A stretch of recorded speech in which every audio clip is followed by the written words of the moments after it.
The atmosphere inside the Great Hall of the Qingxian Holy Land was suffocating. I stood there, feeling the weight of a dozen cold stares pressing against my chest. Sect Master, all the immortal cranes in Zhuofeng are dead, Lu Qingyao shouted, her voice sharp enough to cut glass. Gu Xiu deliberately mixed bone-dissolving powder into their feed. I saw it with my own eyes. My third sister, Su Wanqing, stepped forward and held up a small ceramic bottle. Master, I've checked the carcasses. It was definitely bone-dissolving powder. I even found this hidden in Gu Xiu's room. The accusations hammered at my ears, pulling me back from a daze. I looked up, my vision finally clearing. Sitting on the sect master's throne was a woman of peerless beauty, dressed in magnificent phoenix robes. Guanshuolan, my master.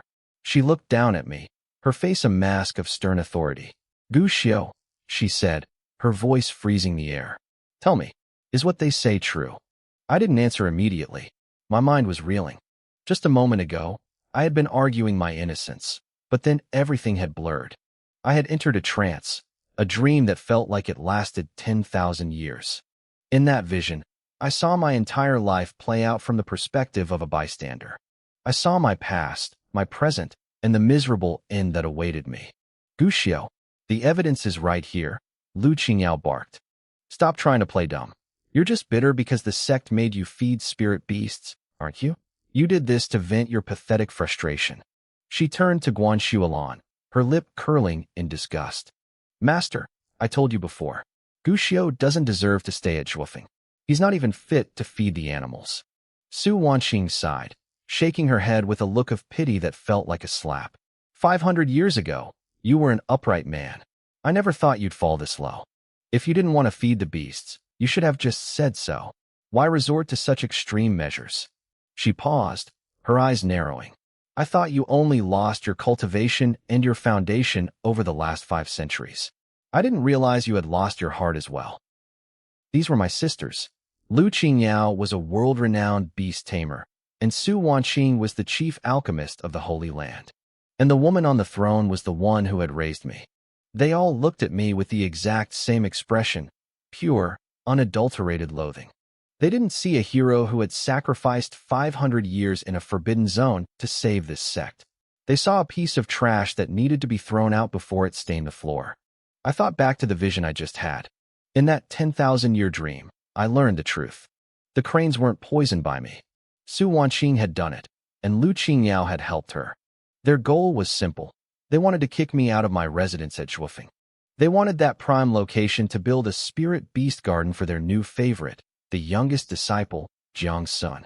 A direct disciple of the Qingxian Holy Land couldn't just steal a brother's home without a reason. They needed a scandal. They needed a crime. And since I was a cripple with no power to fight back, I was the perfect target. But the most painful part of the vision wasn't the sisters' betrayal. It was what came next. In the dream, I had spent years desperately searching for evidence to prove my innocence. When I finally found it and brought it to Guanshuolan, I realized she had known the truth all along. In fact, she was the one who had suggested it. She was the mastermind. Looking at her cold, distant eyes now, I knew the vision wasn't just a dream. It was the truth. Master, Lu Qingyao urged, Gu Xiu was responsible for those beasts. Their deaths are on him. He must be punished. Guanshuolan frowned. Gu Xiu, you once did great things for this sect. If you confess now, I won't be too harsh on you. I stayed silent for a long moment. I looked at the 3 women who used to be my family. Then, I looked down at my trembling hands. Gu Xiu, Guanshuolan snapped. I finally looked up. It was my fault. The hall went quiet. Guanshuolan seemed taken aback by how easily I had given in. Oh, then tell me, why did you poison them?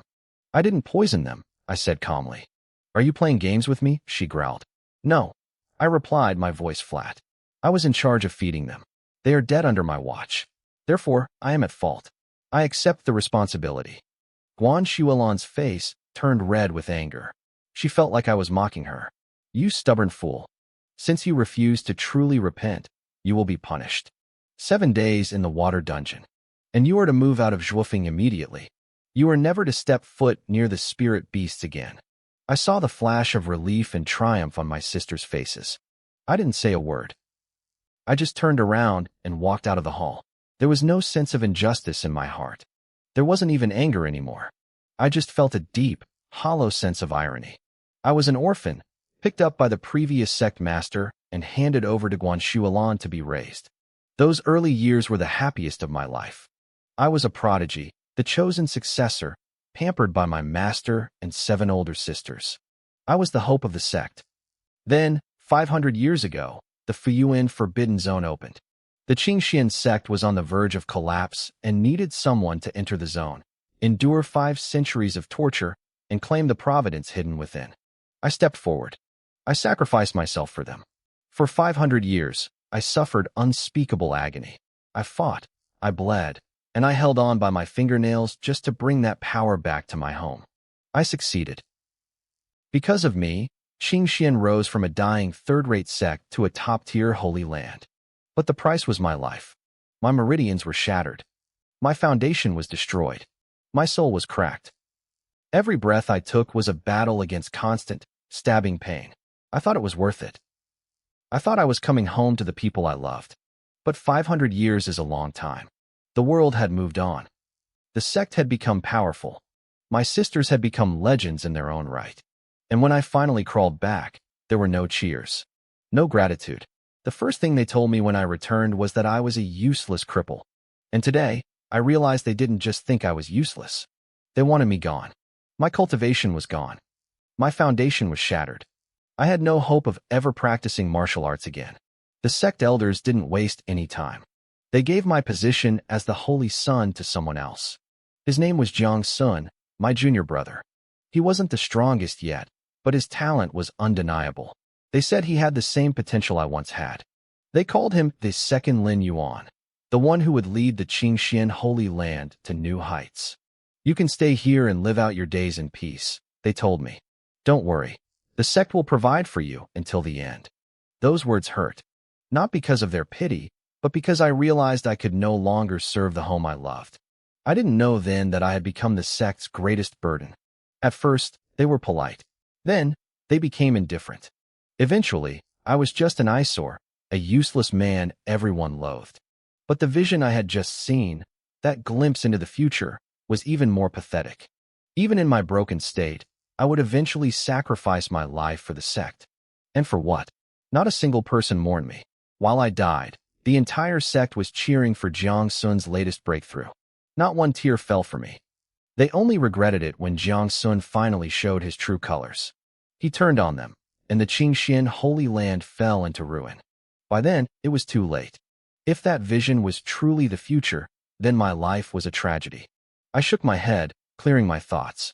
If I hadn't seen that dream, I would have walked straight into my own grave just as planned. But I knew the truth now. I wouldn't repeat those mistakes. This sect wasn't worth staying in. I used to be loyal to a fault, but I was awake now.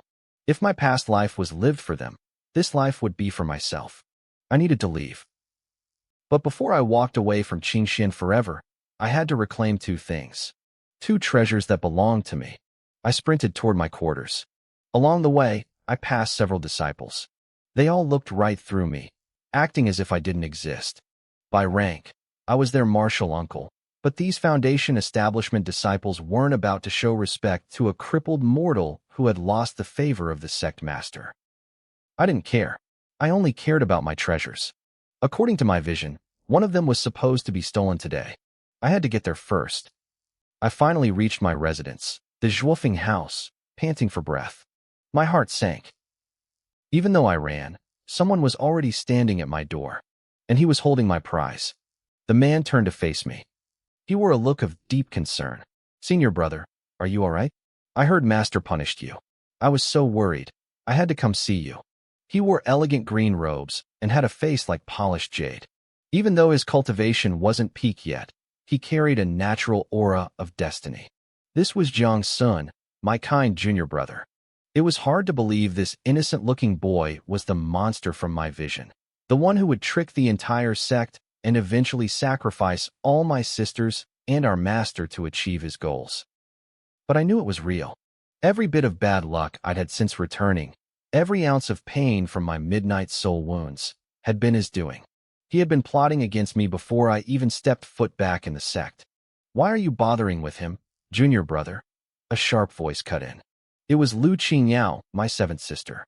She was the one who had framed me in the main hall earlier. With our master gone, she didn't hide her disgust. She looked at me like I was a piece of filth, not the brother who used to protect her. A useless person like him is a disgrace to the Holy Land, she spat. If I were him, I'd have killed myself for the sect's sake, or at least crawled away to die in a hole. Jiang Sun sighed, looking pained. Sister, he's still my senior brother, even if his cultivation is gone. He doesn't deserve the title, Lu Qingyao snapped. You're too kind, Jiang Sun. Kindness is for good people. Showing it to a waste like Lin Yuan will only hurt you in the end. Jiang Sun looked at me with an apologetic expression. I'm sorry, brother. Please don't take it to heart. In the past, I would have been touched by his sincerity. Now, it just made me want to vomit. It was all an act. I ignored their little performance and stared at the object in Jiang Sun's hand. You're holding my things, I said coldly. Jiang Sun blinked, surprised by my tone. He gave a small smile. I just thought this bamboo staff was unique. I was just admiring it. I narrowed my eyes. Are you done admiring it? If so, give it back. Jiang Sun hesitated. He looked down at the staff. It was a simple piece of green bamboo, looking completely ordinary. It was something I had brought back from the Forbidden Zone. No matter how much it was damaged, it would always restore itself. The sect elders had studied it for years and found nothing special, so they let me keep it. I had been using it as a stick to herd the sect's spirit poultry. But my vision told me the truth. This wasn't a tool for animals. It was an unsealed divine artifact. I heard you brought this back from that terrible place, Jiang Sun said, his grip tightening slightly. It's quite fascinating. I was wondering if I could borrow it for a while. No, I said instantly. What?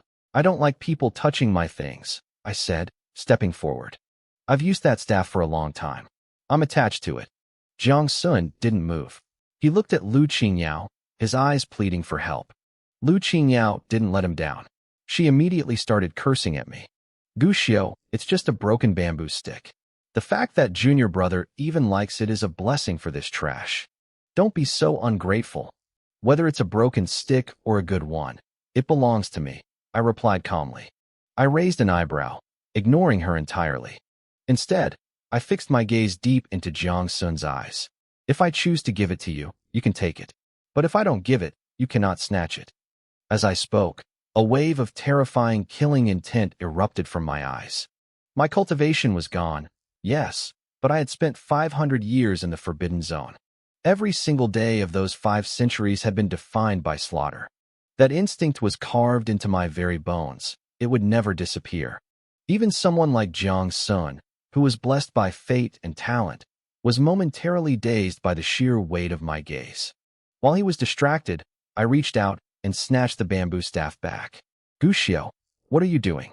Lu Qingyao was the first to react, glaring at me with fury. How dare you? You actually used killing intent against your own junior brother. You dared to snatch something he likes? Her voice was thick with malice.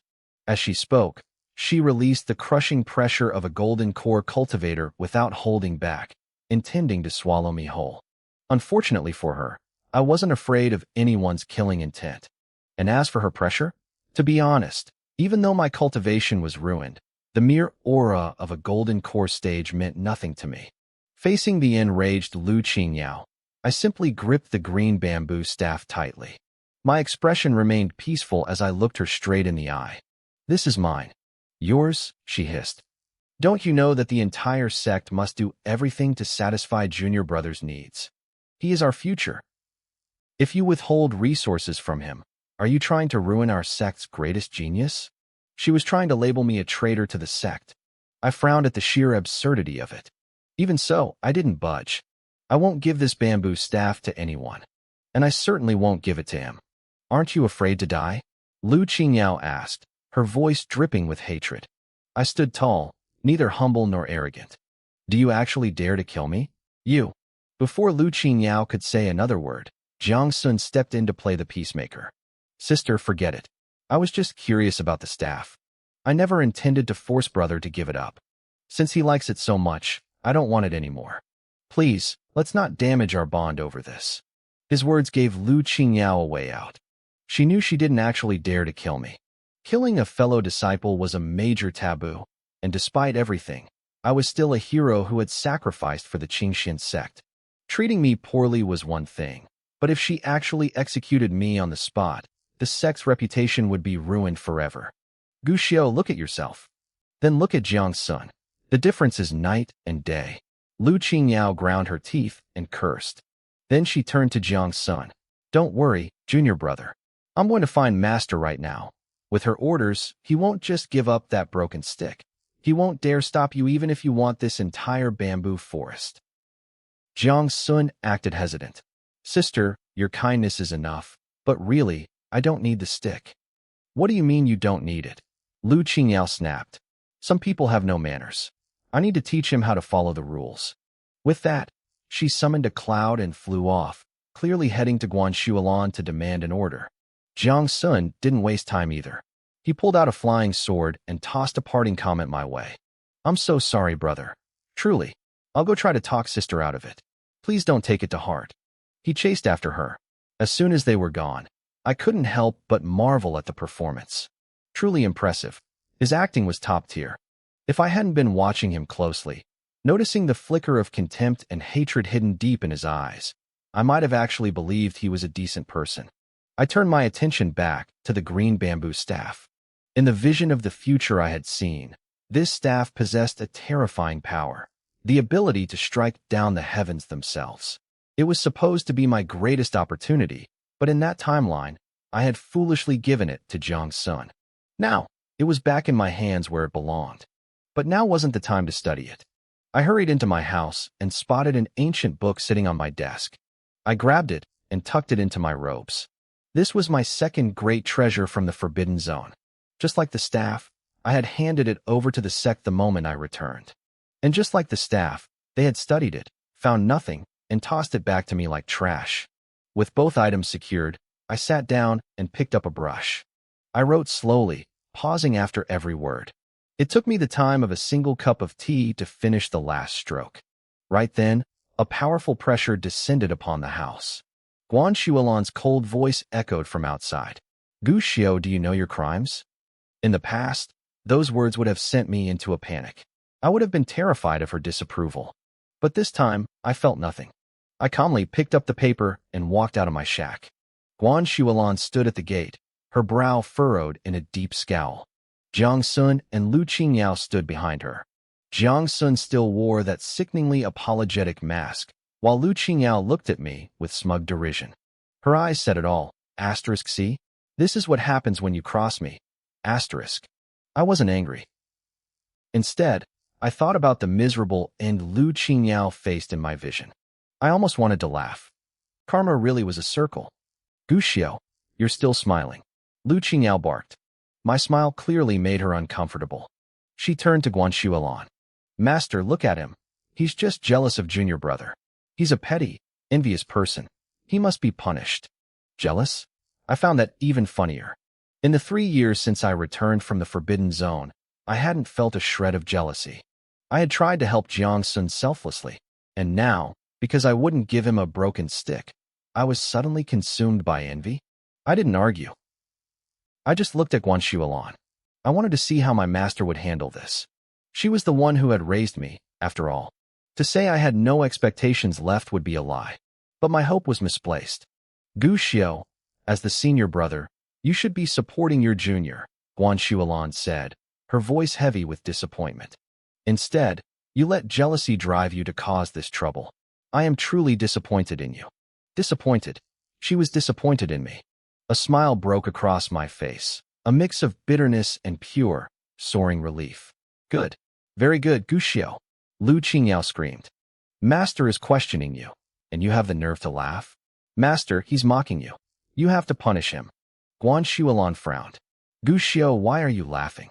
I just thought of something funny, Master, I replied. Her face turned ice cold. At a time like this, you're daydreaming? Do you truly feel no remorse at all? Master, I asked, my voice steady. Why should I feel remorse? Is it because I didn't give away my property? Or is it because I'm still alive, standing in the way of your precious junior brother becoming the next sect leader? What did you just say? Guan Shuilan stared at me, her eyes wide with shock. Even Lu Qingyao was stunned into silence. The room fell into a deathly silence. Lu Qingyao and Jiang Sun both gasped, covering their mouths in shock. They never expected me to drag this hidden truth out into the light. Before I entered the forbidden zone, you made me a promise, Master, I said, my voice calm and steady. I reached into my robes and pulled out a glowing jade tablet. You said if I returned safely, the position of sect leader would be mine. You even gave me the sect leader's successor tablet as a token of your intent. Guan Shuilan looked at the jade, her expression indifferent.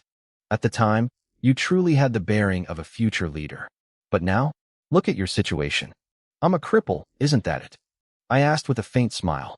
Guan Shuilan frowned, but Lu Qingyao didn't have her restraint. She stepped forward, pointing a finger at my face. Since you know you're useless, how do you have the face to keep holding onto that tablet? You're clinging to it like a stray dog begging for scraps. Have you no shame? Qingyao, shut up. Guan Shuilan snapped. No, Master. Even if you punish me, I'm going to say it. Lu Qingyao's temper flared as she turned her venom back on me. Gu Xiao, do you think the Qingxian Saint sect is still the same small sect it was years ago? Do you think a person like you is still qualified to lead us? You're a waste. Your cultivation, your talent, your very foundation, all gone. Even a low-level rogue cultivator could kill you now. Can't you see the reality? Your best ending would have been dying in the Forbidden Zone. At least then, you'd be a hero we could remember fondly. I told you to be quiet. Guan Shuilan roared. This time, she released the crushing pressure of a great realization stage cultivator. Lu Qingyao, being only at the golden core stage, was instantly silenced, her breath hitching under the weight. But even then, her eyes remained fixed on me, burning with pure hatred. Looking at that gaze, I finally understood. A moment of clarity washed over me. So that was it. That was how they really felt. Guan Shuilan glanced at me, her tone softening just a fraction, though it remained cold. Gu Xiao, your senior sister's words were harsh. She shouldn't have said them. Actually, Master, I whispered, looking up. I think her words were perfect. They were like a deafening bell, finally waking me up. I looked at the three of them. Jiang Sun still wore that pathetic, apologetic White Lotus mask. Lu Qingyao didn't hide her loathing. And Guan Shuilan, her eyes were as cold as stagnant water. The last shred of attachment I had for this place withered and died. To be honest, I said softly, I had planned to wait. I was going to stay until Jiang Sun reached the golden core stage and proved his worth. Then, I intended to sacrifice my life to forcibly break the soul bond with the successor tablet and hand it over. Guan Shuilan looked surprised. Lu Qingyao let out a derisive snort, clearly not believing a word of it. I didn't care if they believed me. But now, my plans have changed, I said, a small smile playing on my lips. I've decided that I value my life after all. Guan Shuilan's brows knit together. Even Jiang Sun's mask slipped for a second, a flicker of venomous resentment crossing his face. I ignored them and pulled a piece of paper from my sleeve, holding it out. What is this? Guan Shuilan asked. A covenant of sect abandonment, I replied. Guan Shuilan's hand trembled slightly as she reached for it. She looked at me, and for the first time, I saw something other than indifference in her eyes. You want to leave the sect? Yes, I nodded. Once this covenant is signed, I am no longer a member of the Qingxian Saint sect. All ties will be severed. The bond with the successor tablet will break naturally. You won't have to worry about me standing in your way anymore. They stared at me in disbelief. The covenant of sect abandonment wasn't just a resignation. It was a total severance of fate. It meant no more shared karma, no more gratitude, and no more protection. Most people who left a sect kept some connection for the sake of old times. I was choosing to become a total stranger. After the initial shock, Lu Qingyao's face lit up with excitement. Jiang Sun tried to hide it, but I could see the joy in his eyes. The eyesore was finally leaving. However, Guan Shuilan's face darkened. She looked at me with pure annoyance. Is this how you choose to rebel? Rebel? I asked, confused. You know I won't agree to this, yet you bring it out. What is this if not rebellion? She questioned coldly. Do you think my punishment was too heavy? Do you feel the sect has wronged you? I have to say, Gushio, this retreating to advance tactic of yours is quite impressive. I stared at her, genuinely baffled. Retreating to advance. Is it not? She let out a cold laugh. Do you take me for a fool? You are a core disciple and a hero in the eyes of the world. You know that if you leave, people will say the Qingxian Saint sect burns its bridges and discards its heroes. You're using this paper to threaten me. Isn't that right? Lu Qingyao's disgust deepened. She probably thought I was being incredibly manipulative, trying to trap the sect into keeping me. I couldn't help but sigh. Even after everything, I hadn't expected my master's first thought to be about the sect's reputation. Master, you really are remarkably perceptive. Humph, Guan Shuolan snorted. For 3 years, you've disappointed me.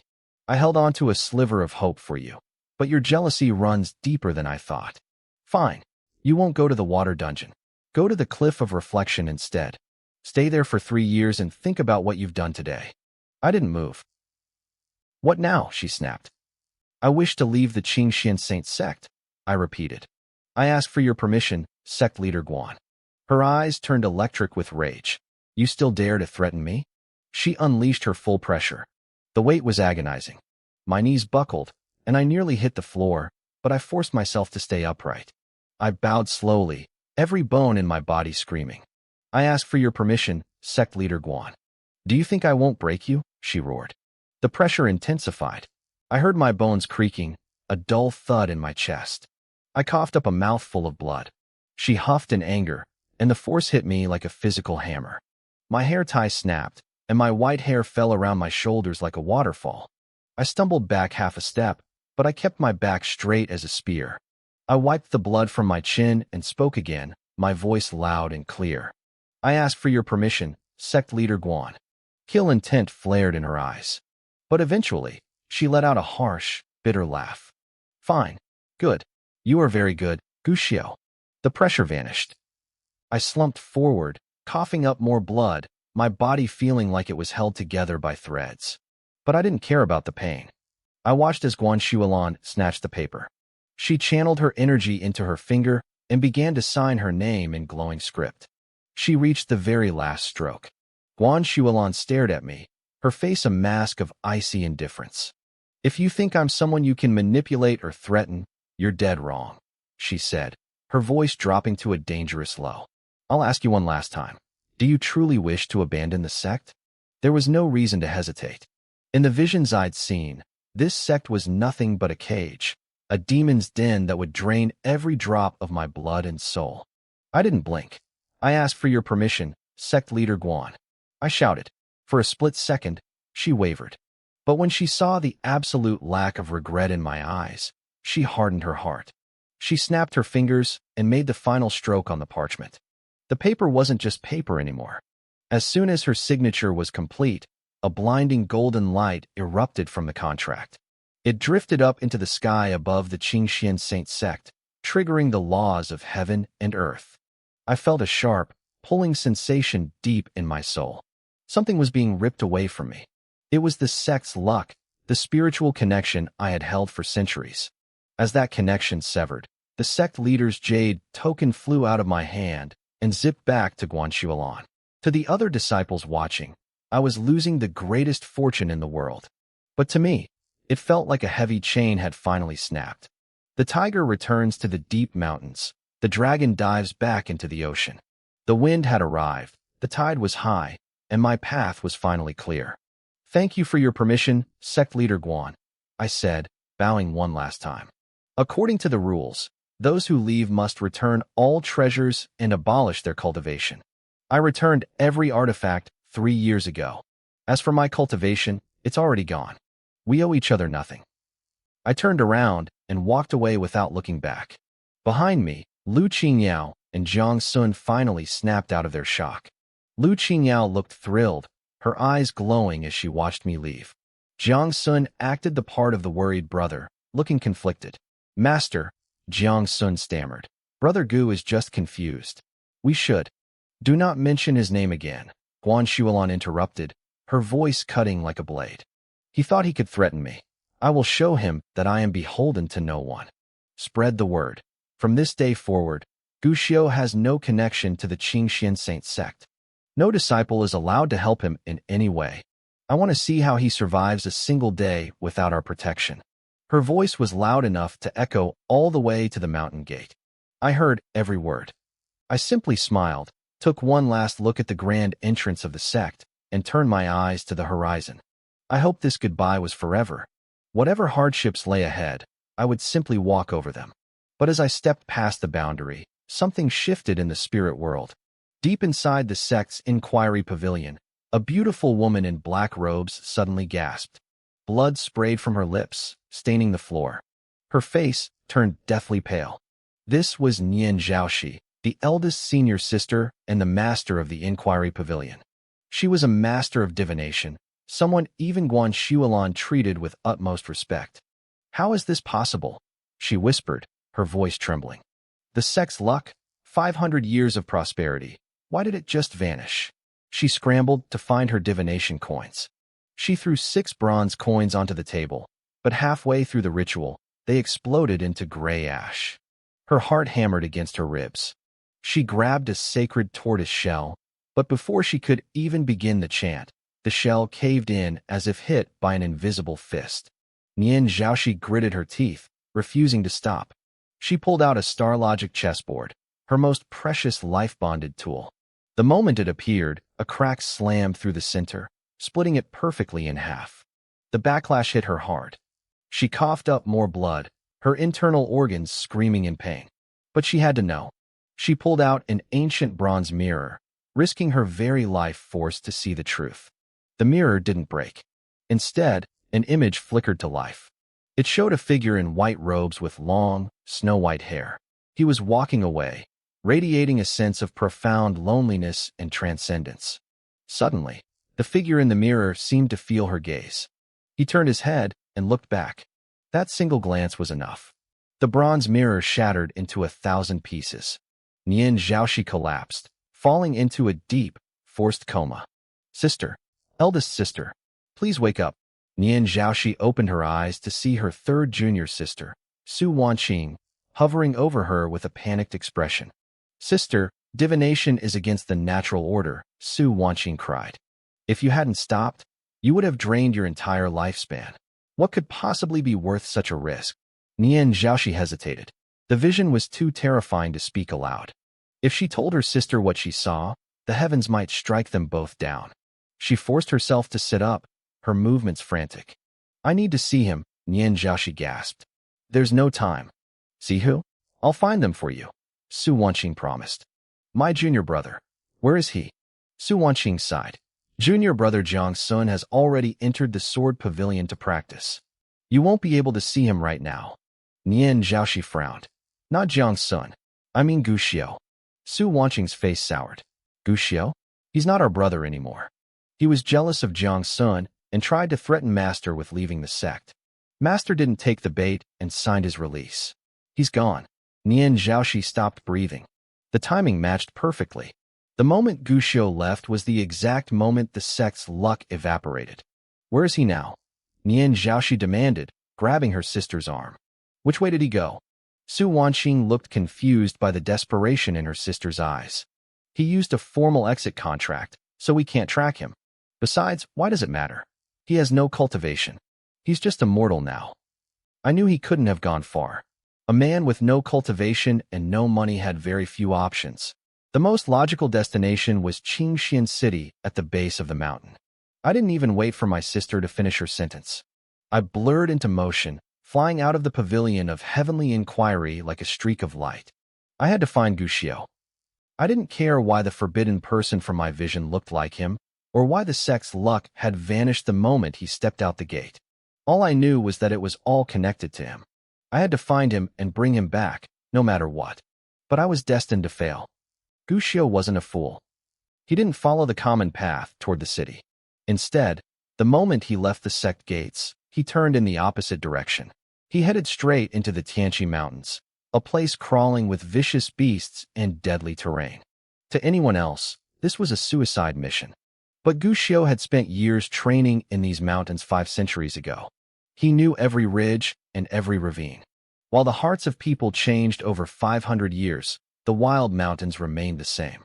He eventually reached a hidden cave dwelling he had carved out himself centuries ago. It was a secret retreat he'd used for secluded cultivation. He'd even set up several concealment arrays around the entrance. Back then, he had left some spirit stones inside, thinking they might help a fellow disciple who stumbled upon the place.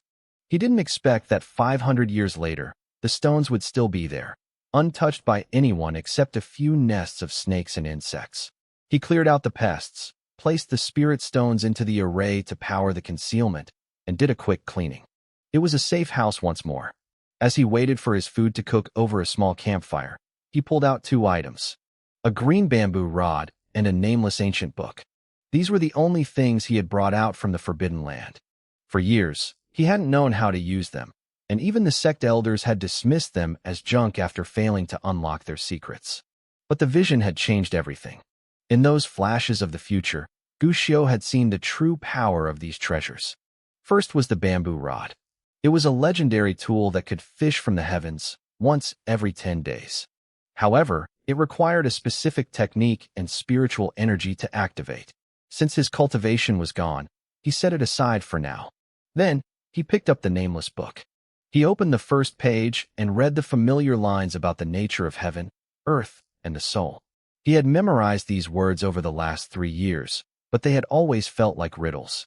In the vision, he saw that even the genius Jiang Sun had kept this book for years without gaining a single insight. It was only when Gushio was on the verge of death in that alternate future that he finally understood it. He had used it to restart his cultivation from scratch, nearly reaching immortality before sacrificing himself for the sect. So, he whispered to himself, if that vision was a complete story, I was just a tragic supporting character destined for a miserable end. He stared at the campfire. Well, I'm not walking that path again. He took out a dagger. His hand trembled for a split second before he plunged the blade directly into his own chest. He was immortal now. His life force was already thin. The stabbing pain made his vision swim, and he struggled to breathe, but he didn't stop. He dipped his finger into the blood flowing from his heart. With gritted teeth, he began to write on the blank cover of the ancient book. In the vision of the future, he had done this to prove his loyalty, writing the word, "no regrets." It was a pathetic attempt to show the sect he didn't hate them. This time, he felt only disgust for that version of himself. His finger moved. He didn't write "no regrets." He wrote "no shame." The moment he finished the last stroke, his strength failed. His hand dropped, and his breath stopped. He was dead. But then, the words "no shame" erupted in a blinding golden light. The book levitated, hovering over his lifeless body. The pages began to crumble at the corners, turning into thousands of glowing fragments that looked like golden butterflies. These butterflies swarmed Gushio, sinking into his skin. They traveled through his meridians like spring rain hitting parched earth. His shattered pathways didn't just heal, they expanded and strengthened. Complex Taoist patterns began to etch themselves onto his meridians, the mark of innate Tao. His junior brother, Jiang Sun, was considered a genius because he had a partial mark of Tao. But what was happening to Gushio was different. The patterns weren't just on the surface. They were becoming part of his very being. This wasn't just innate Tao. This was the saint's luck. The golden butterflies didn't stop there. They dove deeper, sinking into his bones. 500 years of torture in the Forbidden Land had left his skeleton brittle and full of cracks. The butterflies filled those cracks, turning the scars into intricate runes. If any high-level cultivator had been there to see it, they would have screamed in shock. These were supreme Tao bones. A single one could make a man a legend. Gushio now had 206 of them. Finally, the golden swarm converged on the most broken part of his body, his dantian. For a cultivator, the dantian is the foundation. Gushio's had been completely destroyed 3 years ago, leaving him a hollow shell. But as the butterflies entered the void where his power used to be, the real transformation began. I had dreamed of fixing my dantian more times than I could count, but the damage was too severe. Even Guan Shuolan, a supreme weapon master, had inspected me 3 years ago and declared it hopeless. She said it was like trying to fix a tree that had already been uprooted. But now, as the glowing butterflies from the ancient books swarmed me, everything changed. My ruined, withered dantian began to knit itself back together under that mysterious power. It wasn't just healing. The butterflies were expanding their territory. Usually, a regular cultivator's dantian is like a small pond. A top-tier genius might be able to expand theirs into a wide river. But mine was transforming into a vast, boundless ocean. And it wasn't stopping. At first, I was ecstatic. But as the expansion continued, my smile froze. I started to feel a flicker of genuine fear. My dantian was becoming so massive it felt like it could swallow the world. In cultivation, a larger dantian is usually better. It means you have more spiritual energy and can crush opponents in the same realm through sheer endurance. But there's a catch. If your dantian is too big, the difficulty of leveling up skyrockets. Think of it like this. If a normal dantian is a teacup, you only need a few drops of water to fill it and reach the next level. But if your dantian is a massive tank, and the water only drips in at the same speed, it will take you forever to progress. Without a top-tier cultivation technique to act like a high-pressure hose, I'd be stuck forever. Fortunately, once my dantian reached the scale of a limitless sea, the butterflies finally stopped. They swarmed toward the center and merged back into the mysterious ancient book, which now hovered silently over my inner ocean. I waited for a moment, confused. Where was the technique? In the vision I'd seen, this book was supposed to turn into a heaven-grade cultivation manual. I expected to flip it open and find profound secrets written in gold. Instead, the two words, "No regrets," remained on the cover, but when I opened it, the pages were blank. Every single character had vanished, leaving nothing but white paper. I felt a pang of disappointment. Did the heaven-grade technique just disappear? Maybe it changed because I chose the word regret over shame back in the vision. But if there's no technique, why is it still floating there? I stared at the blank pages. Can I write on them? I tested the idea, focusing my intent. I began to mentally write a passage from an ancient text. The true man of old breathed yin and yang, and all living things were nourished by his virtue. One by one, the words appeared on the blank pages. My eyes lit up. I really could write my own techniques here. As the first paragraph settled, a light breeze stirred across my vast dantian sea. My mind felt incredibly clear, as if a veil had been lifted. I kept writing, pouring in the text of the Tongxian scripture. It was an ancient manual written by a sage, used mostly for basic enlightenment. It was common, simple, and everyone knew it. Since I had left the Qingxian sect, I couldn't use their techniques anymore. Doing so would tie me to their karma and might even cause a backlash from the heavens. The Tongxian scripture wasn't powerful, but it would serve as a bridge until I found something better. Or so I thought. As each word landed on the mysterious pages, a wave of profound realization washed over me. I had studied this scripture for years, but suddenly, I saw depths in it I had never noticed before. I closed my eyes instinctively. Tiny specks of spiritual energy from the air began to drift toward me. They entered my body, flowing through my meridians naturally. Boom. The moment I finished writing the last word, the first wisp of spiritual energy completed a full cycle and surged into my dantian. I opened my eyes, my heart racing with joy. I could cultivate again. In this world, strength is everything. The law of the jungle is the only law that matters. I had learned that the hard way during the 3 years after I returned from the Forbidden Land. I had spent so many nights in the dark, mourning my lost power. Now, I was finally back on the path. It was just one wisp of energy, not even enough for a basic spell, but it was a start. Then, something strange happened. The pages where I had written the Tongxian scripture tore themselves out and merged into a brand new booklet. 4 bold characters appeared on the cover, Tongxian Dao Scripture. I blinked. Why did the name change? I flipped through it and realized the content had been refined. It was more concise, more powerful, and much easier to understand. When I tried cultivating with this new version, my speed nearly doubled. The original scripture didn't even have a rank, but this new version was at least at the yellow grade. Did this blank book just upgrade my technique? I decided to test my theory. I tried to write the same scripture again, but the ink vanished instantly. It seemed I couldn't upgrade the same thing twice. I didn't give up. I started writing another common manual called the Chongshu Scripture. It was another basic text that anyone could find in a bookstore. Sure enough, the transformation happened again. As soon as I finished the last word, the pages detached and formed a new book, the Chongshu Dao scripture. It was sharper, purer, and significantly more potent than the original. I finished reading the new version of the Chongshu scripture, and a wave of clarity washed over me. I understood every nuance, every flow of energy. But as soon as I reached that level of enlightenment, something incredible happened. The Chongshu Dao scripture floated into the air, drifting toward the Tongxian Dao scripture.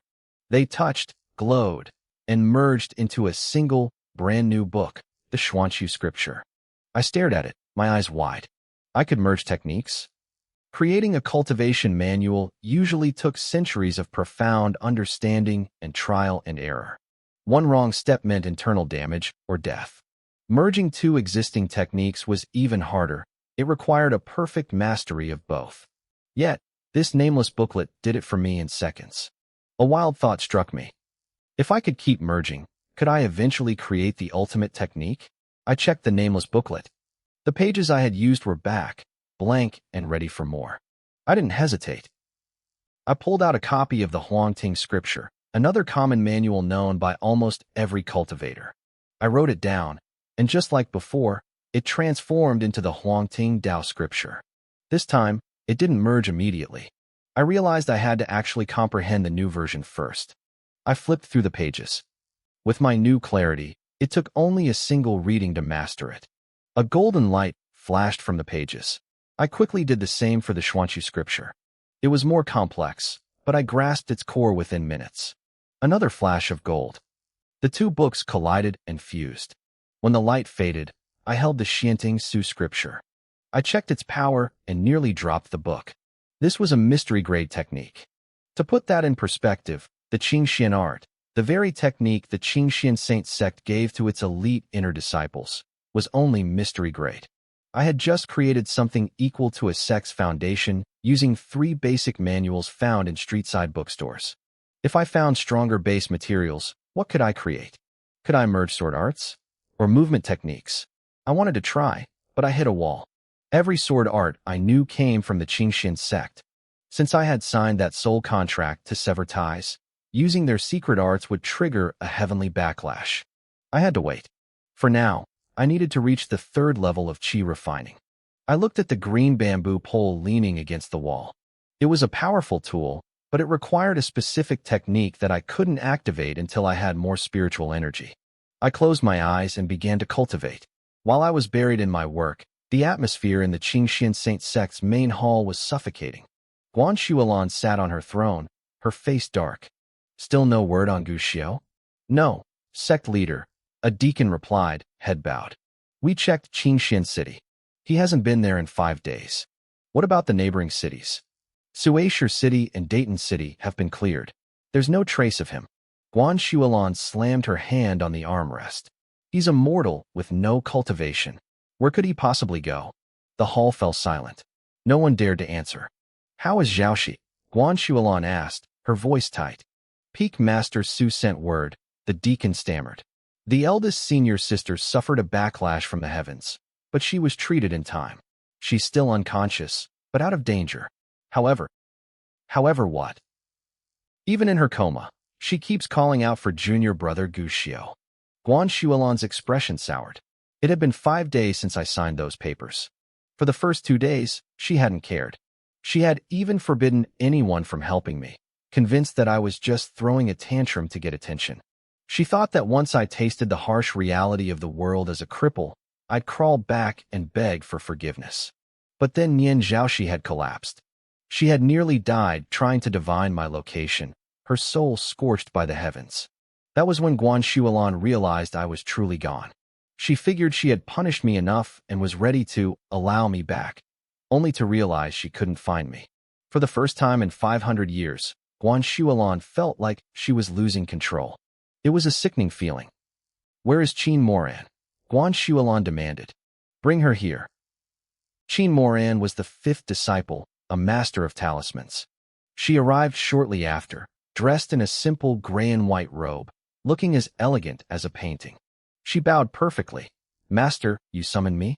Do you have news of Guxiao? Qin Moran looked confused. No, master. Why would I? Guan Shuolan stared her down. I remember you used to admire his calligraphy and poetry. You spent a lot of time with him back then. That was 500 years ago, Qin Moran said calmly. I was young and naive. Ever since he returned from the Forbidden Land, he's been covered in a murderous aura. The talent I once admired is gone. I've been avoiding him. Why would I contact him now? Did you give him any talismans? Anything to hide his presence or breath? Qin Moran shook her head. In the 3 years since he returned, he's ruined several of my robes with his carelessness. I grew to despise him. I wouldn't give him a single scrap of paper, let alone a talisman. Guan Shuolan's frown deepened. If Moran hadn't helped me, who did? Master, Qin Moran asked, are you worried about Guxiao's safety? Guan Shuolan scoffed, her pride snapping back into place. Why would I worry about a talentless waste who abandoned his sect? Guan Shuolan shook her head. She claimed she was only worried about the sect's reputation. After all, I was once their top genius. 500 years ago, I had charged into the Forbidden Land for the sake of the sect. If she just let me rot now, what would the world say about the Qingxian Saint sect? Qin Moran didn't speak at first. She just gave a slight, dismissive shake of her head. You have a different opinion? Guan Shuolan asked, curious. My thoughts are indeed different from yours, master. Qin Moran replied. Oh, let's hear them. Guxiao was a genius, yes, Qin Moran said coldly. But now he's just a cripple. The sect spent 3 years pouring resources into him.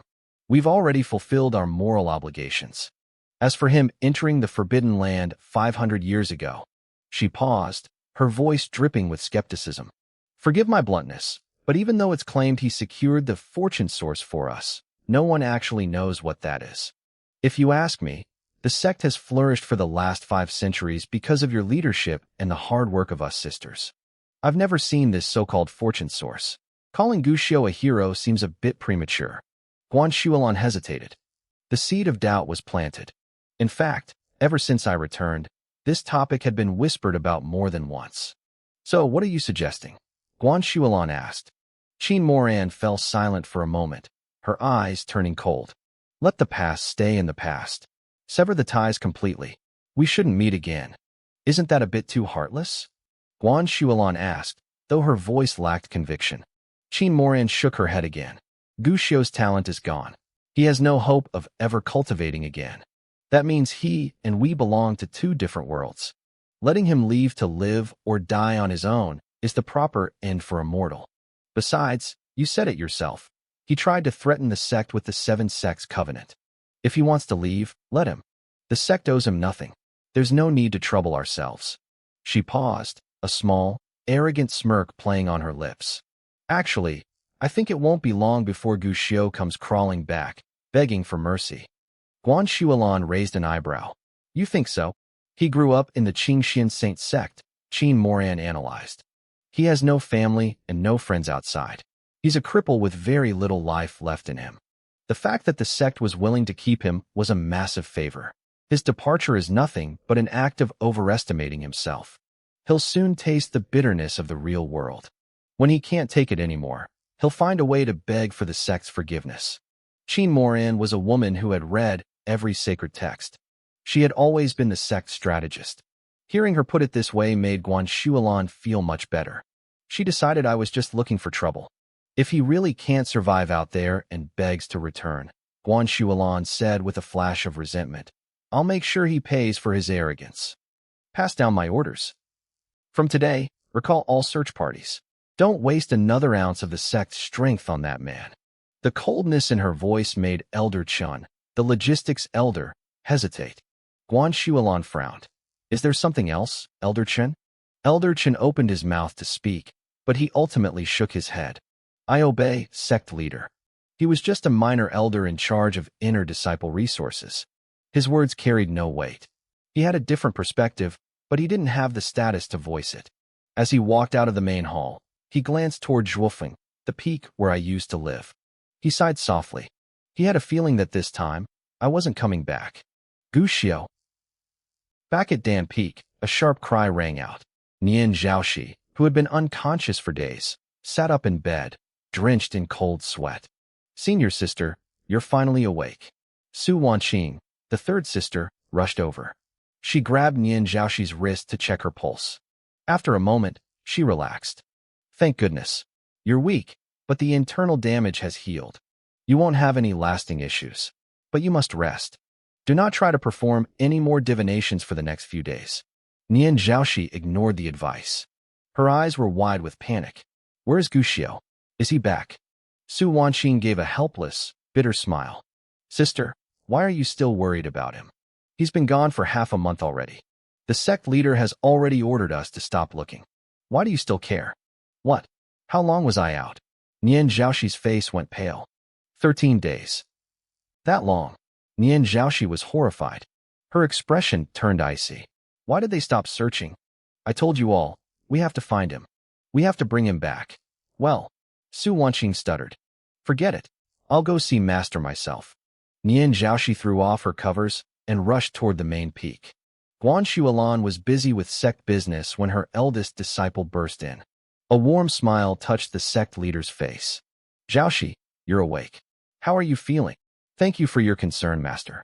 I am fine, Nian Zhaoxi said, her voice trembling with urgency.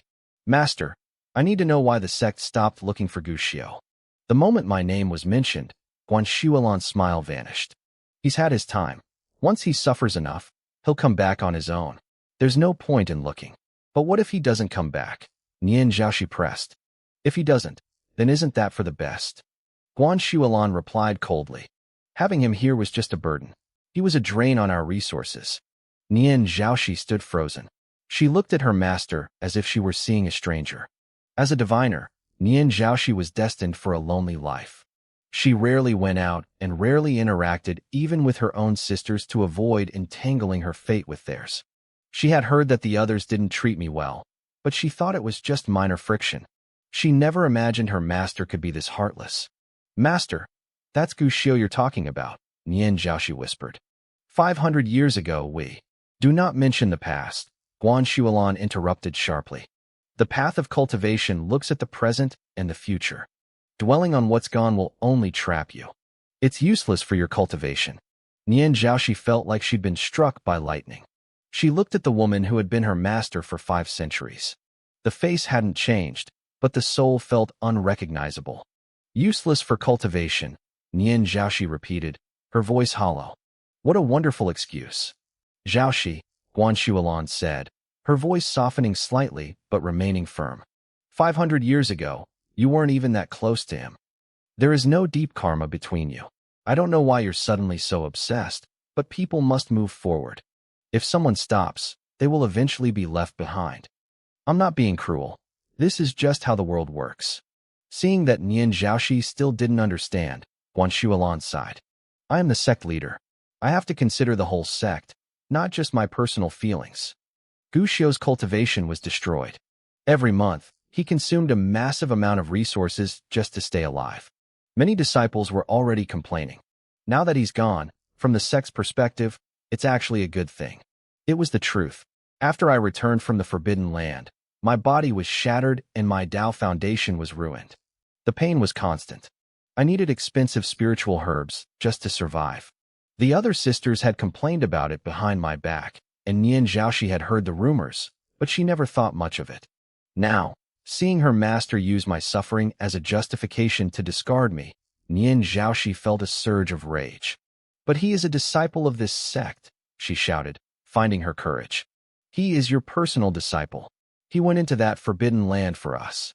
He nearly lost his life for this sect's future. And now Qingxian is so big that we can't spare a few resources for the man who saved us? Doesn't this break the heart of every disciple watching? A few resources?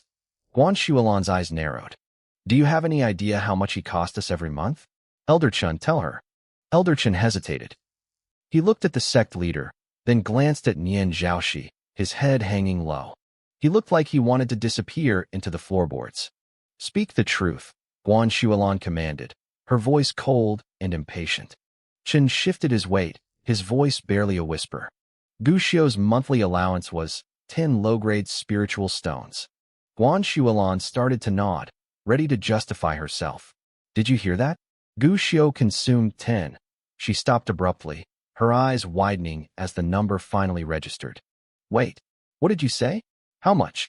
10 low-grade stones, Chen muttered, shrinking back. Actually, sometimes it was less. There were months where he only received 3. The hall went silent. Guan Shuilan stood frozen, and Nian Zhaoxi gasped, her breath hitching in her throat. It was unthinkable. Even the lowest outer court disciple received 200 stones a month. A common deacon got thousands. A personal disciple of the sect leader should have been getting at least 10,000. Master, he was your personal disciple.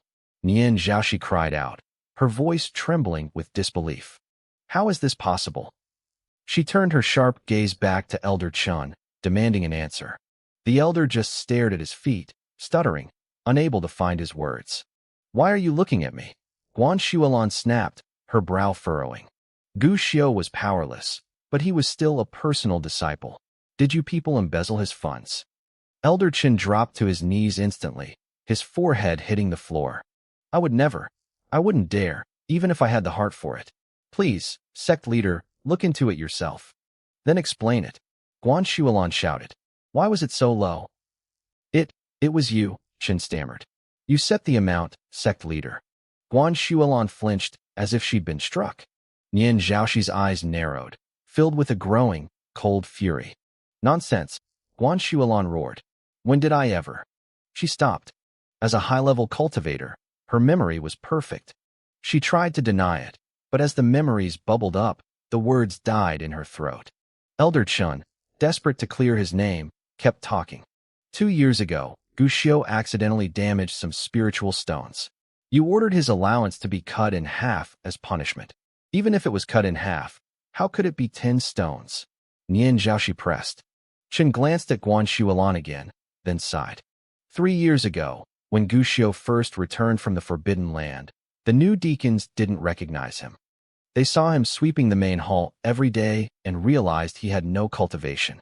They registered him as a mere servant. A servant's pay is 20 stones. After your half-pay punishment, it became 10. And nobody thought to ask? Nian Zhaoxi grit her teeth so hard they ached. I did ask, Chen whispered, his voice trembling. I asked the sect leader back then. Junior sister Lu Qingyao was there too. She said Gu Xiu was just a servant now. You were standing right there, sect leader. You didn't contradict her. So, we followed orders. Nian Zhaoxi felt a wave of nausea.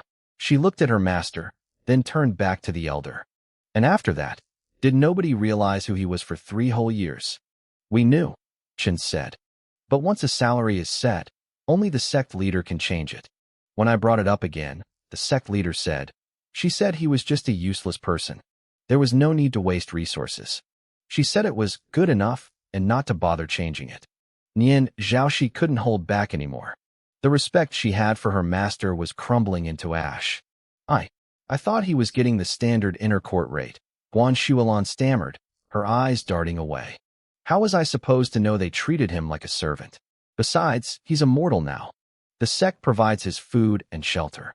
What use does a man with no cultivation have for spiritual stones? What use? Nian Zhaoxi's voice was like ice. Master, he is your disciple. A personal disciple treated worse than a servant. Yes, the sect provides basic food, but what if he wanted something else? What if he got sick? What if he needed medicine? You have to buy those things or trade for them. Do you deny that? She felt a deep, stabbing pain in her heart for Gu Xiu. She knew he wasn't well-liked, but she never imagined he was living like a beggar in his own home. And why did it get even lower than 10? Nian Zhaoxi remembered the elder saying it sometimes dropped to 3. I'll answer that, Guan Shuilan said, regaining some of her cold composure. Gu Xiu was reckless. He made mistakes constantly. I punished him frequently by cutting his pay further. It was for his own good, to teach him discipline. He was the boy you raised. Nian Zhaoxi shouted. I am busy, Guan Shuilan snapped back. How could I be expected to worry about such trivialities? He cost the sect a fortune in medical supplies when he first crawled back from that hole. Those herbs weren't cheap. Elder Chin cleared his throat nervously. Actually, the resources used for Gu Xiu's recovery totaled barely 1,000 stones. Guan Shuilan froze. Liar. That's impossible. I personally oversaw his treatment. You did, sect leader, Chen said softly. But once you saw his foundation was destroyed, you gave up on him. You ordered basic care, but at that time, our new favorite, Jiang Sun, was at a critical point in his breakthrough. He needed the same resources Gu Xiu was using. Su Wanqing went to talk to Gu Xiu about it. I don't know what she said, but after that, Gu Xiu never asked for medicine again. To be honest, 1,000 stones is probably an overestimation. A cold wind seemed to howl through the hall, though the doors were shut. Nian Zhaoxi felt a chill deep in her bones. Master, she whispered, her voice thick with emotion. Gu Xiu was a hero. He went into that forbidden land 500 years ago for us. He did it to secure the sect's future. How can you treat him like this? Don't you care if the other disciples see how we treat our heroes? Guan Shuolan's face hardened. She didn't like being questioned by her subordinate. Enough of this. Gu Xiu is a cripple. His injuries are permanent. Not wasting resources on a dead and shows he at least had some self-awareness. The sect gave him a roof over his head. That's more than a man like him deserves. Nian Zhaoxi stared at her, horrified. And his sacrifice? The luck he brought back? The sect has flourished for centuries because of what he did. Guan Shuolan narrowed her eyes. Luck? You keep talking about this luck. Does it even exist? I'm starting to think you've imagined the whole thing. I stood in the hall, my breath hitching as I watched Nian Zhaoxi freeze. She looked at our master, Guan Shuolan, with a face full of disbelief. Master, she stammered, do you not even trust my word anymore? Guan Shuolan sighed, her expression softening just a fraction. Zhaoxi, of course I trust you. You've used your divination to guide this sect many times. But this spiritual luck you keep talking about is too vague. No one has ever proven it exists. Even the most powerful cultivators can't define what luck is, where it comes from, or where it goes. I saw the frustration boiling over in Nian Zhaoxi. She hesitated for a moment, then gritted her teeth. Master, I can't force you to believe in luck. But I have to warn you. The moment Gu Xiu left the Qingxian Saint sect, the luck we've held for 500 years began to leak away. She was risking everything by saying that. Diviners aren't supposed to reveal the secrets of heaven, but she was desperate to wake our master up. Guan Shuolan didn't even flinch. In fact, she looked amused. Fine. Since you say the luck is gone, let's wait and see what happens to the sect. I'd actually like to see what this luck really looks like. Master, luck isn't a joke. Nian Zhaoxi cried out. It builds up over centuries to protect us. If it vanishes, disasters will follow one after another. I should never have let you study divination, Guan Shuolan said, shaking her head. A cultivator's path is meant to defy heaven. Relying on luck is like chasing a reflection in a mirror. You need to believe that humans can conquer fate. She spoke with such absolute confidence that Nian Zhaoxi just went quiet.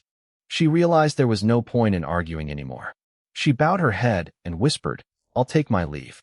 As she walked out of the main hall, her mind was a blur. She looked up at the sky. To her eyes, the golden aura of the sect was still draining away at a terrifying speed. At this rate, 500 years of protection would be gone in no time. She felt lost. What was she supposed to do now? Eldest senior sister. A group of younger disciples ran up to her. Are you okay? We heard you had a fight with Master. Nian Zhaoxi felt a small spark of warmth seeing them, but it vanished the moment they opened their mouths. That Gu Xiu is so hateful, one of them spat. Even after leaving, he's still causing trouble and making us fight among ourselves. Why hasn't heaven struck him down yet? Exactly. He's a curse on this sect. Nian Zhaoxi felt a chill run down her spine. Sisters, since when did you all hate Gu Xiu this much? They all stopped, looking at her like she was the crazy one. He's a villain, sister. It's not wrong to hate him. 5 years ago, we were just too naive to see it. You're the only one who hasn't realized how wicked he is. They kept talking, painting Gu Xiu as the ultimate villain. Nian Zhaoxi realized then that the prejudice ran too deep. If she wanted to convince her master, she had to start with the sisters. She had to prove to them that Gu Xiu wasn't the man they thought he was. But how? While Nian Zhaoxi was searching for answers, something was happening deep within the forbidden land of the Tianqi Mountains. A tiny ripple of spiritual energy flickered in the air and vanished. Inside my cave, I opened my eyes. A surge of joy hit me. I'd done it. After a full month of grueling meditation, I had finally reached the third level of chi refinement. To most people, taking a month to reach level 3 is slow. But my situation was different. My dantian, my energy C, was massive. Even though I was only at level 3, the amount of spiritual energy I had stored was equal to someone at level 7. My cultivation speed was actually insane. I didn't let it go to my head, though. I'd been here before. This small step wasn't worth a celebration. What really mattered was that I could finally use my tool. I looked at the green bamboo pole resting in front of me. Level 3 is the true dividing line between mortals and cultivators. Before this, you just have a bit more strength and stamina. But at level 3, your dantian is fully formed. You can actually control your energy to cast spells. I sat cross-legged and began to move my fingers in a complex series of seals. I felt the energy flowing through my veins. I opened my eyes, a brown light flickering in my pupils. "Bend," I whispered. My left hand kept the seal, while my right hand pressed 2 fingers onto the bamboo pole. The pole, which had been dead still, suddenly began to shake violently. It was fighting me. The laws of the world etched into the bamboo were resisting my spell. I was using the bending vine technique. It's a basic wood element spell used to control simple objects. It's slow, weak, and most cultivators think it's useless. But I wasn't finished. While my right hand struggled to hold the pole down, my left hand formed a new seal. Spirit Silk. A thin thread of pure energy appeared between my fingers. I didn't hesitate. I used the bending vine spell to force the pole into position while I began wrapping the spirit silk around it. I had to hit very specific spots, but the pole wasn't making it easy. It kept thrashing, snapping my silk threads over and over again. I didn't panic. Every time a thread snapped, I just started over. It was a war of attrition. Finally, just as my energy was about to run dry, I managed to wrap the silk all the way to the end of the pole. Now, I flicked my right hand. As the pole made one last desperate attempt to break free, I squeezed a single drop of my essence blood onto the wood, exactly 7 inches from the top. The struggle stopped instantly. The pole went limp, then turned warm and submissive in my hands. It was finished. I had bound the tool to my soul. The spirit silk, which usually required constant energy to maintain, had now fused with the wood. It stayed wrapped tight, trailing off the end like a perfect fishing line. My bamboo rod was no longer just a stick. It was now a part of me. I picked up the green bamboo pole and examined it closely. It still looked simple and plain, but the moment I gripped it, a strange, mystical sensation flowed into my palms. It was a feeling I couldn't quite put into words. "Let's see if I can fish for the heavens," I muttered to myself. I gave the pole a sharp flick. The spirit silk line dropped instantly, but the end of it vanished into thin air. From a distance, it looked like I was just sitting in a cave, fishing in empty space. I waited, my mind racing with doubt. I wasn't sure if I was doing this right, or if the pole even needed bait. I had learned this technique in a vision while I was trapped in that illusory realm. In that vision, I saw the future, 1,000 years after Jiang Sun had stolen this pole from me. He was the one who eventually discovered its true purpose. I wasn't entirely certain the method would work for me now, but I had to try. Just as my anxiety began to peak, the pole suddenly dipped. The sensation was unmistakable. It felt exactly like a heavy fish biting a hook and dragging the line down. My eyes lit up. I yanked the rod upward. I couldn't pull it up.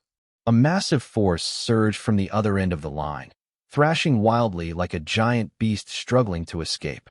I pulled again, but I barely made any progress. "Fishing is about patience," I whispered, calming my racing heart. "It's a game of tug-of-war." I stopped rushing.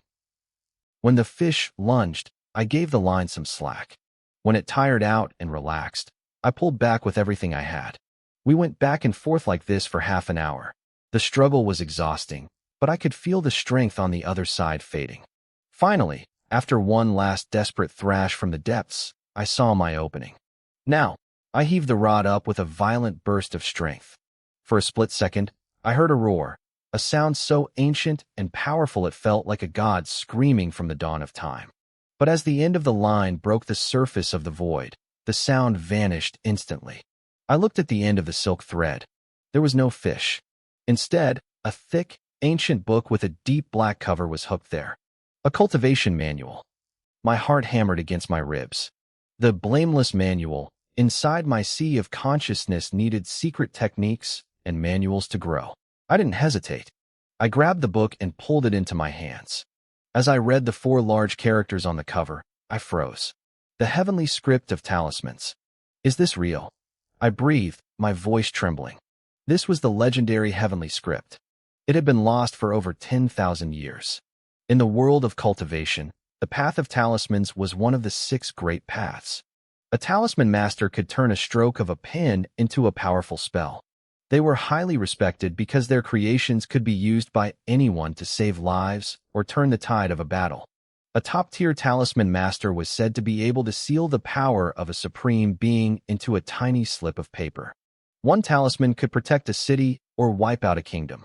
My former senior sister, Chin Moran, was a powerful talisman master. 500 years ago, we were very close. She used to tell me stories about the Tao of talismans. She always said that whoever obtained the heavenly script would become the sovereign of talismans. It was rumored to be the manifestation of the great Tao itself, containing the ultimate truths of the craft and every array pattern in existence. History was stained with blood because of this book, but it had vanished 10 millennia ago when the last sovereign, Su Mozi, ascended to immortality. Some said he took it to the heavens. Others said he hid it behind a seal. Either way, no sovereign of talismans had appeared since. Back then, Chin Moran would often lament its loss. I had even promised her that I would spend my life helping her find it. It was ironic. Now that I had left the sect, signed the release agreement, and severed every tie and promise I ever made to them, the book had finally appeared. Chin Moran, I sighed, shaking my head. It seems you were never destined to hold this book. I opened the manual and began to read. My jaw dropped. The content was incredibly powerful, but insanely complex. It didn't just teach you how to draw symbols. It analyzed the very origin of the universe and how it connected to the brush strokes. The concepts were so deep they made my head spin. To master this would take centuries. Most people who found fragments of this script spent hundreds of years just to understand a portion of it. I didn't have that kind of time. My lifespan was running out. I needed to break through to the next realm quickly just to stay alive. I couldn't afford to get bogged down in decades of meditation. Then, a thought struck me. What about the blameless manual? I had already seen how powerful the ancient book in my dantian was. If I wrote a technique into its pages, it didn't just upgrade the spell. It helped me understand it instantly. If I transcribed the heavenly script into the manual, maybe I could bypass the centuries of study. I decided to try. I sank my consciousness into my dantian and opened a fresh page in the blameless manual. I began to transcribe the heavenly script word for word using my intent. I didn't realize it at the time, but as I wrote those ancient words, the world outside was beginning to shake. Meanwhile, back at the Qingxian Saint sect, on the peak of ink and books, Chin Moran, the sect's chief talisman master, stood before a group of disciples. She wore her signature black and white robes, her voice calm as she lectured. The Tao of talismans is about using the soul as a guide, she explained. You draw the luck and laws of heaven and earth onto a square of paper. You must sense the natural rules of the world and imprint them. She paced between the rows of students.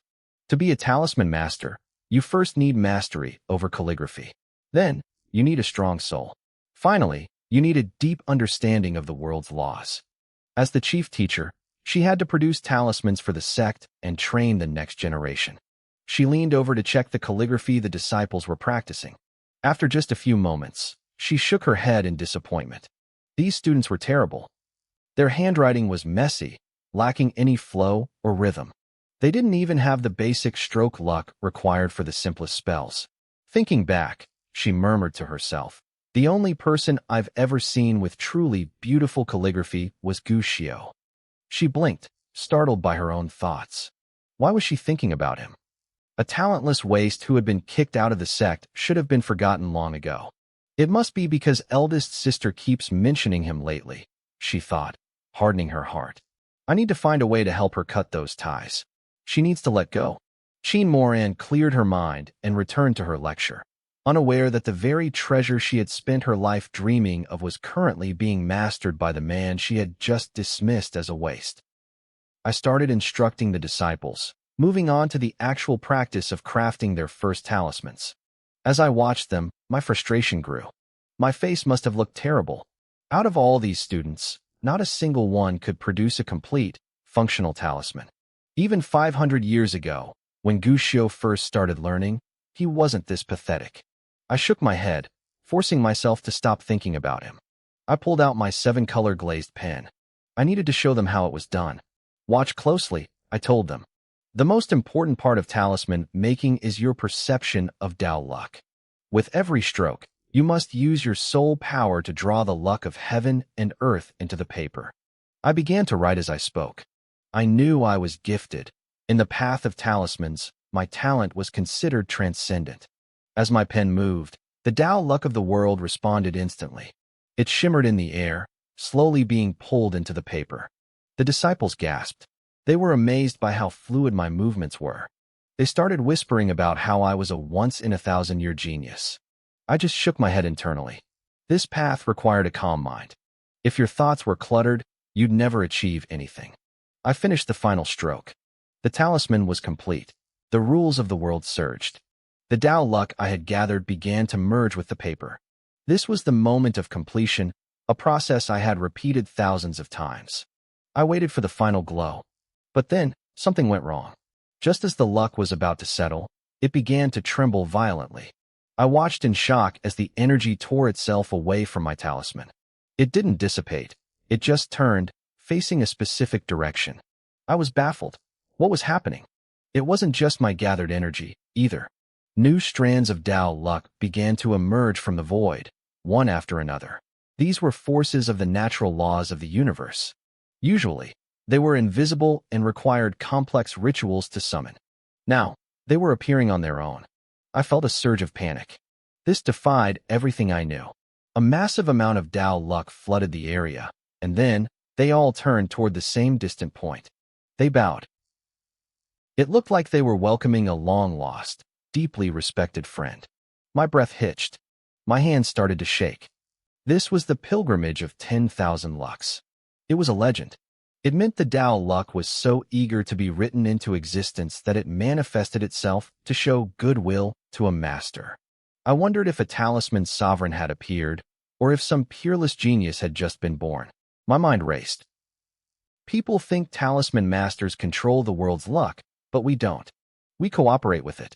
We attract it, and it chooses to help us. A master's potential is judged by this affinity. I had high affinity, but I could never make the world's laws bow to me like this. In all recorded history, this had never actually happened. It was a myth, a theoretical possibility discussed by ancient scholars. And now, it was happening. The world was changing. Or rather, someone out there had changed. Who was it? Where were they? I felt a mix of fear, awe, and pure worship. I wasn't the only one. Across the land, every high-level talisman master felt the shift. They dropped their tools and walked outside, staring toward the east. They knew something world-changing was happening. If one person could command this much affinity, they could potentially prevent every other master in the world from ever writing a talisman again. Far away in the Middle Province, inside a forbidden zone called the Hidden Immortal Valley, an old man sat in a dusty, ancient hall. He looked like a statue, but his eyes suddenly snapped open. He stared east and burst into a fit of wild, manic laughter. "He's here. He's finally here," the old man shouted. "After 3,000 years of waiting, the mandate-bearer of the Mohun Tower has appeared. I, Gushio, knew nothing of the chaos I was causing in the outside world. I was still completely immersed in the heavenly book I was transcribing. It wasn't just copying, it was a deep realization. My nameless ancient manual didn't just upgrade techniques. It allowed me to comprehend them instantly. I had noticed this when I copied the 3 Taoist scriptures earlier, but since I already knew those well, the effect was subtle. With this new talisman book, the difference was staggering. Normally, it would take a year just to understand the basics of this text, and a lifetime to master it. But with the manual's help, every word I wrote deepened my connection to the craft. After a day and a night of constant work, I penned the final character. The ancient manual in my dantian erupted with light. The pages I had written flew out and bound themselves into a new, complete book floating beside the original. The cover had only 2 words, Talisman Scripture. I opened it and was stunned. This new version was even more powerful than the heavenly great original. I looked through the pages, feeling a new sense of enlightenment. Standard talisman arts were about asking the world for cooperation.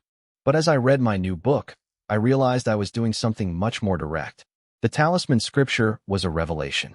Standard talismans were about begging the world for a little bit of power, but this book taught me how to make the world's laws come to me. It wasn't just about using existing energy. It contained the secrets of constructing the very laws of heaven and earth. I was stunned. Even a supreme being at the peak of cultivation wouldn't dare claim they could create natural laws from nothing. This was the work of gods. I shook my head and closed the book. It was too much for me right now. The difficulty of mastering this was even higher than the heavenly talisman records. I had stood at the peak before, so I knew the truth. A cultivator's greatest asset is themselves. Right now, I was weak. At the 3rd level of chi refining, I was barely a novice. Trying to force myself to understand these high-level laws would only damage my foundation. I walked out of the inner chamber and looked at the green bamboo pole leaning against the wall. A wave of emotion hit me. This thing was terrifyingly powerful. In the visions I'd seen, Jiang Sun had used it to fish up countless treasures, spirit stones, and immortal medicines. Of course, he'd caught plenty of trash too. I hadn't expected much when I cast my line, just some basic resources to help me survive. I never imagined my first try would land me a divine book. I tried to use it again, but the pole remained dormant. It seemed the vision was right. I could only use it once every 10 days. I wasn't disappointed. For a cultivator, 10 days passed in the blink of an eye. I started packing my things. It was time to leave. I had spent a month buried in hard cultivation just to break through to the 3rd level of chi refining.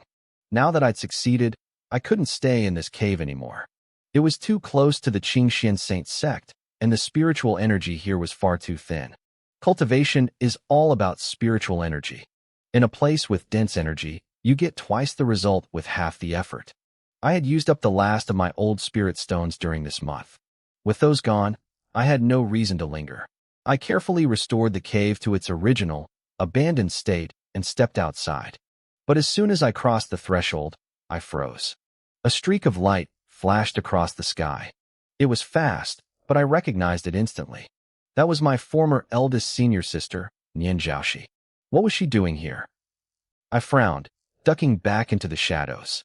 I didn't think she was looking for me. Nian Zhaoxi had always been solitary and distant. Even 500 years ago, we weren't close, and after I returned to the sect, we barely spoke. Still, her presence made me uneasy. I went back inside and added a few more layers of concealment to the cave before slipping away through the dense forest. I needed to avoid her at all costs. I didn't want any more trouble. I had a destination in mind, Cloud City. It was far from the Qingxian Saint sect and served as a hub for rogue cultivators, free from the control of the major sects. Since I had decided to live the rest of my life for myself as a rogue cultivator, it was the perfect place to disappear. More importantly, if my visions were correct, a massive opportunity was about to appear in Cloud City. In that alternate future, it was the breakthrough that helped Jiang Sun rise to power. Now, I intended to claim it for myself. Half a day after I vanished into the woods, a figure landed in front of the cave.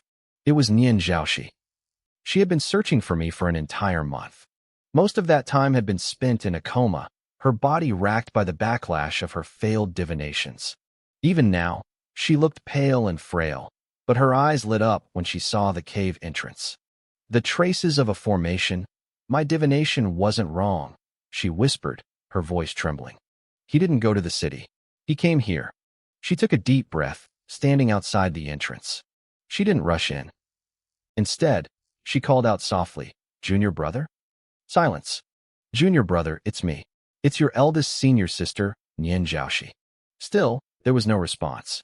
Her hands started to shake. "I have things I need to say to you. Can I come in?" The silence of the cave felt heavy, like a weight on her chest. A sudden panic seized her. Had something happened to me? She couldn't wait any longer and rushed inside. The cave was empty. Dust lay thick on every surface. It looked like no one had stepped foot inside for decades. "How is this possible?" she muttered, looking around in shock. She knew my habits. This cave had my signature style all over it. Her divination told her I should be here. Had her skills truly failed her? Then she stopped. She looked closer at the thick layer of dust. Something was wrong. The cave was dusty, yes, but there were no insects. No spiders, no mice, nothing. And the formation at the door had clearly been activated recently. A flash of hope returned to her eyes. It's him. He's always been cautious. She knew I didn't want to be followed. She knew I had likely spent years avoiding people to protect them from the bad luck I supposedly carried. She began to search the corners of the room, desperate for any sign that I had been there. In a dark corner, she found it. A pile of fine, cyan powder mixed with the dust. "Spirit stones?" she whispered, picking up a pinch. When a spirit stone is drained of its energy, it usually cracks into small chunks. But this wasn't chunks. It was a fine, microscopic powder. This only happened when a cultivator absorbed the energy with terrifying efficiency and speed. It was possible to turn a spirit stone into fine powder if you absorbed the energy slowly and completely. But seeing this made Nian Zhaoxi's heart ache. Usually, cultivators would discard a stone when the last sliver of energy remained to avoid the mess of it shattering on their clothes. Only a desperate rogue cultivator, someone starving for every drop of spiritual power, would be this meticulous. She thought about the meager monthly allowance I had received at the Qingxian sect. A wave of guilt washed over her. "Junior brother, I will find you," she whispered to the empty cave. "I'll make this right." She stepped out and took to the sky, intending to track me down. But before she could start her search, the sect token at her waist began to buzz. She frowned. It was an urgent summons from our master. The message was short: "Return immediately." Nian Zhaoxi hesitated, glancing at the endless expanse of the Tianqi Mountains. With a heavy sigh, she turned back toward the sect. Deep in the forest, I felt a strange sensation, like eyes on my back. I stopped and looked behind me, but there was nothing but shadows. I pushed the feeling aside and focused on what was right in front of me. A monster was blocking my path. It was a one-eyed wolf demon. Its limbs were thick and powerful, and a jagged, bloody scar ran across its face. It stared at me with its single eye, saliva dripping from its jaws. It clearly saw me as its next meal. I frowned. The Tianqi Mountains were crawling with beasts, but this was the outer perimeter. Usually, the monsters here were weak. This wolf, however, radiated the aura of a rank 2 demon. In human terms, that was equivalent to the late stages of qi refinement, around level 8. I was only at level 3. Despite the gap in power, I didn't feel afraid. I looked at the beast and spoke softly. "Your cultivation wasn't easy to achieve, and you're of no use to me. I don't want to kill you." The wolf didn't have the intelligence to understand mercy. Its eye flashed with cold light, and it lunged at me. I sighed. I picked up a sturdy wooden stick I'd found on the ground earlier. I focused my qi and steadied my mind. The bloodlust I had gathered from 500 years of constant warfare began to stir beneath the surface. My cultivation was low, but my combat experience was unmatched. If a rank 2 beast wanted to block my way, I would cut it down. Just as the wolf was about to reach me, I felt a sudden surge of energy from the distance. I pulled my aura back instantly. A spear with a red tassel streaked through the air, slamming into the ground right in front of the wolf. If the beast hadn't screeched to a halt, it would have been pinned to the earth. I looked toward the source. A woman in red combat armor appeared. She was beautiful, but she carried a sharp, heroic edge. Her black hair was tied in a high ponytail that whipped in the wind. She moved fast. By the time I processed her appearance, she was already standing in front of me. She reached out, and the spear hummed, leaping back into her hand. She swung it in a wide arc, positioning herself between me and the wolf. "My apologies," she said, nodding to me. "I was hunting this beast and didn't realize I'd driven it toward the outskirts. Are you hurt?" I shook my head. My eyes drifted to the jade token hanging from her waist. It was ancient and intricate, carved with 2 words, Tian Su. She was from the Tian's mansion. While I looked at her token, she was staring at me, specifically at my white hair. Before she could say anything, I spoke up. The wolf is going to ambush you. She blinked, startled.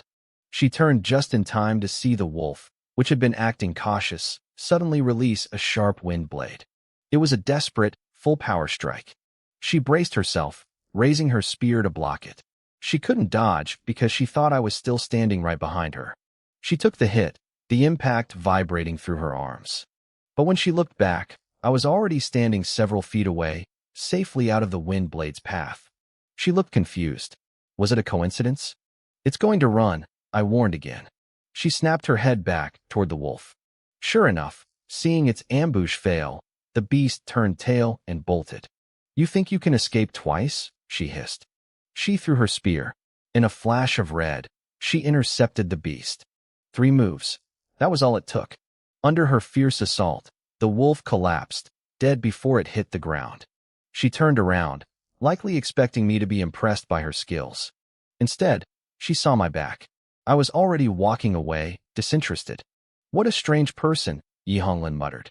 She hesitated, then left her trophy behind and ran to catch up with me. I am Yihonglin, from Tyant's mansion. And you are? A rogue cultivator, I replied shortly. She looked skeptical. I had faced that wolf without a hint of panic.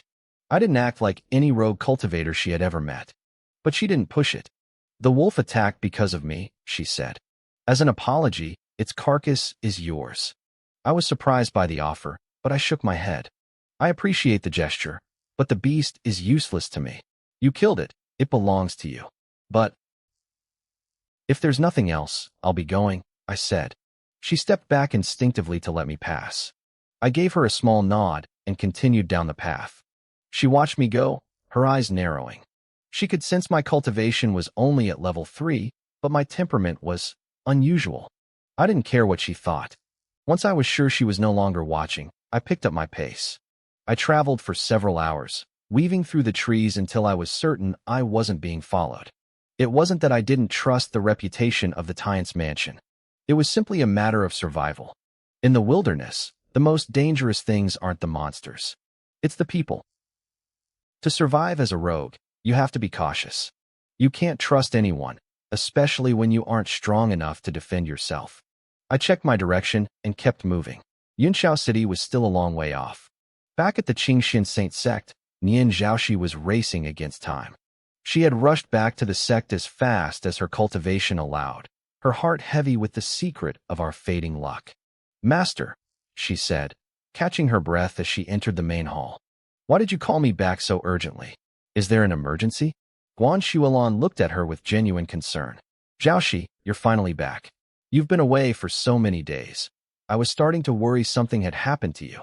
Thank you for your concern, Master, Nian Zhaoxi replied quickly.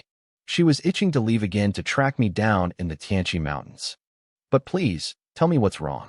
I have matters to attend to. Guan Shualon smiled. I do need your help. Your junior brother, Jiang Sun, just finished a month of training in the Sword Pavilion. His progress is incredible. I'm planning to gift him a new sword, and I want you to use your heavenly secret techniques to bless it with your divine energy. Nian Zhaoxi froze. She couldn't believe her ears. For that, Guan Shualon's expression shifted to confusion. Is there a problem? Is there a problem? Nian Zhaoxi repeated, her voice rising. Master, you used the Sovereign's urgent summons. That signal is reserved for life or death crises. And you used it just to bless a sword? Guan Shualon frowned, her tone sharpening. What do you mean, just for this? Jiang Sun is the most important person in this sect now. He is our future. His sword is a top priority for all of us. Nian Zhaoxi took a deep breath, forcing down the urge to scream. She wanted to yell at her master. She wanted to ask if Guan Shualon gave a single damn about the other disciple who had been gone for a month, the one who had actually built this sect's foundation. But she stayed silent. She knew that in Guan Shualon's eyes, I was nothing compared to Jiang Sun. I understand, Nian Zhaoxi said quietly. Where is the sword? I'll do it now. No rush, Guan Shualon replied, waving a hand. Your second junior sister, Su Wanqing, is still forging it. It's being made from the rarest treasures we have. Even with her skill, it will take time. Go back to your pavilion and wait. But don't leave the sect. The blessing must happen the moment the forge is finished. Nian Zhaoxi bowed her head and walked out of the hall. The sunlight outside was blinding, making her eyes sting.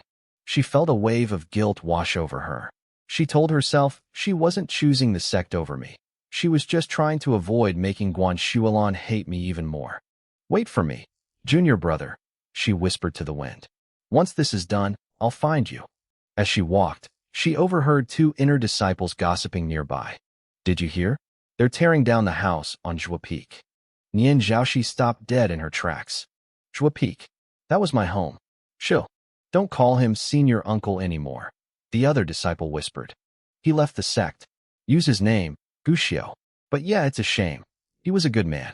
I don't see why they have to destroy his place. It's called out with the old, the first one replied.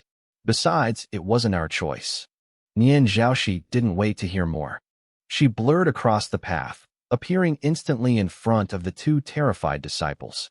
You, she said, her voice like ice. Did you say they are tearing down the house on Zhua Peak? The disciples fell to their knees, trembling under her sudden pressure. Yes, Master Nian. It's the 5th and 7th senior sisters, Qin Moran and Lu Qingyao. Nian Zhaoxi's brow furrowed. Why? They have their own peaks. 7th senior sister said she needs a place to teach Jiang Sun beast taming, one stammered. Since Zhua Peak was empty, she decided to take it. 5th senior sister is helping her set up a raise there right now. The pressure Nian Zhaoxi was emitting became unbearable. The two disciples pressed their foreheads to the dirt, begging for mercy, thinking they had offended her by mentioning my name. But when they finally looked up, she was already gone. Nian Zhaoxi flew toward Zhua Peak at her maximum speed, her heart pounding. She kept thinking that if she could just preserve my home, she might still have a way to bring me back. If the house was gone, the last tie I had to this place would be severed forever. She pushed her cultivation to the limit, a streak of light across the sky. But as she reached the summit of Zhua Peak, a thunderous crash echoed through the air. She watched in horror as the modest wooden house, the place where I had lived for centuries, collapsed into a pile of splinters and dust. Standing in front of the ruins, Lu Qingyao was clapping her hands and cheering like a child who had just received a new toy. Lu Qingyao stood amidst the wreckage, a satisfied smile spreading across her face. She looked at Qin Moran and gestured toward the pile of broken wood. Sister, now that this rotten shack is finally gone, we can start our plan. We need to prepare the Shulan flower garden for our junior brother Jiang Sun. Let's get rid of all this trash first. His garden needs to be perfect, without a single flaw. Qin Moran nodded in agreement. You're right. We should clear this debris immediately. Why bother moving it? Lu Qingyao asked, pulling a talisman from her sleeve. A single fire charm will turn this whole place to ash. She didn't hesitate. With a flick of her wrist, she ignited the charm.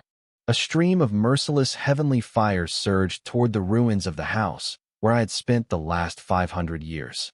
Nian Zhaoxi, who had been standing there in a daze, suddenly snapped out of it.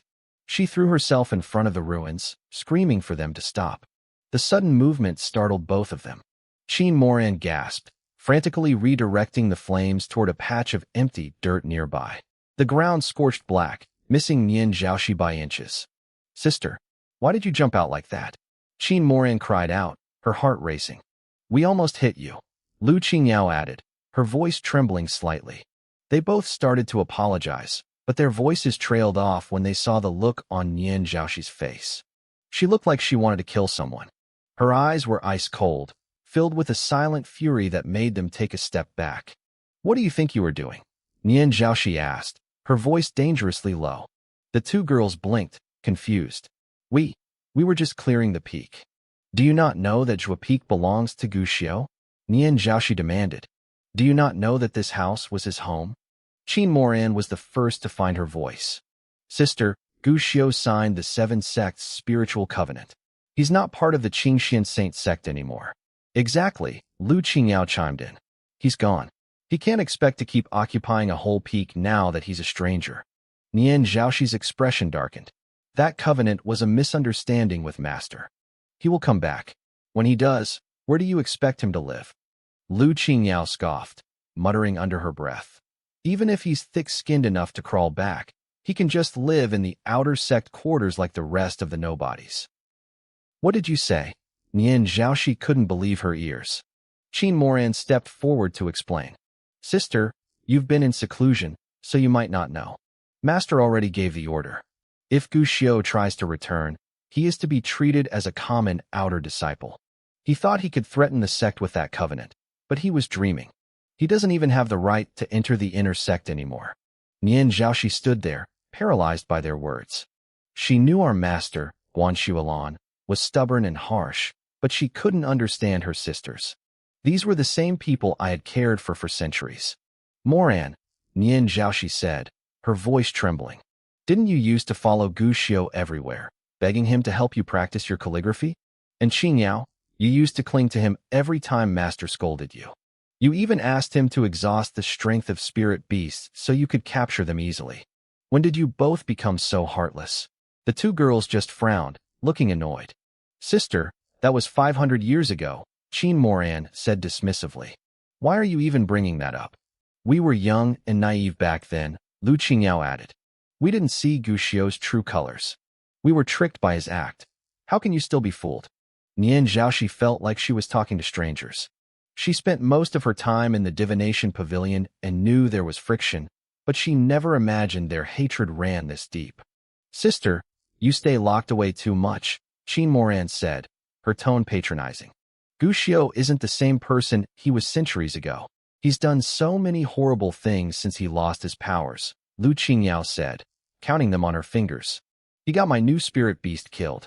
He ruined Sister Qin's breakthrough by interrupting her meditation on the heaven-reaching talisman. His crimes are endless. He's rotten to the core. Honestly, all of us sisters wish he would just drop dead. Nian Zhaoxi looked at Qin Moran, hoping for a voice of reason. But Qin Moran just nodded. Qingyao is being dramatic, but she's right. We've had enough of him. Before Nian Zhaoxi could find the words to argue, Lu Qingyao noticed something in the ruins. She ran over and waved her hand, clearing away a pile of charred wood to reveal the foundation of the house. Etched into the stone were dense, blood-red patterns. They looked eerie and twisted, sending a chill through the air despite the midday sun. Look, Lu Qingyao shouted. I knew it. Gu Xiu was practicing some evil sorcery to curse the sect. Look at how disgusting these arrays look. Qin Moran and Nian Zhaoxi both leaned in, their faces turning pale as they recognized the markings. This is, Qin Moran whispered, her eyes wide with shock. The Earth Fiend's soul gathering array? He actually planted a forbidden array inside the sect. Lu Qingyao looked confused. What's an Earth Fiend's soul gathering array? It's a demonic formation, Qin Moran explained, her voice tight with fear. It's used by the dark sects. It's incredibly malicious. It draws in any wandering spirits nearby and grinds them down into raw energy to nourish the person at the center of the array. Lu Qingyao gasped. Why would he have something like that? Why would he put it here? He probably couldn't accept being a cripple.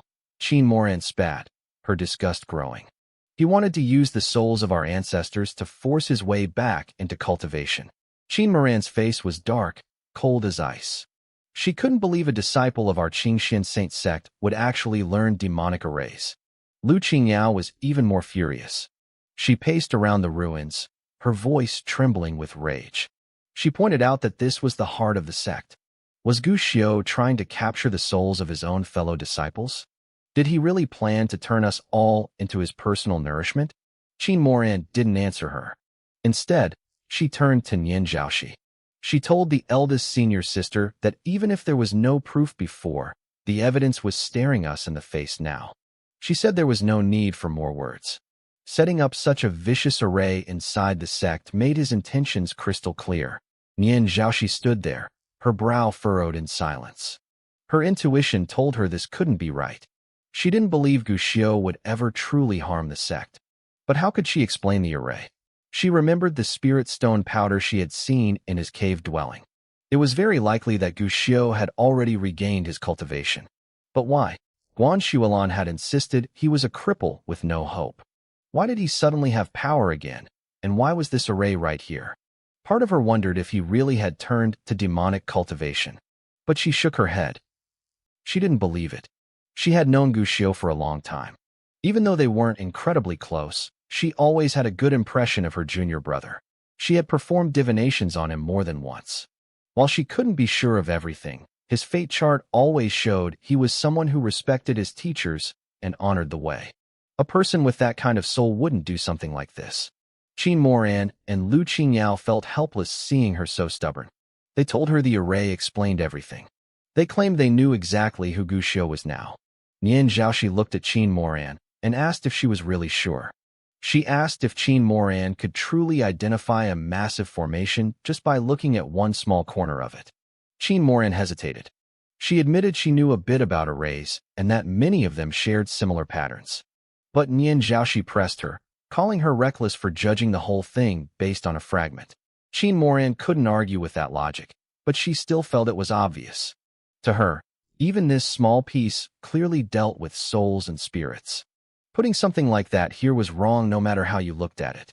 Nian Zhaoxi knew the risks, but she remained stubborn. She wanted to see the whole thing. She walked over to the wreckage of the wooden house and began picking up the charred debris, piece by piece, storing them in her storage ring. She was determined to dig out the entire array. Qin Moran and Lu Qingyao watched her, feeling frustrated. They thought the eldest senior sister was being incredibly thick-headed. They blamed Gu Xiu, thinking his acting skills must have been so good that he even fooled her. They couldn't let her do all the heavy lifting alone, so they joined in to clear the ruins. In their minds, they should have just burned the whole place to ash. But since Nian Zhaoxi wouldn't allow it, they had to sort through every scrap of wood. As they worked, they started finding things. I knew it. Qin Moran snapped, holding up a charred book. My book of talismans went missing, and here it is. Gu Xiu stole it. Lu Qingyao found something else and let out a cry of disgust. She held up the remains of a spirit beast's foot. She remembered when her pet died and Gu Xiu had insisted he had nothing to do with it. Now, she felt she had the proof. They kept finding items belonging to other sisters as well. Their anger grew with every discovery. Nian Zhaoxi listened to them, her heart sinking. She kept telling herself that Gu Xiu wouldn't do this. He couldn't. She gritted her teeth and ignored their complaints, focusing entirely on clearing the ground. As the debris vanished, the array beneath began to take shape. When 30% of the array was visible, Qin Moran shook her head. She told Nian Zhaoxi to stop, insisting it was clearly a soul-gathering array. Nian Zhaoxi refused to listen and kept working. By the time 60% was revealed, Qin Moran spoke up again. She called it the Earth Fiend Soul Gathering Array. She pointed out that this section wasn't just for gathering souls, it was for refining them. Once a soul was caught, it would be ground down into pure energy. Nian Zhaoxi's hands trembled, but she still wouldn't stop. I don't believe it, she whispered. But when 90% of the array was exposed, her heart hit rock bottom. Qin Moran pointed to the newest section, explaining that it turned the refined souls into nourishment for the user. She said the array was designed to maximize the effect, meaning the souls used as fuel would never even have the chance to reincarnate. She begged Nian Zhaoxi to stop and just destroy this evil thing. Lu Qingyao started cursing Gu Xiu again. She called him sinister and ungrateful. She shouted about how the sect had fed him and cared for him while he was a useless cripple, and this was how he repaid them. She said he deserved to die for planting such a trap in his own home. Nian Zhaoxi's face turned pale, then flushed with shame. She wanted to defend him, but she didn't know how. She looked at the final 10% of the array. She gritted her teeth one last time. She had to see the end. Qin Moran and Lu Qingyao sighed, but they didn't try to stop her anymore. They figured the truth would be brutal, but maybe it was better for the eldest senior sister to finally see Gu Xiu for who he really was. Finally, the last piece of wood was cleared. The full array was revealed. Nian Zhaoxi stared at it for a moment, and then she suddenly burst into tears. Lu Qingyao rushed over to comfort her, telling her not to cry over someone like Gu Xiu. She hated him even more now for making their sisters so miserable. But Nian Zhaoxi just kept shaking her head, sobbing uncontrollably. No, Nian Zhaoxi gasped through her tears. Gu Xiu never wanted to hurt anyone. He always had the sect in his heart. I knew it. He always cared. Lu Qingyao was completely confused. How could she still say that? What kind of spell had Gu Xiu put on her? But then, she heard a sound from behind her. It was Qin Moran, and she sounded horrified. How is this possible? Qin Moran whispered. It was the Earth Fiend array. Why did it change? This has to be fake. Lu Qingyao turned around. Qin Moran was staring at the completed array with wide, disbelieving eyes. Lu Qingyao didn't understand. She asked what she meant by changed. Nian Zhaoxi looked up, her eyes red and streaming with tears. She looked at Qin Moran and asked her if she finally saw what it was. Qin Moran looked at the array, then back at Nian Zhaoxi. Her voice was barely a whisper when she finally spoke. It's the spirit-dissipating soul sacrifice array. Lu Qingyao had never heard of it. She asked what that meant. Nian Zhaoxi stood up, her voice trembling with a mix of grief and pride. It means, dissipate my cultivation, sacrifice my soul, only to bless this land. This wasn't a soul-gathering array. It wasn't an evil formation at all. I realized the truth as Nian Zhaoxi's voice cracked with a grief so heavy it seemed to shatter the air. The Earth Fiend array wasn't a curse. It was a sacrifice.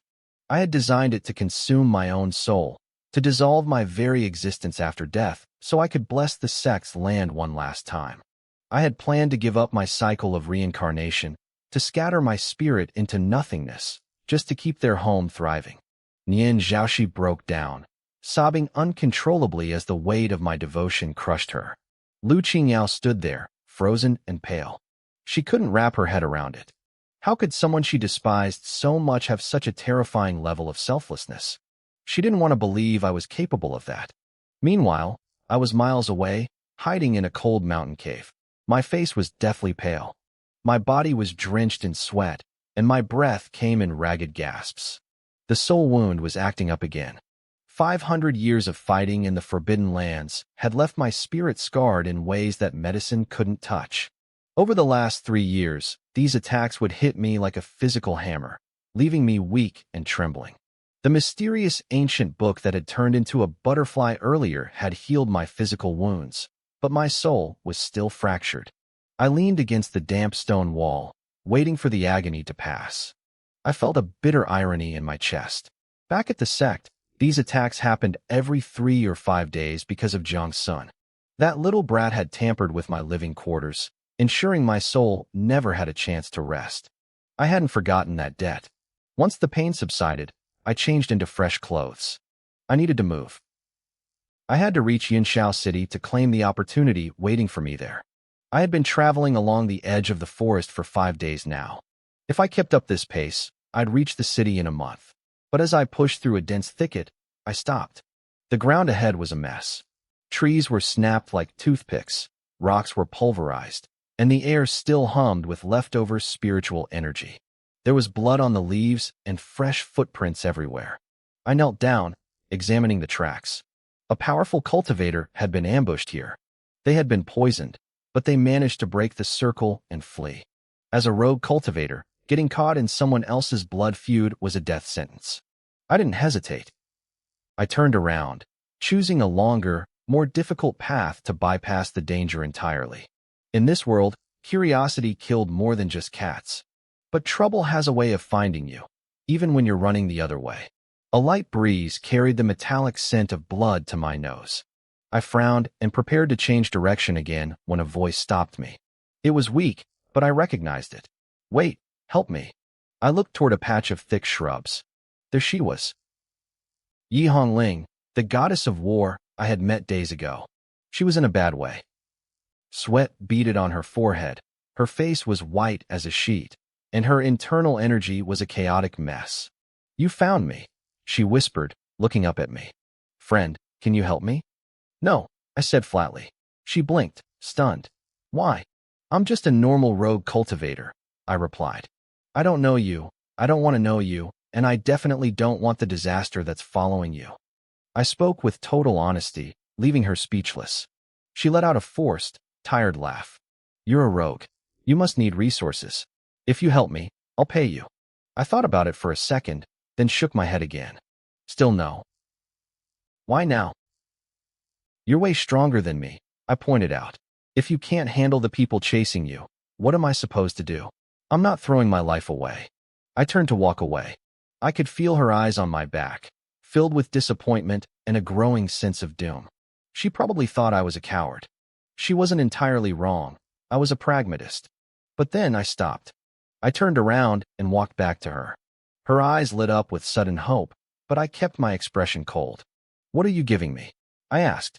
800 spirit stones, she said quickly. "And some pills." "Not enough?" I countered. "The risk is too high. Is your life only worth that much?" She looked embarrassed. "It's all I have on me right now. I just need you to protect me while I meditate. I've been poisoned. I need to clear it, but I can't do it while watching my back. If it's not enough, I'll pay you the rest once we're safe." I stared at her for a moment, then nodded. "Fine. 800 stones. Give them to me now."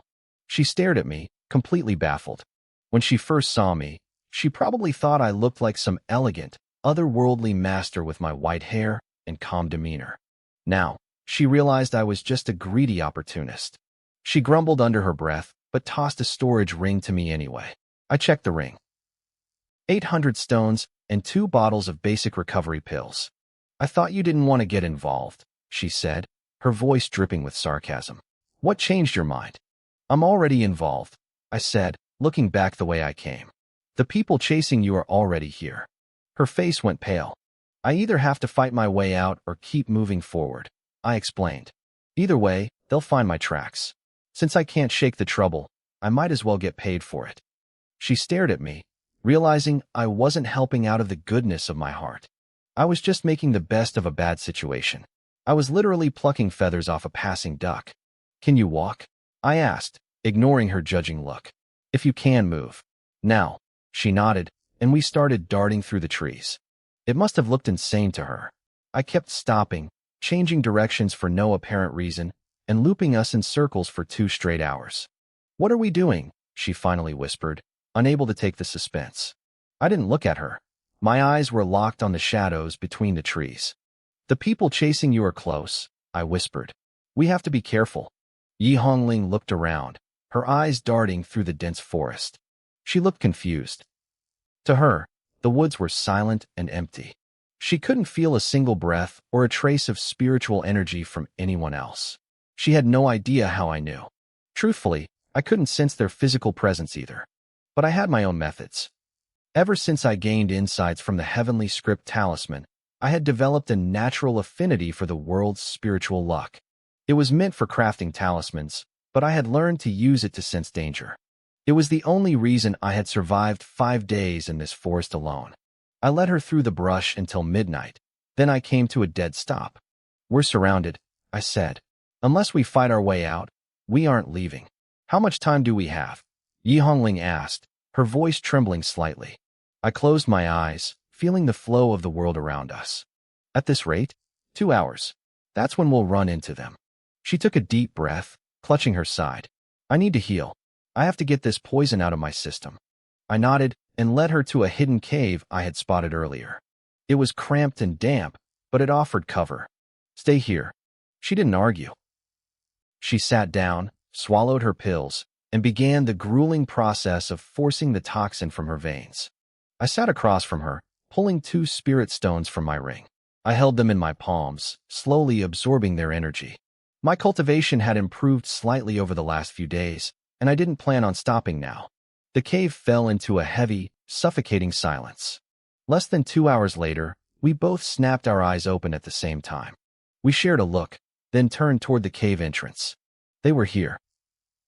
Voices drifted in from the darkness outside. "Where did she go?" a man grumbled. "I don't know," another replied. "She definitely headed this way.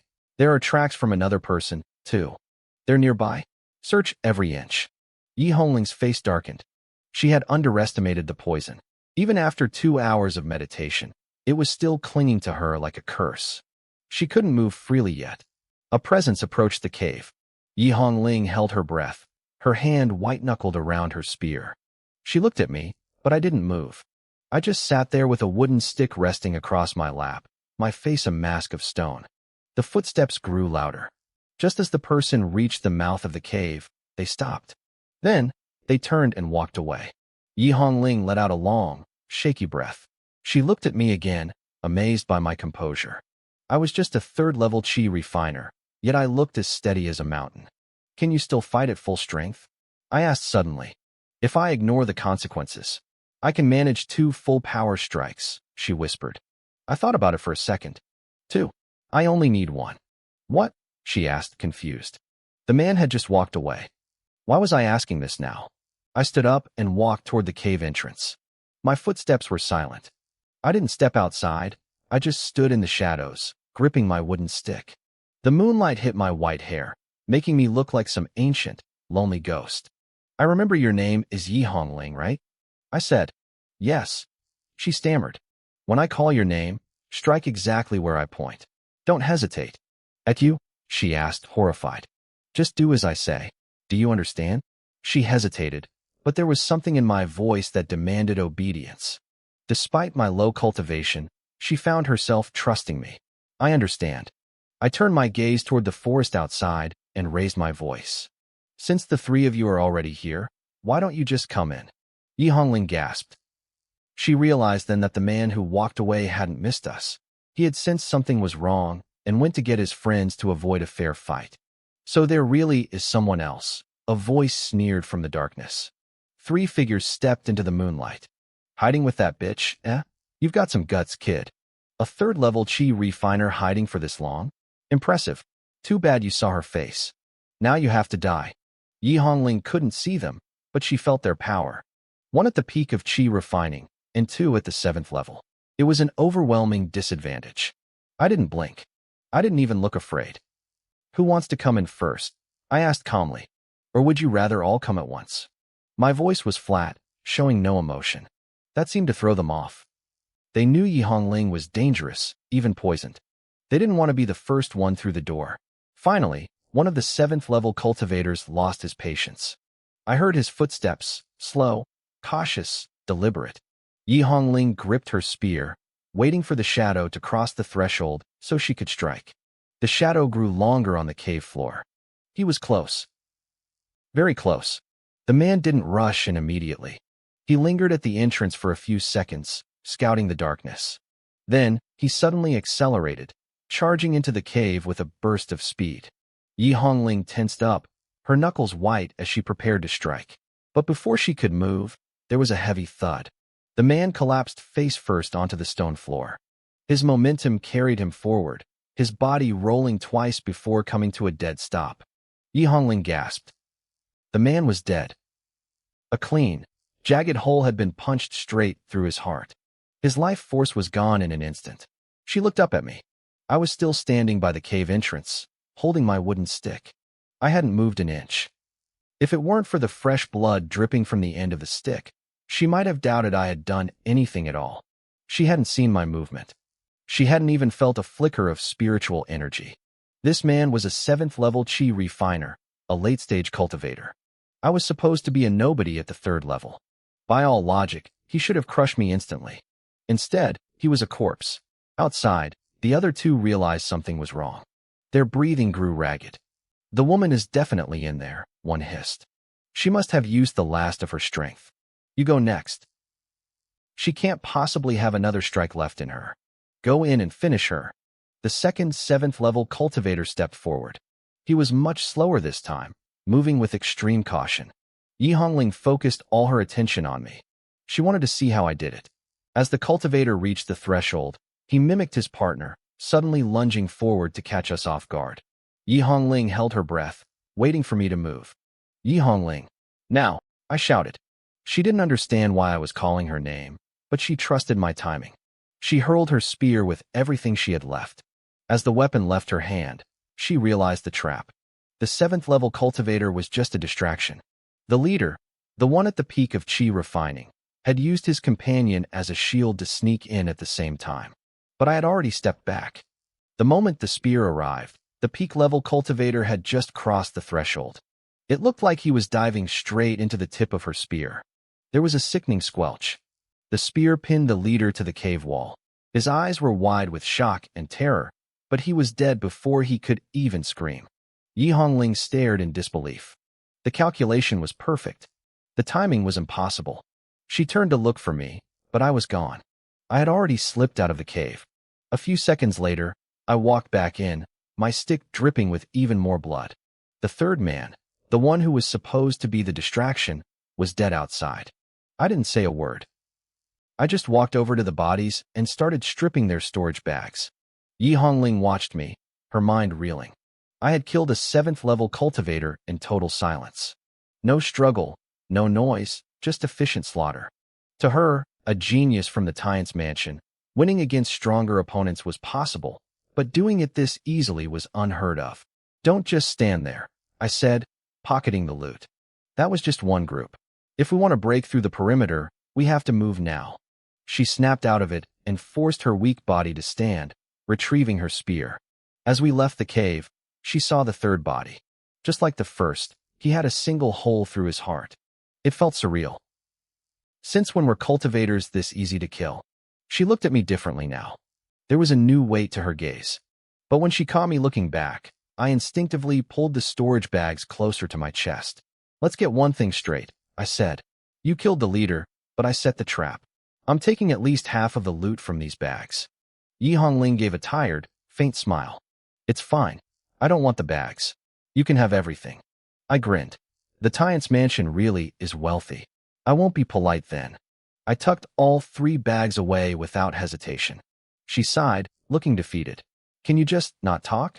When you open your mouth, I can't tell if I should look at you as a hidden master or a greedy rogue. I misunderstood her look and added, Don't look at me like that. There's no antidote in these bags. The people who sent them probably feared you'd kill them and take the cure, so they didn't give them any. I know, she whispered. What do we do now? The answer was obvious. We had to keep running. We plunged back into the dense forest, picking up the pace.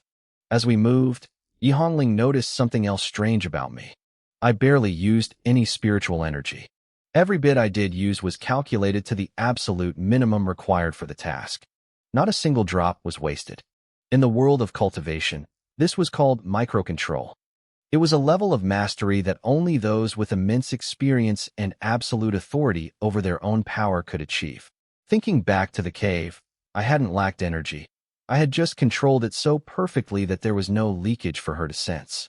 Who was I, really? Meanwhile, back at the Qingxian Saint sect, the atmosphere was suffocating. Qin Moran stood before Nian Zhaoxi, her face full of helplessness. Eldest senior sister, I can't do it, Qin Moran said. You want me to go and plead for Guxiu to return? It's too late. He's already gone, and the contract severing his ties to the sect has been signed. It was clear that my fate with the Qingxian Saint sect had ended. Whatever bond existed was broken, and it couldn't be forced back together. Ever since Nian Zhaoxi discovered that the formation in my old residence wasn't a soul-trapping array, but a self-sacrificing, soul-dissolving array, she had become obsessed. She wouldn't stop pestering Qin Moran. Her goal was simple. She wanted Qin Moran to go to our master, Guan Shualan, and beg for my return. She even wanted the sect to officially track me down and offer me protection. But there was no way Qin Moran would agree to that. Still, Nian Zhaoxi was determined. She followed her younger sister everywhere, trying to wear her down with logic. Fifth junior sister, Nian Zhaoxi pleaded. Out of everyone, you were once the closest to Guxiu. You're well-read and sensible. If you speak to Master, she'll listen to you. Even if the contract is signed, we can just sign a new one to bring him back into the fold. Nian Zhaoxi felt helpless on her own. She knew her words alone wouldn't change Master's mind. But if she could recruit Qin Moran, the sister most famous for her eloquence and reasoning, they might have a chance. Unfortunately, Qin Moran just shook her head. Her voice was firm. Eldest senior sister, let me be clear. I will never plead for Guxiu. Not now, not ever. Why? Nian Zhaoxi asked, stunned. Because I wanted him to leave. Qin Moran snapped, her eyes hardening. Actually, seeing him no longer loitering around our sect makes me very happy. Nian Zhaoxi froze. She couldn't believe what she was hearing. Qin Moran bit her lip, deciding it was time to be blunt. I know what you're going to say. You'll say we used to be close, and that I should want him back. Right. Isn't that the truth? Nian Zhaoxi asked. Of course not, Qin Moran said, shaking her head. Back then, I was young and naive. I was blinded by him. Even if I wasn't, 500 years have passed. I haven't changed, but Guxiu has. He's no longer that person who treated everyone well, who saw us as family, and who would sacrifice everything for the sect. Nian Zhaoxi frowned. Sister, have you forgotten? We just saw that soul-dissolving array he left behind. I haven't forgotten, Qin Moran countered. Then you should know, Nian Zhaoxi argued. If he didn't care for the sect, why would he set up a formation that would literally destroy his own soul just to nourish the sect's foundation? He was willing to give up his chance at reincarnation. How can you say a man like that has changed? Nian Zhaoxi couldn't understand why her sisters were suddenly so full of hostility toward me. She wanted to save them from their own bitterness. Sister, I don't deny the array exists, Qin Moran said coldly. But there's a problem with it. If you look closely at one specific spot, you'll see it was intentionally sabotaged. If Gu Xiu had actually triggered it, his soul would have been extinguished, but the energy would never have reached the sect. He probably wanted to help us once, but then he changed his mind. Nian Zhaoxi's brow furrowed. It was true, the most critical part of the formation had been damaged. But if he changed his mind, why keep the part that destroys his soul? Why not just destroy the whole thing? Who knows? Qin Moran shrugged. Maybe he wanted to die a pathetic death here, just to curse the sect with his dying breath. Nian Zhaoxi tried to argue, but Qin Moran cut her off. Sister, you have no idea what Gu Xiu did to me. If you did, you'd understand why I hate him so much. Nian Zhaoxi stared at her, shocked. The usually elegant, scholarly Qin Moran was gone. In her place was a woman filled with resentment and a dark, murderous aura. You spend all your time in the inquiry pavilion, looking down on the world, Qin Moran said, her voice trembling with rage. Now you blame me for not remembering old feelings? Do you think I turn on him just because his cultivation fell? Am I that kind of person? Nian Zhaoxi felt a pang of guilt. Fifth sister, do you know? Qin Moran interrupted, her eyes burning. That brother you're so desperate to find. The one you think would sacrifice himself for us. He's the same man who destroyed me. Nian Zhaoxi gasped. Destroyed you? Moran, are you talking about what happened 3 years ago? So you do remember, Qin Moran said with a mocking, bitter smile. Nian Zhaoxi fell silent. Even though she rarely left her pavilion, she was still the eldest senior sister. She had heard the rumors. 3 years ago, the conflict between me and Qin Moran had been so violent that she had almost killed me. It started when I returned from the Forbidden Zone. My cultivation was gone, and it was clear I'd never be a traditional cultivator again. But as Guan Shuolan's disciple, she didn't want me to be completely useless. She decided I should learn the 6 paths, the auxiliary professions of the cultivation world. These paths were alchemy, smithing, talismans, beast taming, puppetry, and the most mysterious one, divination. Except for divination, which required immense talent, the other 5 usually needed spiritual power to reach a master level. However, even a mortal could learn the basics if they were diligent. Master had assigned me to study under my sisters. I spent time with each of them, and for a while, I studied the path of talismans under Qin Moran. The path of talismans is unique. It relies on the luck of heaven and earth. While spiritual power helps, the most important factor is gaining the recognition of the world's natural energy. This energy is divided into 9 grades. The higher the grade, the rarer and more powerful it is. A talisman master's rank is determined by which grade of energy they can command.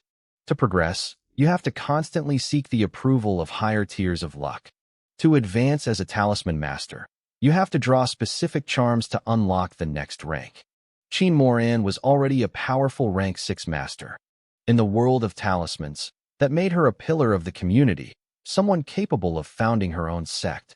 But the gap between rank 6 and rank 7 is like the distance between heaven and earth. To cross it, you need the recognition of grade 7 luck. Grade 7 luck is incredibly rare, mysterious, and powerful. Most importantly, these natural energies rarely choose to acknowledge a human. There are many talisman masters, but very few reach rank 6. Beyond that, not even 1 in 100 succeeds. Up to rank 6, you can make it with hard work, persistence, and a bit of talent. But after that, it comes down to fate. It doesn't matter what tricks or methods you use. You need the energy itself to like you. Some people reach rank 6 in 10 years, but spend the next millennium stuck there until they die. Others struggle for 1,000 years just to hit rank 6. only to have grade 7 luck descend upon them that very same night, elevating them instantly. It all depends on whether the luck of the world is willing to be used by you. When this divine energy approaches a master, it's called a hidden god event. Most people never experience it. A lucky few might get one chance in their entire lifetime. Cheen Moran was one of the lucky ones. 3 years ago, she had her chance. But she was also incredibly unlucky because she failed. The failure rate for a hidden god event is actually quite high. It starts when the world's energy takes an interest in a master and moves closer to observe them. But interest isn't loyalty. To succeed, the master has to communicate with the energy, connecting their souls. Then, they must use pre-prepared tools to write a divine contract. Only then is the bond sealed. Nian Zhaoxi nodded, remembering what our master had told her. 3 years ago, Cheen Moran had been struck by a sudden moment of divine clarity. Luckily, she had been preparing for this since she hit rank 5. She had everything ready for the transition to rank 7. The process started smoothly. She had already gained the energy's favor. But just as she was about to write the final contract and bind her soul to that luck forever, disaster struck. Nian Zhaoxi sighed softly. She told Cheen Moran that she knew the story, that I had suddenly barged into the ritual site, startled the divine energy, and caused the whole thing to collapse. Cheen Moran let out a cold, bitter laugh. Her voice was thick with resentment. I couldn't blame her. A chance like that is a once-in-a-lifetime miracle. Missing it usually means your path is blocked forever. She would never reach rank 7 now. Her future had been severed. Nian Zhaoxi tried to comfort her, saying she understood why she hated me. Anyone would. But she hesitated before adding that she heard it wasn't intentional. She tried to defend me, saying my Dao injury had flared up, causing my soul to spiral into madness and confusion. She thought I had just stumbled in while I was out of my mind. Cheen Moran cut her off sharply. Nian Zhaoxi froze, then nodded weakly. She mentioned that Master Guan Shuolan had told her about it. Everyone knew my Dao injuries were unpredictable. She told Cheen Moran that while her anger was justified, blaming me entirely wasn't fair because I couldn't control myself during a breakdown. She even pointed out that I had left deep claw marks on my own arms back then, proving I was desperately trying to stay conscious so I wouldn't cause trouble. Nian Zhaoxi knew she sounded like she was preaching, but she wanted Cheen Moran to let go of the hate. She told her that since she was naturally gifted, maybe a second chance would come. She called this current failure the darkness before the dawn. Cheen Moran interrupted her again. She looked at our eldest senior sister with a look that was part self-mockery, part pity, and part pure hatred. Nian Zhaoxi felt a knot tighten in her stomach. Cheen Moran asked her why my Dao injury happened to flare up at that exact, critical moment. Nian Zhaoxi stammered that those injuries have no schedule. They just happen. Cheen Moran shook her head. She told Nian Zhaoxi she was wrong. She admitted that at first, the injury was real. The timing was so perfect it was suspicious, but she had confirmed back then that I was indeed suffering. Nian Zhaoxi's eyes lit up, thinking that proved it was an accident. But Cheen Moran shut her down. She said if it had truly been the injury, she would only be sad, not hateful. She would have blamed fate. Then she dropped the bombshell. She told Nian Zhaoxi that I had done it on purpose. She claimed I intentionally destroyed her chance at divinity. Nian Zhaoxi was stunned. She reminded her that she just said I was delirious. Cheen Moran's voice went cold. She explained that while I started out delirious, I had actually regained clarity right before I ruined everything. She said I knew exactly how important that moment was to her. Nian Zhaoxi couldn't believe it. She asked about what Master had said. Cheen Moran laughed miserably. She said Master Guan Shuolan only lied to protect my reputation as a core disciple. Master didn't want the truth to get out because she knew the other sisters would never forgive me. But according to Cheen Moran, I was wide awake. I was clearer than I had ever been. And in that moment, I chose to destroy her.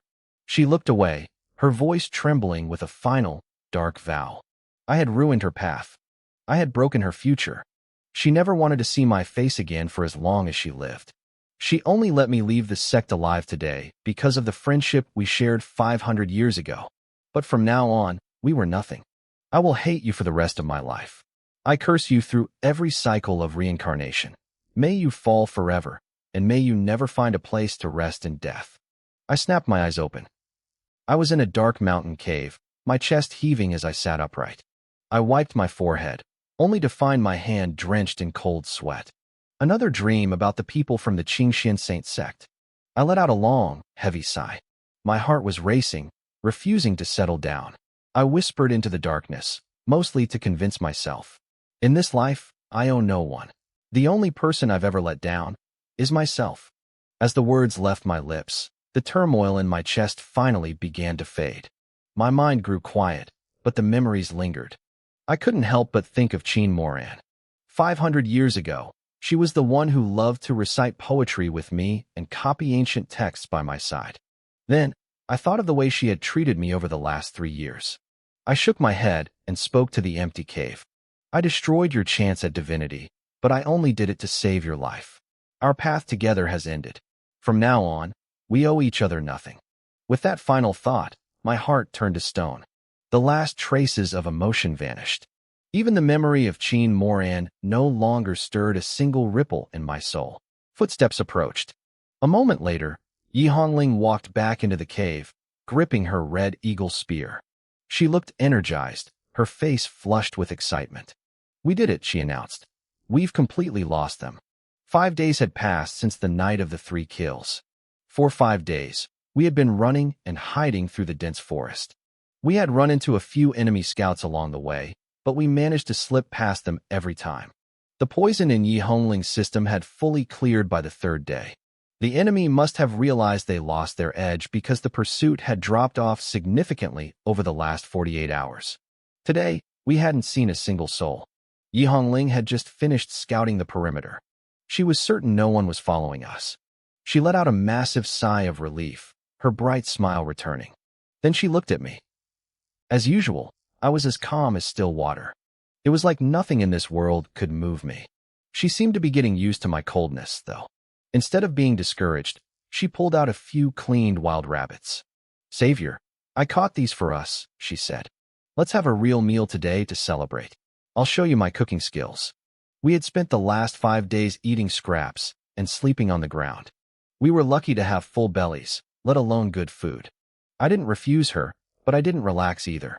I kept my senses tuned to the flow of the world's natural energy, watching for any hidden ripples of danger. Yi Hongling didn't notice my vigilance. She busied herself setting the rabbits over the fire and pulling out small jars of seasoning. Do you have any preferences for the flavor? I'm not picky, I replied. Anything is fine. She nodded, but after a moment of silence, she couldn't help herself. Savior, where are you actually going? Nowhere in particular, I said. Just wandering. She rolled her eyes at that. After 5 days, her knowledge of me was still a big fat 0. She still called me Savior because she didn't even know my name. She knew nothing about where I came from, my cultivation level, or my sect. She had tried to ask before, but I had shut her down with a single sentence. You and I are just a transaction. There is nothing worth remembering. The rabbits began to sizzle over the flames. You know, she said suddenly, you never asked who those people chasing me were. I'm not interested, I said, shaking my head. Why not? I looked at her. As a rogue cultivator, you need a certain level of self-awareness. Too much curiosity is a death sentence. She went quiet for a second, then asked, do you have any friends? I used to. Used to? I didn't answer. Her curiosity was clearly reaching a breaking point. The more time she spent with me, the more she realized how many secrets I was hiding. But she knew the rules of the road and didn't push further. Suddenly, I felt a vibration in the air. My brows furrowed. Someone is coming. Yi Hongling tensed instantly, her hand flying to her spear. But a moment later, a rhythmic, heavy thudding sound echoed through the woods. Her expression softened. That's the sound of red-footed black-maned hooves. It's my sect. Sure enough, 3 riders appeared near the cave entrance. They had followed the secret markers Yi Hongling had left behind. Once she confirmed their identities, she stepped out to meet them. Hongling, are you all right? One of them called out. Are you hurt, junior sister? The message said the Qishui sect was hunting you. Why would they attack you out of nowhere? The newcomers were strong. One was a middle-aged man radiating the powerful aura of a golden core stage expert. The other 2 were at the foundation establishment stage, just like Yi Hongling. While they fussed over her, I studied their mounts. The horses were pitch black with hooves that glowed like red embers, leaving unique charred prints on the ground. These were special spirit beasts unique to the Tyrant's mansion. Even though Foundation establishment cultivators could fly on weapons and Golden Core experts could walk through the air, these mounts were prized for their speed and the combat buffs they provided during battle. Uncle, senior brothers, I'll explain everything about the Chishui sect once we get back, Yi Hongling said. She gestured toward me. This is the man who saved me. If it wasn't for him, I wouldn't have made it out of the Tianqi Mountains alive. The three men turned their gaze toward me. I could see the confusion in their eyes. They couldn't understand how a lowly Qi refinement level 3 cultivator could possibly save someone like her. Still, they nodded politely. One of the younger men, a handsome fellow with a refined face, frowned when he saw how close Yi Hongling was standing to me. He stepped forward, his voice dripping with concern. Junior sister, you're injured. Thank you for your concern, senior brother Zhao, but I've mostly recovered, she said, pointedly stepping back to maintain her distance. Zhao's frown deepened. He noticed that while she moved away from him, she stayed right next to me. He shot me a sharp, suspicious look. The Chishui sect attacking a member of Tyrant's mansion is a serious matter, the Golden Core elder interrupted. We need to head back and report this immediately. The three men mounted their horses. Zhao turned to Yi Hongling and offered his hand. Junior sister, ride with me. Thank you, senior brother, but I'll just follow behind you. She declined again. Zhao's face stiffened. The third rider quickly stepped in to smooth things over. Hongling is a lady, it's better this way. Here, Hongling, take my horse. I'll ride with Zhao. Yi Hongling didn't refuse this time. She vaulted into the saddle, but as soon as she was up, she looked down at me and reached out a hand. Savior, get on. I'll take you out of these mountains. The three men froze. Zhao's eyes practically bored a hole through me. But to their absolute shock, I didn't take her hand. I looked at the horses, my brow knitting together in a frown. Don't ride the horses, I said. The four of them stared at me, stunned. Yi Hongling gave a small, forced laugh. Savior, don't worry. These are red-footed blackmans, unique to my sect. They're incredibly fast. I said. I repeated, my voice cold, don't ride the horses. These horses aren't any slower than flying treasures, Yi Hongling explained, her voice softening. And they save spiritual energy. Please, Savior, come with us. I looked at the red-footed blackmans and shook my head. The people hunting you know who you are. If they haven't found you by now, they'll have checked the nearby water sources. They know you have these horses. Yi Hongling blinked, her eyes widening in surprise. You mean, they haven't given up? They risked everything to kill you. I countered. Do you really think they'd just go home? If I were them, I'd set an ambush specifically for these horses. They're fast, but they're predictable. A snort of derisive laughter came from the side.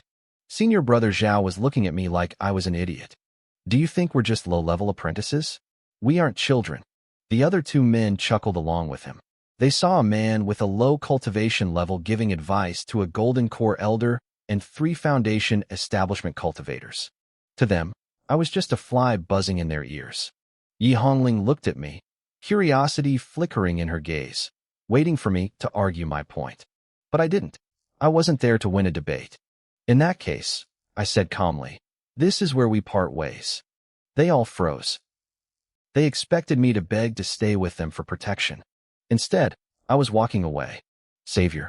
Yi Hongling called out, stunned. I promised to help you once, I said, not looking back. You've reunited with your sect. My debt is paid. Goodbye. I turned and walked into the dense forest, my pace quick and deliberate. Yi Hongling tried to step forward, but Zhao blocked her path.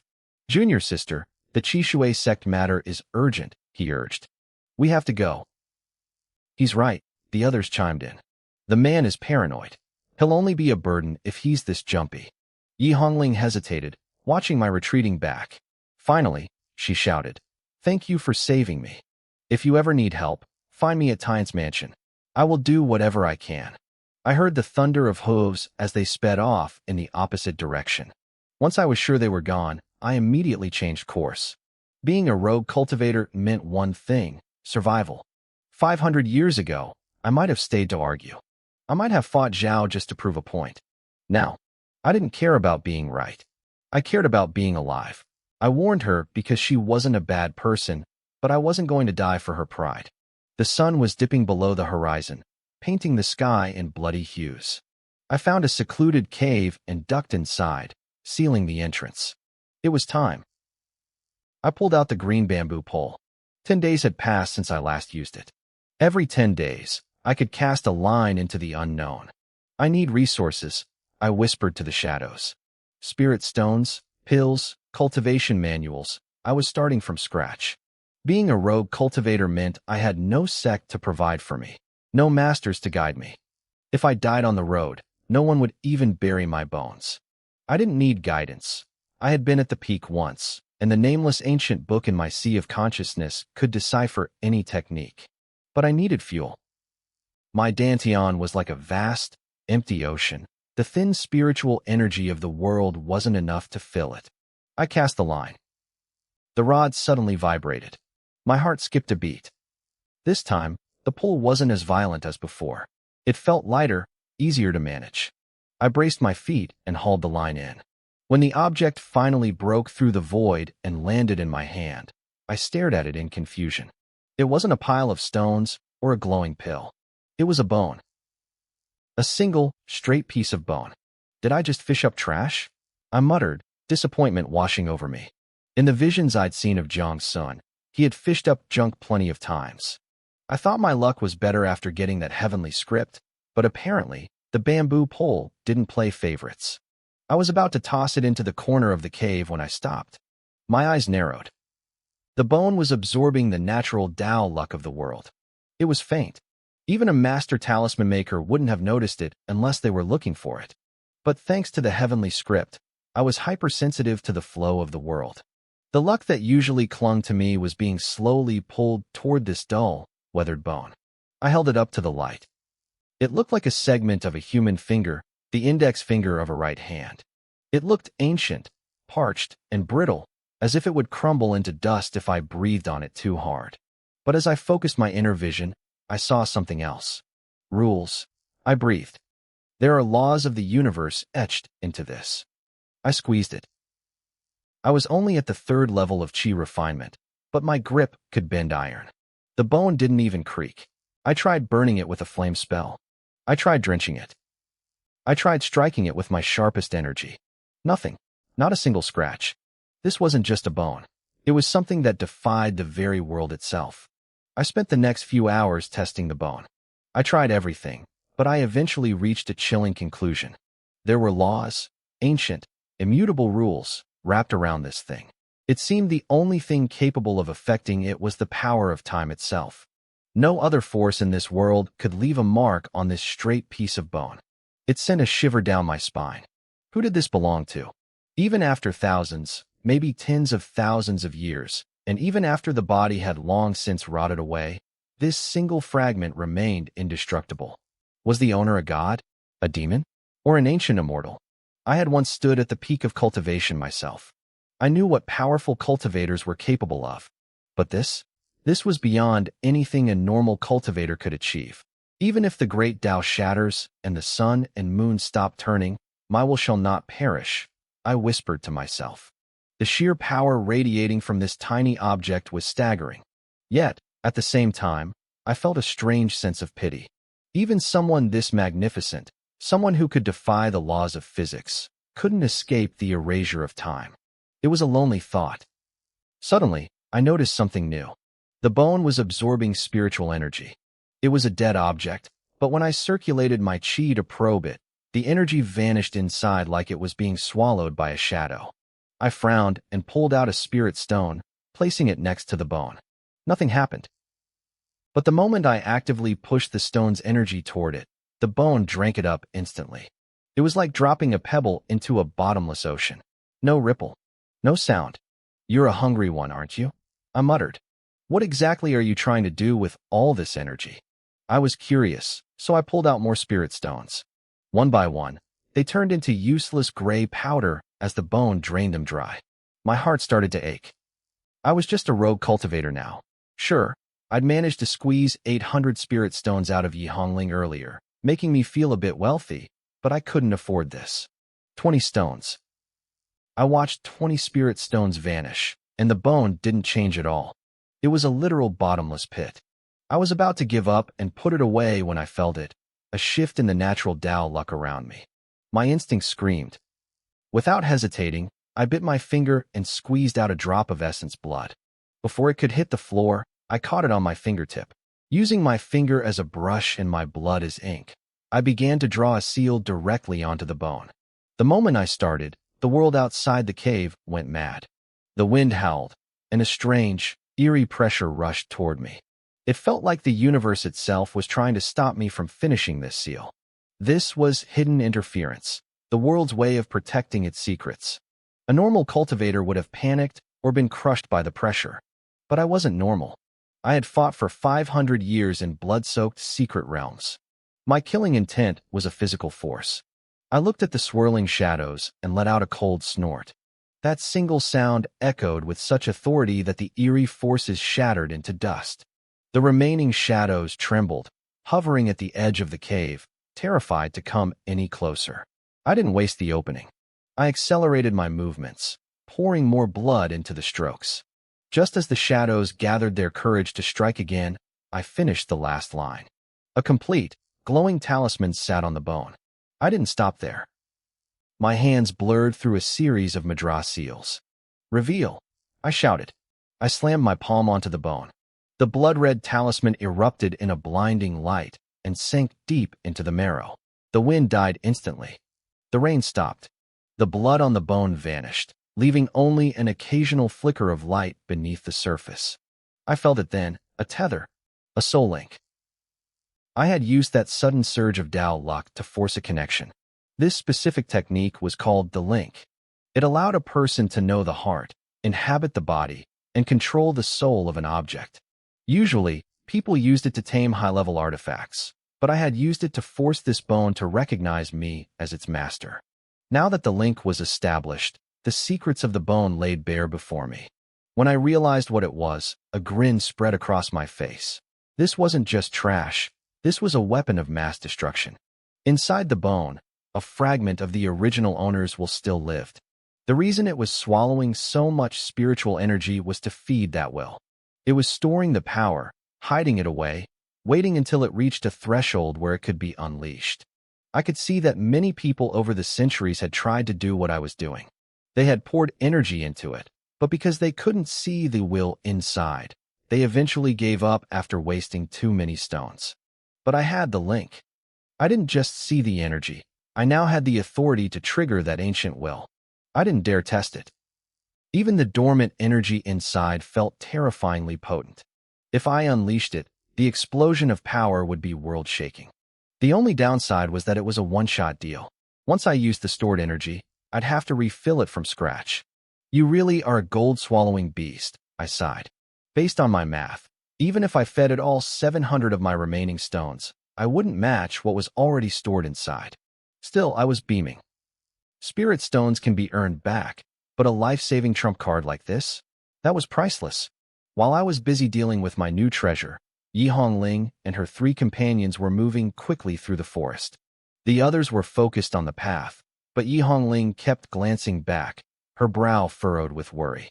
The senior disciple, a golden core cultivator, noticed her distraction. Junior sister, are you still thinking about that rogue cultivator? Yi Hongling nodded, then hesitated and shook her head. Yes and no. The man looked curious.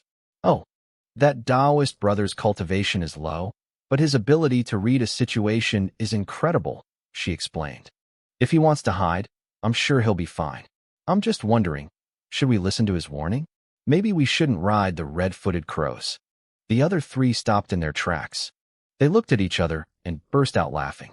Haha, junior sister, senior brother Zhao said, wiping a tear from his eye. You didn't actually let that little chi refinement level 3 brat get into your head, did you? I could tell from the looks on their faces that they didn't believe a word Yi Hongling said. She frowned, her voice tight with a warning she knew they were ignoring. She told them not to underestimate the white-haired rogue me. She told them I wasn't simple. When they pressed her, she couldn't quite put it into words. She just felt that I was strong. Finally, she looked them in the eye and said that if she ever had to fight me, I might die, but she would be severely wounded. That stunned them. Yi Hongling was the lowest rank among them, only at the early foundation establishment stage, but that was just because she was young. She was a genius of the Tian's mansion, a true warrior who could hold her own against mid-stage cultivators. Yet here she was, claiming a Qi refinement level 3. Nobody like me could actually hurt her. Senior brother Zhao laughed it off. He told her she could crush a rogue like me with a single hand.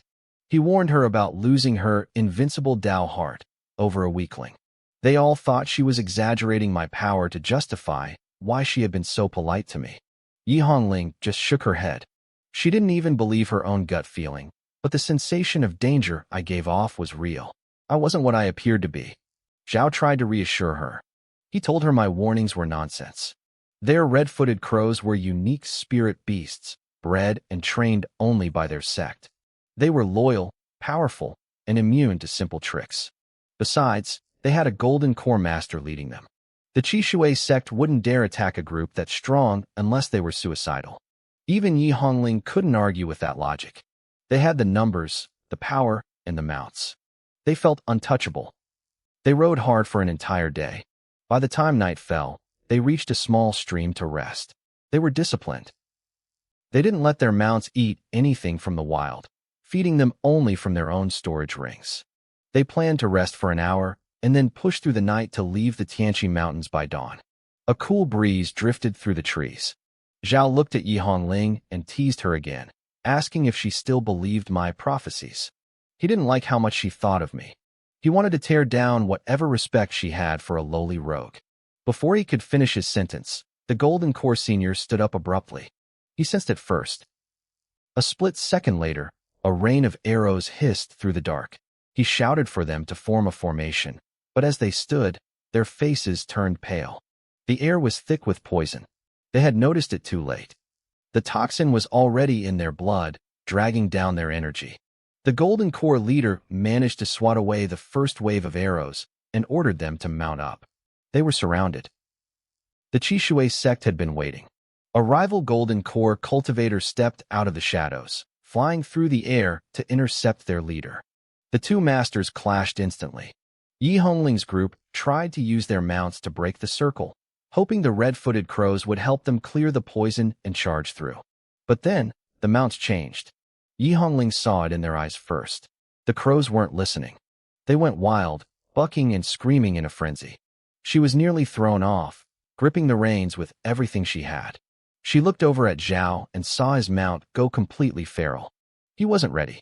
The beast tossed him into the air, and a poison arrow whistled through the chaos. It buried itself deep in his chest, piercing his heart. He looked at Yi Hongling with eyes full of regret and despair, and then the light left them.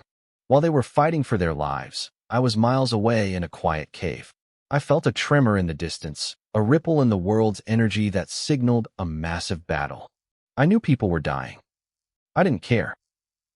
It wasn't my business. I closed my eyes and focused on the spirit stone in my hand. I drew the energy in, feeling it pulse through my meridians. The stone crumbled into dust. A wave of power washed over me as the bottleneck snapped. I had reached Qi refinement level 4. It was a small step, but I was moving fast. The cost of using spirit stones is just too high, I muttered to myself. My Dantian was like a vast, bottomless ocean. While it gave me incredible potential, it required a staggering amount of energy to fill. I had broken through to the 4th level of Qi refinement quickly, but I had burned through a small fortune to do it. If it was this expensive now, I couldn't imagine the resources I'd need for the later stages. My current stash of spirit stones wasn't going to last. I needed to reach Yinshao City as soon as possible. I didn't rush out immediately, though. I spent the rest of the night sitting in the damp silence of the cave, stabilizing my foundation. Cultivation is a marathon, not a sprint. If your steps aren't solid, you'll eventually stumble. By dawn, my aura was steady. I stepped out of the cave, took a deep breath of the crisp morning air, and set off. I traveled for 7 days, covering about half the distance to the city. But as I was passing through a wooded area, I stopped dead in my tracks. I caught a scent on the wind, thick, metallic, and unmistakable. Blood. I turned and pushed through a dense thicket toward a narrow mountain path. The scene that greeted me was gruesome. Bodies were strewn across the dirt, hacked apart with brutal efficiency. Most of them had been cut clean in half at the waist. The surrounding trees were splintered, and the ground was scorched from spellfire. It had been a slaughter. My eyes landed on one corpse in particular. A man lay slumped against a rock, his cold fingers still locked in a death grip around a wooden box. It was beautifully crafted, etched with glowing, complex formations. A high-level restriction. Whoever owned this box didn't want it falling into the wrong hands. My heart skipped a beat. I recognized those patterns. That box contained something valuable. As I stared at the treasure, I felt a familiar chill run down my spine. A cold, murderous intent was locked onto the back of my neck. Just a level 4 chi refinement ant, a voice whispered in the shadows. He's got a death wish coming here alone. Brother, should I take the shot? Hidden in the brush, just a few yards away, 2 men were watching me. One had a bow drawn, the arrow pointed directly at my heart. These weren't ordinary thugs. One was at the peak of chi refinement, and the other was at level 8. They were the spring and autumn twin demons, Sinchunshan and Sinxioshan. They were notorious in these parts for hunting the weak. Whether you were a wandering cultivator, a sect disciple, or a merchant, if you looked like an easy target, they'd slit your throat. They were slippery, always fleeing the moment a real powerhouse showed up, which made them impossible for the authorities to catch. They had just finished ambushing a convoy from the Wanbao Pavilion. It had been a bloody fight. The merchants had a Foundation establishment bodyguard, but the brothers had used traps and teamwork to bring him down. They were wounded and exhausted, but they had won.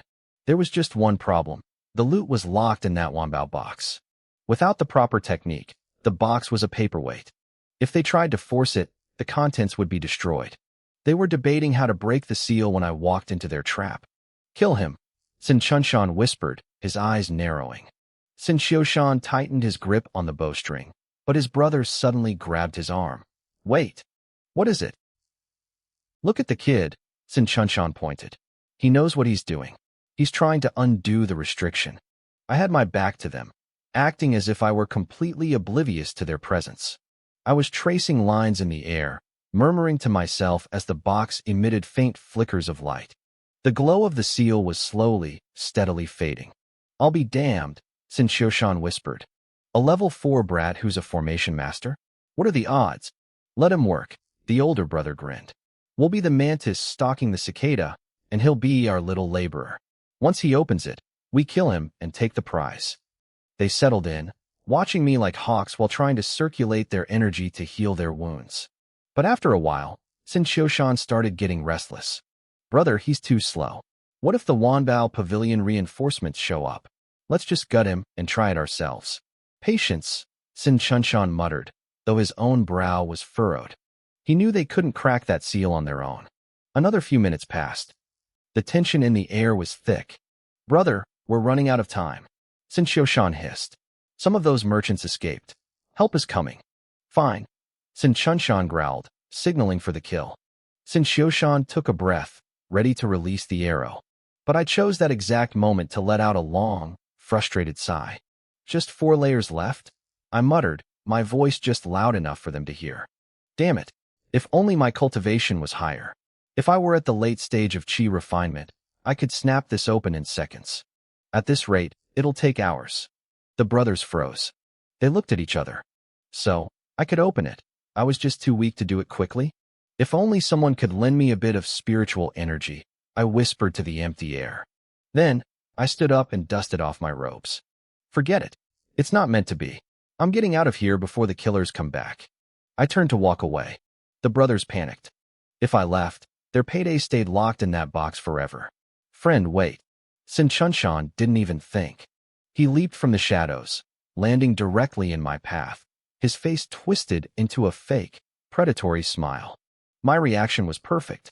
I let a look of pure shock wash over my face, followed quickly by a sharp, defensive guard. I wanted him to see that. Sinchunshan actually found it funny. I could see the smugness in his eyes. To him, I was just a pathetic level 4 chi refinement cultivator. What good was being on guard now? He'd been watching me for ages. If he hadn't chosen to step out, a weakling like me never would have sensed him. But my performance worked. It convinced him that I truly had no idea he was there. "Friend," Sin Chunshan said, his voice dripping with fake friendliness. "I saw you struggling with the restrictions on that box." I hesitated, shifting my weight nervously. "Who are you? What do you want?" "Relax, relax," he smiled, waving a hand dismissively. "I was just passing by. But I overheard you saying you needed someone with a higher cultivation to help break the seal. Time is short, isn't it?" He didn't want to waste time playing games. He went straight to the point. I didn't answer immediately. I knit my brows, staying silent for a long moment before finally speaking up. "How do we split the loot?" I asked. Sin Chuanshan's smile widened. "How do you want to split it? How about I take 70% and you take 30? You're okay with that?" I asked, sounding surprised. "Of course," he lied smoothly. "You've got the technical skill, I've just got the raw strength. Let's hurry it up." Inside, he was probably laughing his head off. 30%? In his mind, the moment that box clicked open, he was going to gut me. I wouldn't be getting a commission. I'd be getting a one-way ticket to the afterlife. I pretended not to notice the killing intent hidden behind his eyes. I nodded eagerly. "All right, since you're here, I'll need your help. Your spiritual energy is deep. This should work." "What do I need to do?" he asked. I pointed to a small, white object resting on top of the box.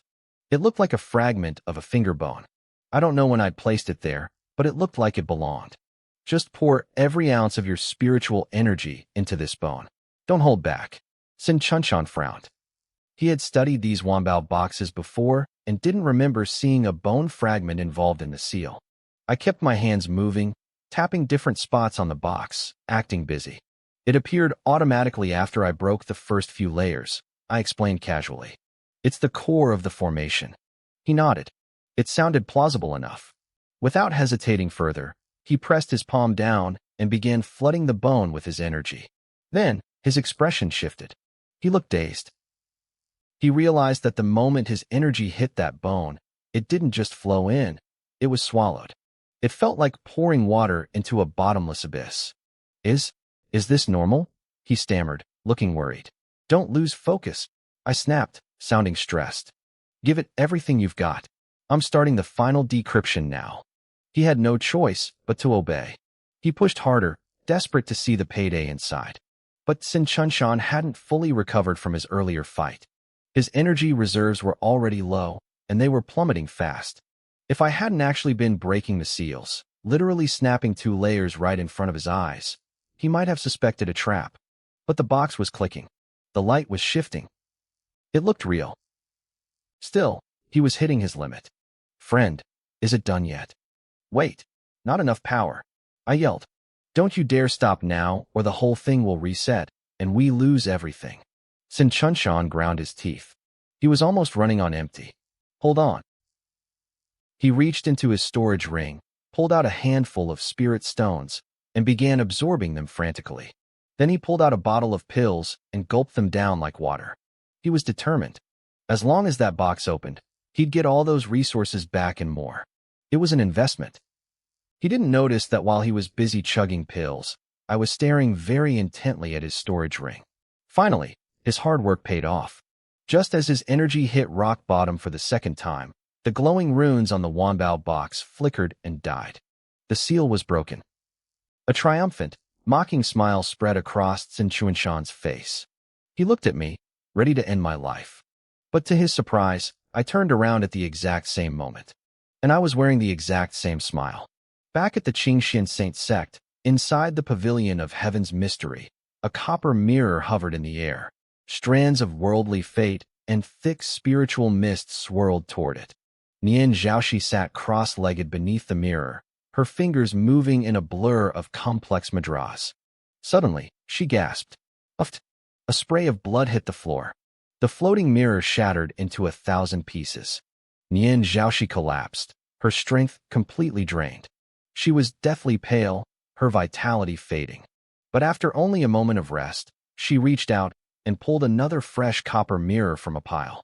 Her eyes were burning with a terrifying resolve. "Again," she whispered, her voice rasping. She forced her energy to move. The new mirror rose. Around her lay a literal mountain of shattered bronze, countless failed attempts. She was trying to forge the heavenly samsara mirror, a legendary tool that could peer into the past. She had one goal, to find the truth about Gushio. She had seen the sect's luck vanish the moment he left. She had heard the accusations against him, but her heart refused to believe them. If she could finish this mirror, she could clear his name. She was burning her very life force to do it. Every failure cost her 10 years of her lifespan. Centuries of life were vanishing in the blink of an eye. While she was literally dying to save my reputation, the rest of the sect was gathered in the main hall. Guan Shualan, the sect leader, looked up from her paperwork with a frown. Is your eldest senior sister still obsessed with that mirror? Yes, master. Lu Qingyao chirped, her voice full of spite. You have to talk to her. She's gone crazy. She keeps insisting we've all misunderstood Gushio. She won't listen to anyone. The other sisters, Su Wanqing and Qin Moran, stood nearby. They looked worried about Nian Zhaoxi, but their faces hardened at the mention of my name. It's all Gushio's fault. Lu Qingyao continued, crossing her arms. He was a plague on this sect while he was here, and now that he's gone, he's still ruining things by infecting Sister Nian with this delusion.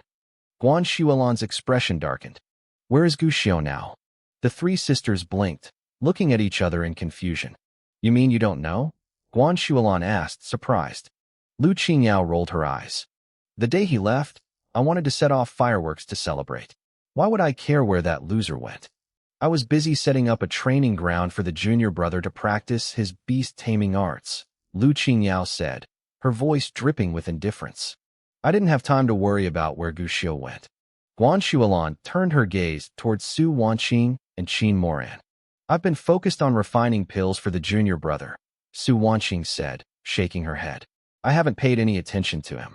Qin Moran gave the same answer. I've been occupied with crafting talismans for the junior brother. Guan Shualan frowned. She couldn't hide her disappointment. Gushio was your junior brother once. I thought you might have been secretly helping him out. Help him with what? Lu Qingyao snapped, crossing her arms. He's the one who left. He severed all ties with us. Why on earth should we help him? Su Wanqing and Qin Moran stayed silent, but their expressions said the same thing. They felt nothing for me. Guan Shualan sighed. This is a problem. Your eldest senior sister is trapped in an obsession. The only way to break it is to find Gushio. If we can't find him, even I won't be able to talk sense into her. The three sisters frowned together. Their hatred for me grew a little deeper in that moment. To them, I was still causing trouble even after I was gone. If you want to find him, Master, you might want to look in the Tianqi Mountains, Su Wanqing suggested. Sister Nian used her divination to track him there earlier. The Tianqi Mountains. Guan Shualan's brow furrowed. He has no cultivation left. Going there is a death sentence. Su Wanqing shrugged, but Qin Moran hesitated before speaking up. I heard Sister Nian mention something once. She suspects that Gushio might still be practicing cultivation. The room went silent. Guan Shualan and the others stared at her in shock. Recovered his cultivation? That's impossible, Guan Shualan muttered. I don't know the details, Qin Moran explained, shaking her head. She just mentioned it in passing. I didn't care enough to ask. Even if he started over, it wouldn't be easy. He was stuck for 3 years after he came back, Su Wanqing added. He's probably just desperate and trying anything. Guan Shualan nodded. That seemed like a reasonable guess. Then it's over, Lu Qingyao said, waving a hand dismissively. We won't find him because he's definitely dead. If he had just stayed immortal and hidden in some village, he might have lived a few more years. But if he was stupid enough to try and walk the path of a cultivator again, he's finished. She looked at her sisters, her eyes full of mockery. Think about it. How long has it been since Gushio actually lived in the real world? 500 years. He spent 5 centuries in a forbidden zone, then 3 years cooped up here. He's more clueless than a fresh disciple. If he met a powerful beast, at least he'd die fast. But if he met other cultivators, they'd sell him for scrap, and he'd thank them for the change. He has no experience. He's probably buried in a ditch by now. The others nodded. The cultivation world was ruthless, and the Qingxian sect wasn't there to protect me anymore. Out there, people were cruel. They all assumed I had already been slaughtered. Meanwhile, far away at the treasure gorge in the Tianqi Mountains, I was standing in front of a man named Chen Chunshan. He was smiling, but it wasn't a friendly look. My friend, he said smoothly. I assume all the seals on these mirrors have been broken? They have, I replied calmly. So, he continued, his eyes gleaming. We can open it and take the contents now. Of course. I nodded. I reached out and opened the treasure box. Inside sat 3 storage rings, glowing with the promise of wealth. Chen Xuanshan's breathing grew heavy. His eyes were filled with greed. Suddenly, I snapped the lid shut. Chen Xuanshan's face darkened. He looked at me, his eyes narrowing. My friend, I said, wearing a faint smile. Now that it's open, shouldn't we discuss the split, just like we agreed? How do you want to divide it? He asked, his voice deceptively calm. We had a deal, I reminded him. 70% for me, 30% for you. We did have an agreement, Chen Xuanshan said, his smile returning. But there's a small problem. I think 30% is a bit too little. Oh, I asked. How much were you thinking? I'm at the 9th level of chi refining, he said, his aura suddenly exploding outward. I think 90% sounds fair. As for the last 10%, that goes to my brother. And you? You can go ask the King of Hell for your share. He didn't wait. He lunged at me, his palm aimed straight for my face. It was a strike backed by the full power of a 9th level cultivator. It was meant to kill. While Chen Xuanshan was trying to kill me, his brother, Chen Xiushan, was waiting nearby.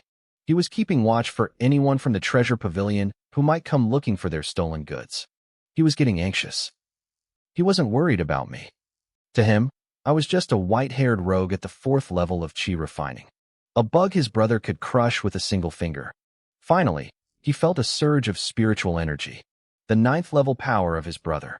He did it. Chen Xiushan grinned. He didn't hesitate. He raced toward the source of the energy, eager to meet up and escape. In his mind, he was already imagining the treasures they'd found. Maybe there was a foundation establishment pill. They could both level up and become the legendary Spring and Autumn twin evils. They'd be unstoppable. Brother, he called out as he saw a figure standing in the distance. The figure was standing still, looking down at something. Chen Xiushan assumed his brother was checking the loot. Brother, where's the kid's body? Chen Xiushan laughed as he approached. Did you turn him into dust? Your power really has improved. He reached his brother's side and saw the treasure box in his hands. His eyes lit up with greed. Then, a drop of bright red blood fell. It hit the box and splattered like a tiny, gruesome flower. Chen Xiushan froze. He looked up, and his heart nearly stopped. A cold chill raced from his feet to the top of his head. His legs gave out, and he collapsed onto the dirt. His brother, the ruthless, 9th level master of the twin evils, was dead. There was a hole clean through his chest, right where his heart used to be. The hole in his chest was jagged, a bloody crater where his heart used to be. I could see the mangled remains of his organs through the gap. That single drop of blood I'd seen earlier had leaked directly from that cavity. Brother? You. How could this happen? Chen Xiushan stammered. His legs shook so violently he could barely stand. A wave of pure terror washed over him. Who could have done this? That white-haired rogue. No, he was just a weakling at the 4th level of chi refining. It didn't make sense. Click. A small stone hit the ground nearby, snapping Chen Xiushan out of his shock. He spun around, but the person who threw it was gone. Instead, he saw a group of cultivators wearing the robes of the Wanbao pavilion charging through the woods toward him. They saw the body. They saw Chen Xiushan standing over the loot.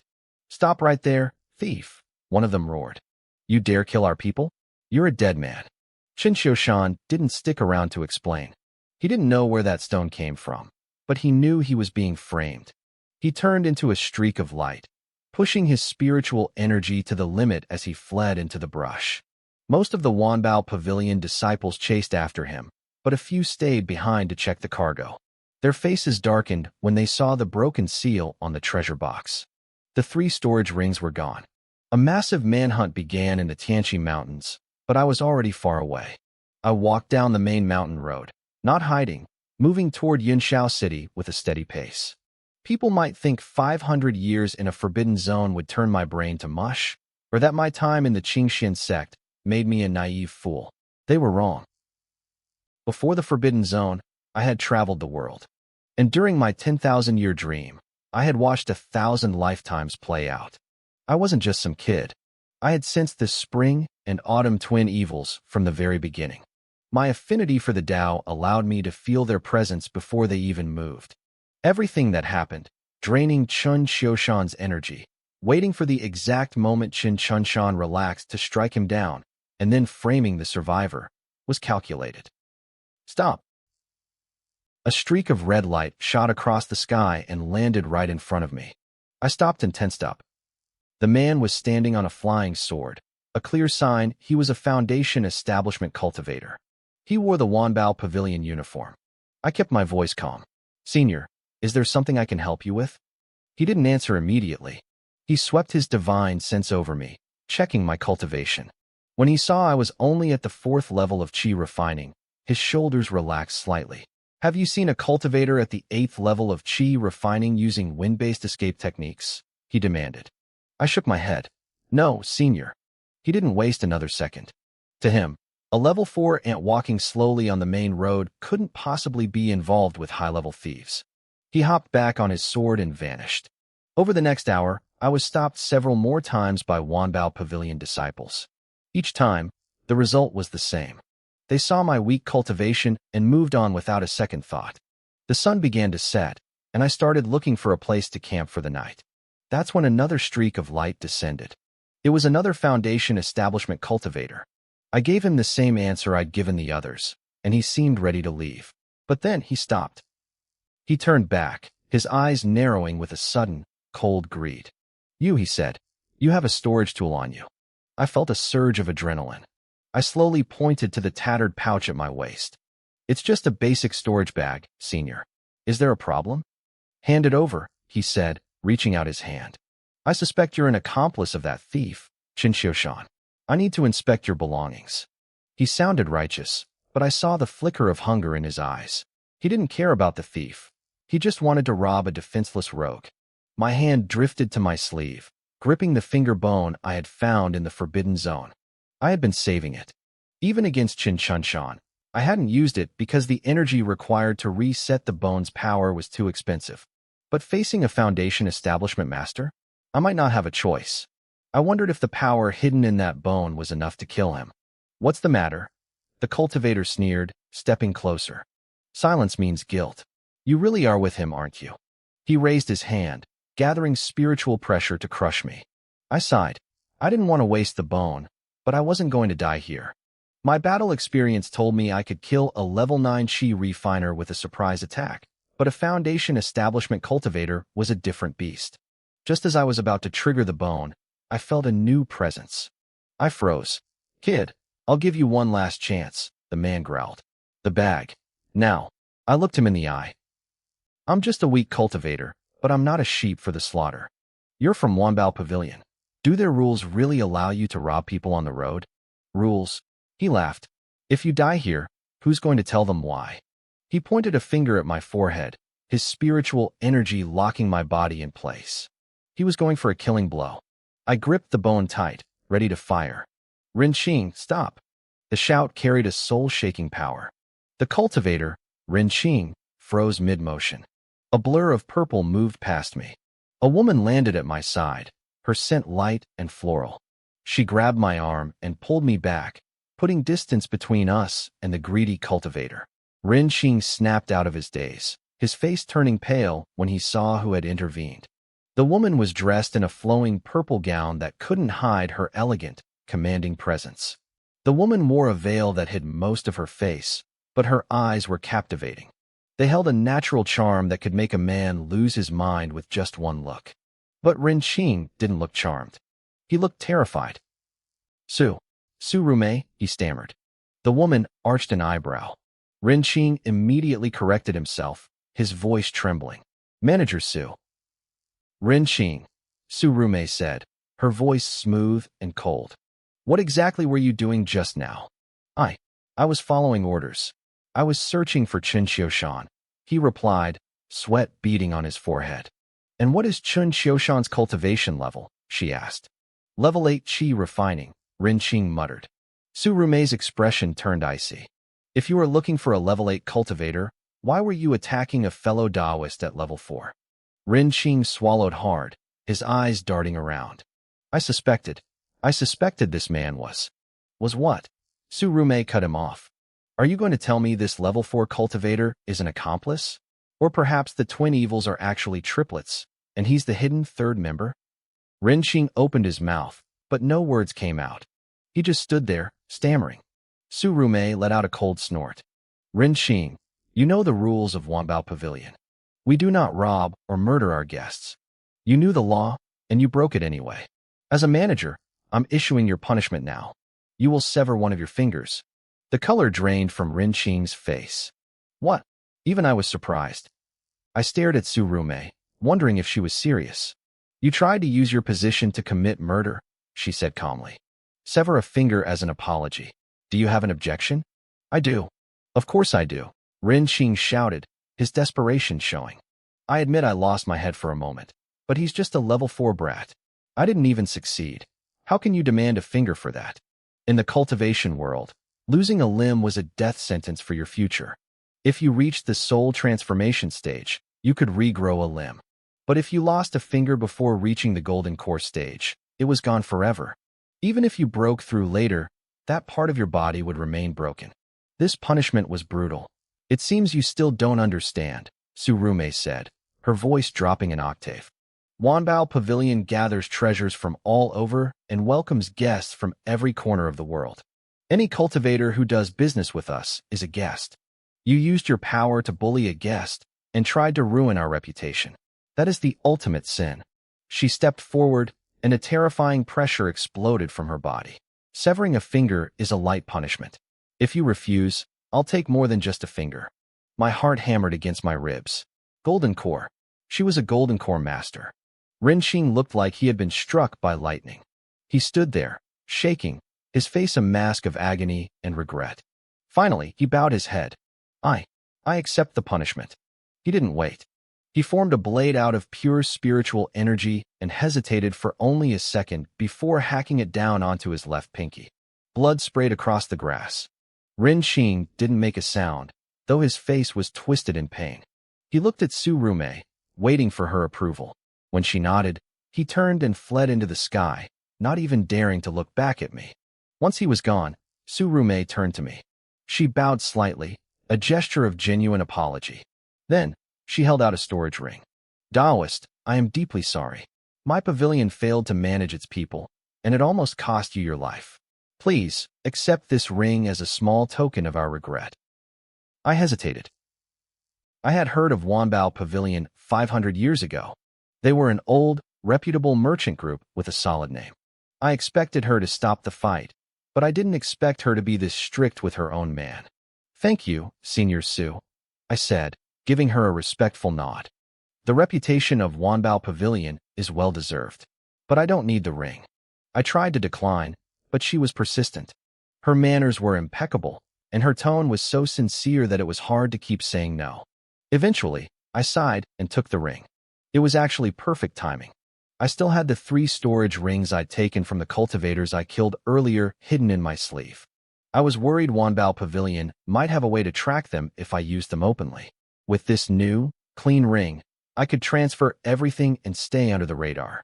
I wasn't about to give back the loot I'd risked my life for. Are you heading toward Yunshao City? Tsurume asked, a small smile playing on her lips. I nodded slowly, wondering what she was getting at. We're heading there as well, she said. Yunshao is a city for rogue cultivators, and the road there is crawling with bandits and thieves. We usually recruit extra cultivators to travel with our caravan for safety. If you don't mind, you can join us. We'll provide protection and even pay you a small fee. I thought about it for a second. I didn't want to waste time fighting off every lowlife thief on the road. The closer I got to the city, the more dangerous it would get. Traveling with a Golden Core Master was the smartest move I could make. I'd be honored, I said. While I joined the caravan and began the long trek toward the city, things were falling apart back at the Qingxian Saint sect. Inside the Wintian Pavilion, a brilliant light erupted. Clouds of spiritual energy swirled around a delicate bronze mirror. Nian Zhaoxi stood before it, her eyes bloodshot but filled with triumph. It's done, she whispered. The heavenly reincarnation mirror is finished. She looked at her reflection. Her hair had turned white, and new lines marked her face. She had traded centuries of her lifespan to forge this artifact. To most diviners, this was a cursed object because it drained your very soul to function. But to her, the price was worth it. "Junior brother, I will prove your innocence," she muttered. She didn't waste a moment. She grabbed the mirror and sprinted toward Machu Peak. She ignored the shocked stares of the disciples who saw her aged appearance. She burst into the main hall, where Qin Moran, Su Wanqing, and Lu Qingyao were gathered. "Sister," Lu Qingyao gasped, staring at Nian Zhaoxi's white hair. "Your hair, what happened?" Nian Zhaoxi didn't answer. She just slammed the mirror onto the table, her hands trembling with a mix of exhaustion and resolve. The truth was finally coming out. "Eldest sister, what happened to you?" Lu Qingyao cried out. Her voice cracked as she stared at Nian Zhaoxi's snow-white hair. It had only been a few days, but the woman looked like she had aged centuries. Nian Zhaoxi just gave a weak smile. "Black hair or white hair, it doesn't matter. Guxiu's hair is white too, isn't it? How can he compare to you?" Lu Qingyao snapped, her face twisting in anger. Nian Zhaoxi's smile faded instantly. She looked at her younger sister with a cold, piercing gaze. "He grew that white hair for this sect, Qingyao. 3 years ago, when he came back from the Forbidden Land, his hair was already white. None of you even asked why. None of you even noticed." The room went silent. The sisters looked at each other, realization sinking in. They had ignored me for so long that they hadn't even registered the physical toll my sacrifices had taken. Nian Zhaoxi didn't wait for an apology. She placed the heavenly reincarnation mirror on the table. The sisters frowned, their eyes filled with judgment. They thought this was a waste. A waste of life, a waste of power, all for a man they considered a traitor. "Is he really worth it, sister?" Su Wanqing asked. "He is," Nian Zhaoxi replied. Her voice was firm. "He gave up 500 years and his entire cultivation for us. My lifespan is nothing compared to that." She began to chant. The mirror glowed with a strange, ancient light. It didn't use spiritual energy. It tapped into the very laws of the world. Even Qin Moran, who understood the Tao better than most, looked on in awe. This was a god-tier artifact. It could trace back time itself. Suddenly, images began to swirl within the bronze frame. It showed the Qingxian sect, but it looked different. It was smaller, humbler, and surrounded by wild mountains. This was the sect from 500 years ago. "Look," Lu Qingyao whispered. "That's us." The sisters watched as their younger selves appeared on the screen. They saw a 15-year-old Nian Zhaoxi. They saw a young Qin Moran chasing a pig around the courtyard. They saw Su Wanqing getting scolded by our master for trampling the herb gardens. For a moment, the tension in the room vanished. They laughed, lost in the nostalgia of a simpler time. Then, the old sect leader appeared in the frame. He was carrying a small, swaddled bundle in his arms. He handed the baby to Guan Xuelan, who looked clumsy and nervous as she took him. "That's Guxiu," Nian Zhaoxi whispered. "That's the day he joined us." The laughter in the hall died instantly. A heavy silence followed. But as the mirror continued to show the past, the sisters couldn't look away. They watched me grow up. They saw me take my first steps. They heard my very first word, "Sister." I saw their expressions soften. They were remembering the boy I used to be. I wasn't just a talented disciple. I was the heart of their family. I was the quiet child who never cried. The one who spent hours helping Lu Qingyao with her basics even though I was younger. I remembered every single one of their birthdays. I spent weeks carving gifts by hand because I didn't have money or status back then. Nian Zhaoxi reached into her robe and pulled out a small, weathered wooden lotus. Nian Zhaoxi said, "He carved this for me when he was a child. He told me I was like a lotus on a snowy mountain." One by one, the other sisters reached into their own storage bags. Su Wanqing and Qin Moran pulled out their own wooden carvings. They had kept them all these years, buried under layers of resentment and pride. The memories they had tried so hard to forget were finally coming back to the light. They remembered that once, I had loved them more than anything in the world. I didn't just remember their birthdays. I remembered everything. I knew each sister's favorite foods, their hidden habits, and the things that made them smile. Whenever our master punished them, I was the one who stood up to take the blame or begged for mercy on their behalf. As we grew older and they developed their own hobbies, I was always there, right by their sides. I watched the sunrise and sunset with Nian Zhaoxi. I snuck into the forge with our second sister to hammer iron, helping her build strange, clunky gadgets. I spent afternoons picking flowers and herbs with Su Wanqing, getting my hands stained with mud. I helped our fourth sister study odd rocks, and sat quietly with our fifth sister as she practiced her poetry and calligraphy. I even spent hours helping our sixth sister take apart and repair her wooden training dolls, and I waded through streams to catch fish and shrimp with our seventh sister. That was their childhood. It was my childhood too. Growing up wasn't always easy. There were laughs, but there were tears too. There were surprises, and there were moments of anger. But without fail, I was always the first one to bow my head and apologize.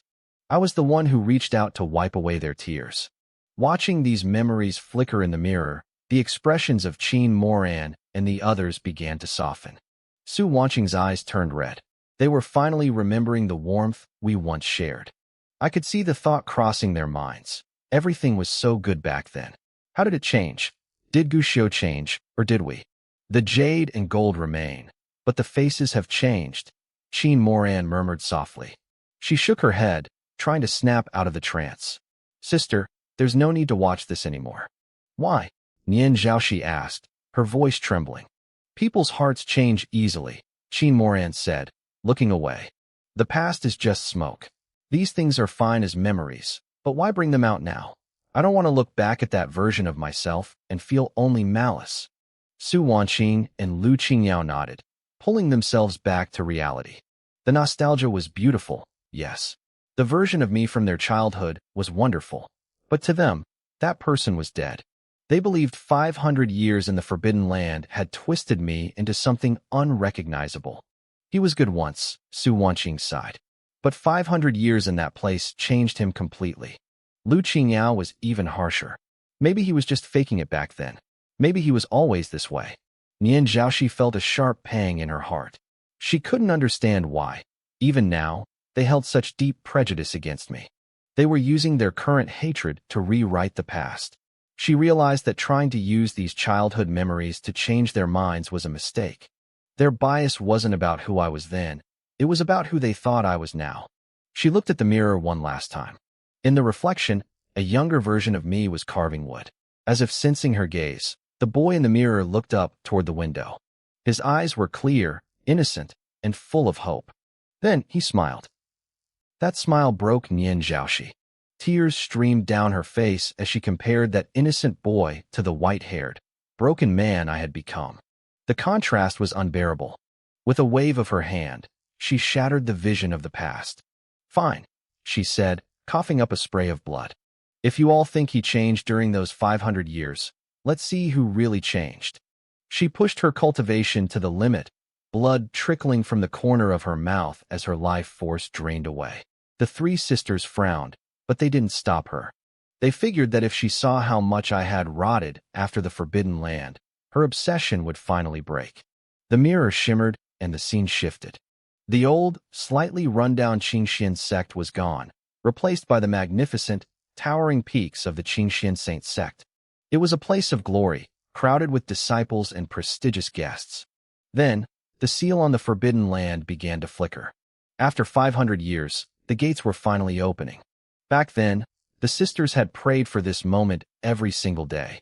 But now that it was actually happening, the mirror showed the cold truth. No one cared. No one was waiting. When I finally limped out of that dark void, my hair white as frost, my body covered in scars, and my cultivation completely gone, the entrance was deserted.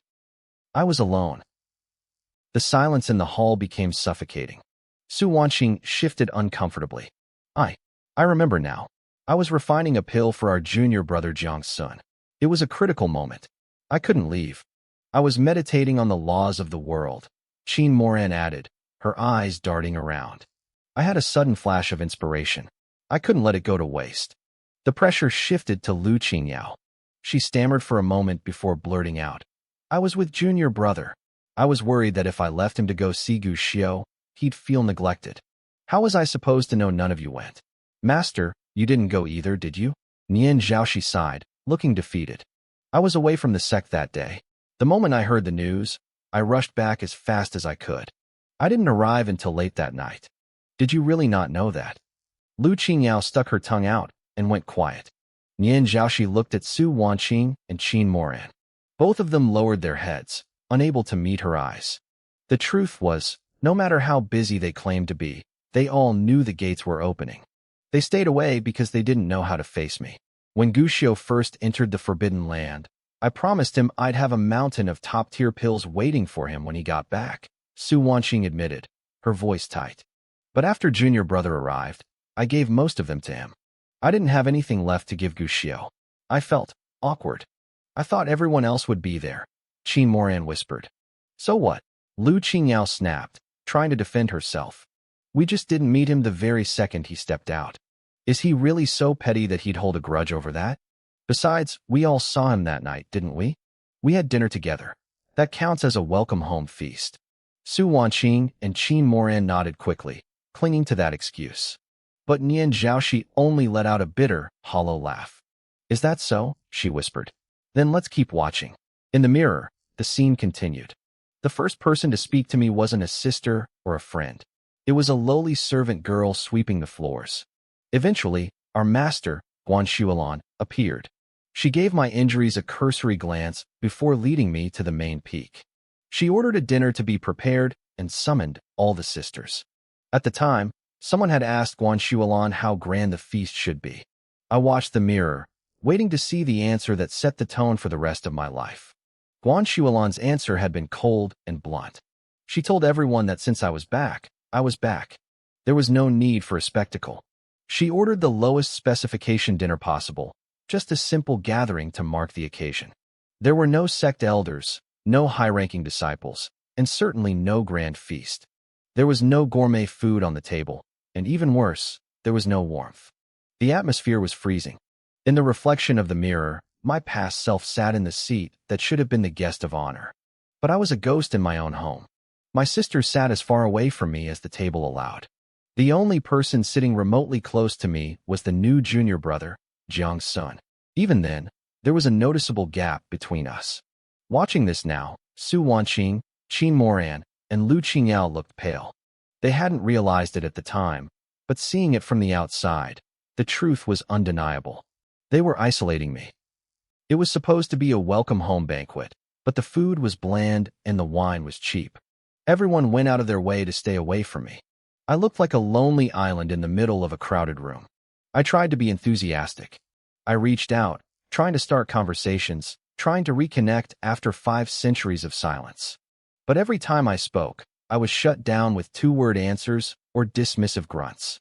We didn't look like old friends reuniting. We looked like people trying to avoid a hated enemy. And yet, I had only just returned. 5 years ago, when I entered the Forbidden Land, there had been no conflict. We had been family. But after 500 years, the sisters who used to tell me everything had nothing to say to me. They spoke more to Jiang Sun during that dinner than they did to me. Near the end of the feast, Nian Zhaoxi finally rushed back. In the mirror, she looked genuinely shaken. She ran to me and pulled me into a tight, desperate hug. She cried openly, her tears soaking my shoulder. Ironically, 500 years ago, she had been the most distant of all the sisters. Now, she was the only one who seemed happy I was alive. The other 3 sisters fell into a heavy silence. If their memories weren't so sharp, they would have claimed the mirror was lying. But they knew. They had actively participated in pushing me away. It didn't stop at the dinner. After the meal ended, Guan Shuolan checked my injuries. It took her only half a night to reach a verdict. She announced to everyone that I was a complete cripple with no hope of ever practicing cultivation again. Then, she simply turned and walked away. For the next 3 days, I stayed quietly at Jua Peak. I wasn't even allowed back in my old home at Chuanyan Peak because it had already been given to Jiang Sun. During those 3 days, Nian Zhaoxi visited me once before leaving the sect on business. After she left, not a single soul came to see me. Not once. Nian Zhaoxi was sobbing now, her eyes red as she glared at her 3 younger sisters. She asked them why they didn't go to see me. No one answered. They just lowered their heads. He came back. Nian Zhaoxi screamed, her voice filled with rage. That was Guxiu. The same Gushio we cried for 500 years ago. He suffered in that forbidden land for us, for this sect. He finally came home, and you treated him like this? You wouldn't even look at him. She stepped closer, her voice trembling. Tell me, did Gushio change, or did you? You keep saying he's not the man he used to be. But look at yourselves. Who is the stranger here? Far away in the Tianchi Mountains, the moonlight was like water. I was sitting in the back of the Wanbao Pavilion carriage, focused on my breathing. Suddenly, I felt a strange flicker in my heart. I looked up at the sky. For a fleeting second, I thought I heard the distant, angry roar of a woman facing a life-or-death tribulation. I shook my head and closed my eyes. It didn't matter. Letting go means truly letting go. I had let go of the past, the grudges, the obsession, and the love. My mind became as calm as still water. In that moment of clarity, a vortex of spiritual energy erupted around me. Huge amounts of worldly chi began rushing toward my body. Then a second vortex appeared. Then a third. Soon, 9 spiritual vortexes were swirling around the carriage, frantically feeding me energy. But it wasn't just chi. A mysterious, profound power was flowing into me, nourishing my very soul. The people traveling with the caravan noticed immediately. Gasps of shock echoed through the night. Someone shouted that I was entering the Tao. It was a rare, legendary state of enlightenment that most cultivators only dreamed of. It required a perfectly clear heart and a moment of total realization. The commotion woke the entire caravan. Some looked on with envy, others with awe. A few felt a surge of jealousy and considered trying to disrupt my meditation. However, Wanbao Pavilion moved faster. Several Foundation establishment deacons immediately surrounded my carriage, swords drawn. They cleared everyone out of the compartment. Their orders were clear. Entering the Tao is a supreme gift from the heavens. Anyone who dared to interfere would be seen as an enemy of Wanbao Pavilion. Surume walked over, her eyes wide as she watched the spiritual storm centered on my carriage. She asked who was inside. She didn't even know it was me yet. She was just following the pavilion's policy of protecting talent and building good karma. Reporting to Manager Su, a subordinate said, "It's the rogue cultivator named Feng Bugue." Surume froze. Feng Bugue? Isn't he only at the 4th level of chi refining? The subordinate nodded. The others in the carriage confirmed it's him. Surume dismissed the man, but she couldn't hide her shock. Feng Bugue was the alias I had chosen to hide from the Qingxian Saint sect. It came from a poem about a traveler who had no need to return home through the wind and rain. A moment later, Surume called her subordinate back. She asked if they had uncovered my background yet. The man looked troubled and admitted they still couldn't find a single trace of where I came from. The name Feng Bugue was like a ghost. My alias didn't exist in any records. No matter how hard Surume's people looked, they couldn't find where I came from, who my master was, or even a single friend I had ever known. It was as if I had simply blinked into existence. "We can't find anything?" Surume asked, her brow furrowed. Wanbao Pavilion didn't mind doing favors, but they didn't survive for centuries by being naive. They investigated everyone. To find absolutely nothing on a simple traveler was unheard of. Her subordinate bowed his head in shame, apologizing for his failure, but Surume just shook her head. She realized Feng Bugue was just a name I had given myself, a traveler who doesn't return. She guessed I was a disciple who had fled a major sect, someone who wanted to bury their past and live free as a rogue. She was smart. She saw through the disguise, but she didn't see the man behind it. Her subordinate didn't understand the fuss. To him, I was just a level 4 chi refiner. He thought picking a fancy alias was just a young man acting dramatic. He asked if it was even necessary to care about someone so insignificant. Insignificant? Surume challenged him. Would an insignificant person stand his ground against a Foundation establishment expert like Rinxing? Would an insignificant person enter a state of Tao realization at such a low level? She saw something special in me. The subordinate grew nervous and asked if they should still let me travel with the caravan. He feared I was a magnet for trouble. Surume just laughed. She told him that not only would I stay, but I was to be treated as a guest of honor. She ordered him to prepare a private carriage for me the moment I finished my meditation. The subordinate was stunned.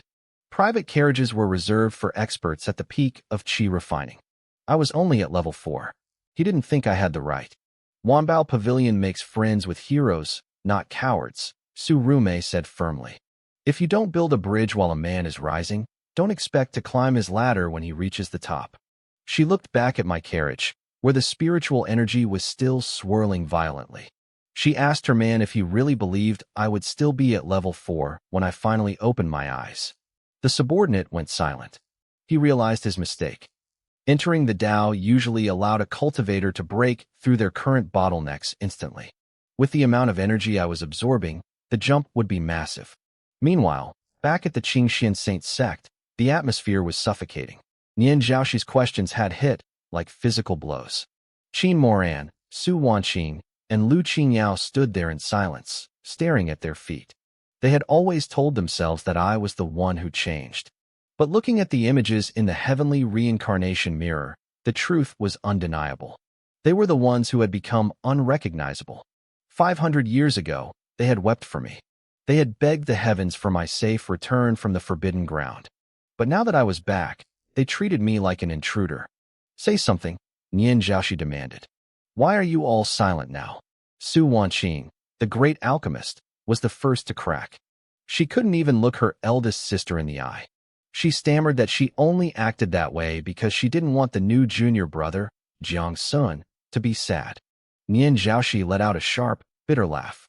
She couldn't believe what she was hearing. Qin Moran stepped forward then, trying to shift the blame. She argued that it was actually my fault. She claimed that during the 500 years I was gone, they had suffered so much grief that they had to convince themselves I was dead just to survive. They had poured all their love for me into Jiang Sun. They treated him as my replacement, a substitute to fill the hole I left behind.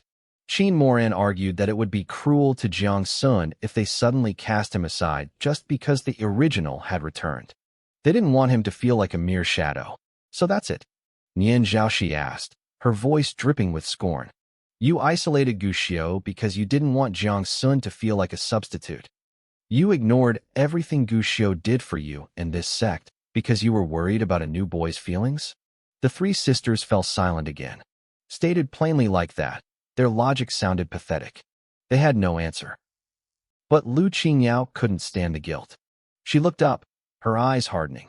She argued that even if they had been cold at first, my recent behavior proved they were right to let me go. She was determined to justify her spite, no matter how much the truth hurt. Are you really saying there was absolutely nothing wrong with his behavior? Lu Qingyao shot back, her voice rising in defiance. Eldest sister, look at what he did afterward. Just because we neglected him a little, he turned around and targeted us like that. If he's that petty, then I don't think we did anything wrong at all. Nian Zhaoxi stared at her, completely stunned by the sheer lack of remorse. She turned her eyes towards Su Wanqing and Qin Moran, desperately hoping one of them would show a shred of common sense. She was disappointed.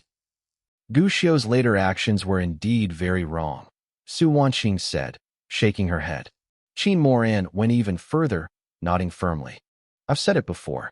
After what happened back then, I will never forgive him as long as I live. A sharp pain stabbed at Nian Zhaoxi's heart. Looking at her three junior sisters felt like looking at three total strangers. It was as if she was seeing the girl she had helped raise for the first time, and she didn't like what she saw. She took a deep breath. She didn't scream. She didn't scold them. After a long, heavy silence, she spoke in a low, quiet voice. You say Guxiu wronged you, she said. Fine. If that's the case, let's look at exactly how he failed you. Nian Zhaoxi reached out to activate the heavenly secret cycle mirror, intending to force them to watch the truth. But before the light could even swirl, Lu Qingyao backed away. I actually have things to do, she blurted out, her eyes darting toward the door. Sister, even if you keep making me watch this, I don't have time. I need to help junior brother Jiang Sun finish building the spirit orchid for his jade beast technique. I'm leaving. Without waiting for a response, she fled the room as if escaping a fire. Su Wanqing took the hint and stood up immediately. Sister, my cauldron of pills should be ready by now. I have to go tend to them. Whatever you want to show me, we can watch it next time. They were gone before Nian Zhaoxi could even open her mouth. She stood there, watching the empty doorway. She knew exactly why they ran. They were terrified of what they might see. Deep down, they probably already knew the truth, but they weren't ready to face the guilt. Nian Zhaoxi turned her gaze toward the only one left. Fifth sister, don't tell me you have things to do as well. Qin Moran frowned, hesitating for a moment. Then, she decided to be blunt. Eldest sister, I know what you're trying to do. You want us to go to Master with you, beg for mercy, and bring Gu Xiu back to the sect. I won't oppose it, but I won't support it either. She stepped closer, her expression hardening. You know what he did to me. He destroyed my path. He broke my cultivation. A grudge like that can never be forgiven. Qin Moran's progress in the way of talismans had completely stalled because of me. In her mind, there was no room for guilt, only resentment. Nian Zhaoxi didn't look discouraged. Instead, she looked determined. I've always believed that our junior brother had his reasons. Since you're so sure he wronged you, why don't we use the mirror to see the truth of what happened back then? Sister, is this really necessary? Qin Moran asked, her brow furrowed. It is, Nian Zhaoxi replied firmly. I refuse to believe Gu Xiu is as despicable as you all claim. Qin Moran sighed. She didn't want to argue anymore, but this was her mountain, her territory. Unlike the others, she had nowhere to run. The heavenly secret cycle mirror didn't just show the past, it could answer direct questions. Nian Zhaoxi began to chant the incantations, focusing the mirror's power. Since you believe he harmed you, I won't just let the mirror wander, Nian Zhaoxi said. I will ask it directly for the truth of why Gu Xiu destroyed your spirit connection. Light erupted from the mirror's surface. Images began to swirl, searching through the river of time. But to Nian Zhaoxi's surprise, the mirror didn't show the moment of the betrayal. Instead, the timeline flew backward, stopping 500 years in the past. The scene showed a young Qin Moran and a young version of me. Junior brother, we're just starting the way of talismans, the young Qin Moran said in the mirror. First, we have to memorize all the common Tao rhythms and practice writing them. I got this manual from Master and made a copy for you. We can learn together and become great talisman masters one day. Nian Zhaoxi was confused. Why was the mirror showing this? What did our first day of study have to do with me breaking her cultivation centuries later? The images continued to play. Junior brother, don't look at the back yet, the young Qin Moran scolded. Those are 6th grade rhythms. They're useless to us right now. Only those who have achieved spirit connection can use them. Just focus on the beginning. A few moments later, Junior brother, why are you staring at the back pages again? Focus on the basics. You can't run before you can walk. In the mirror, I wasn't following the lesson step by step. I was obsessed with the advanced pages at the very end of the book. See, Qin Moran said, watching the scene with a sneer. He was always too restless. He wanted to reach the heavens in a single bound. The path of cultivation hates vanity, which is why he never made any real progress in talismans. Nian Zhaoxi bit her lip. It didn't seem right, but she didn't know how to defend me. The mirror jumped forward in time. Now, it showed me with white hair, recently returned from the Forbidden Land. I was sitting in my lonely hut on the mountain, holding that same old, tattered talisman manual Qin Moran had given me centuries ago. And I was still staring at the final pages. What is he doing? Nian Zhaoxi whispered. His cultivation was gone, Qin Moran said coldly. That was when he was supposed to be relearning the basics. I always wondered why he never improved after all those years. Now I see he was still wasting his time staring at the advanced sections he couldn't even understand. Nian Zhaoxi frowned. Something felt off. She reached into her storage ring and began rummaging through the items she had salvaged from my old hut after it was destroyed. She pulled out a worn-out book. It was the very same manual from the mirror, handwritten by Qin Moran herself. Nian Zhaoxi flipped to the back, just as I had done. As Qin Moran said, the final pages were filled with high-level, 6th grade Tao rhythms. To a normal cultivator, these were useless scribbles unless they had reached a massive level of power. But as Nian Zhaoxi looked closer at the ink, her heart skipped a beat. Writing those talismans was a waste of time for almost anyone. Even if Qin Moran wrote them now, they wouldn't carry the true essence. But this manual she had given me was different. It was comprehensive, filled with descriptions of Tao rhythms, specifically those legendary God-grade ones that appear after the 6th stage. Nian Zhaoxi looked at the pages in shock. Each god-grade rhythm was unique, possessing its own special ability. Qin Moran nodded beside her, her face pale. She pointed to one specific rhythm in the book, a god-grade Dao rhythm known as Slag. This was the very power she had tried to summon years ago during her god attunement ceremony. Suddenly, the mirror flickered. The scene shifted back to the past. A powerful aura surged through the air in the reflection. Qin Moran was at her peak, beginning her ceremony. Nian Zhaoxi realized what was happening. Her junior sister was finally getting her chance to step into a whole new realm of power. Then, the mirror showed me. I was in my small hut, carving wood, when I suddenly froze. I felt something. A look of pure joy spread across my face. I knew exactly what was happening at Inkbrush Peak. Fifth senior sister is doing it, I whispered to myself. She's finally doing it. Nian Zhaoxi watched, her breath hitching. She knew the timeline. This was the exact moment my soul wound was supposed to flare up, driving me into a mindless frenzy. Right on cue. As I turned to rush toward Inkbrush Peak to celebrate with her, I let out a muffled groan. My body buckled. The agony of the Dao wound hit me like a physical blow. I clutched my head, rolling on the floor in absolute torment. My eyes grew cloudy. The madness was taking over. I forced myself upright, staggering toward the door. But then I stopped. My hands gripped the doorframe so hard the wood creaked. For a second, my eyes cleared. Today is her most important day, I rasped, my voice thick with pain. I can't go crazy. Not today. I have to control it. I growled, slammed the door shut, and grabbed a heavy iron chain. I began wrapping it around my own body, binding myself tight to the heavy furniture. I was trying to lock myself away so I wouldn't ruin her ceremony. Nian Zhaoxi's eyes filled with tears. Even Qin Moran's expression wavered. Nobody knew I had done this.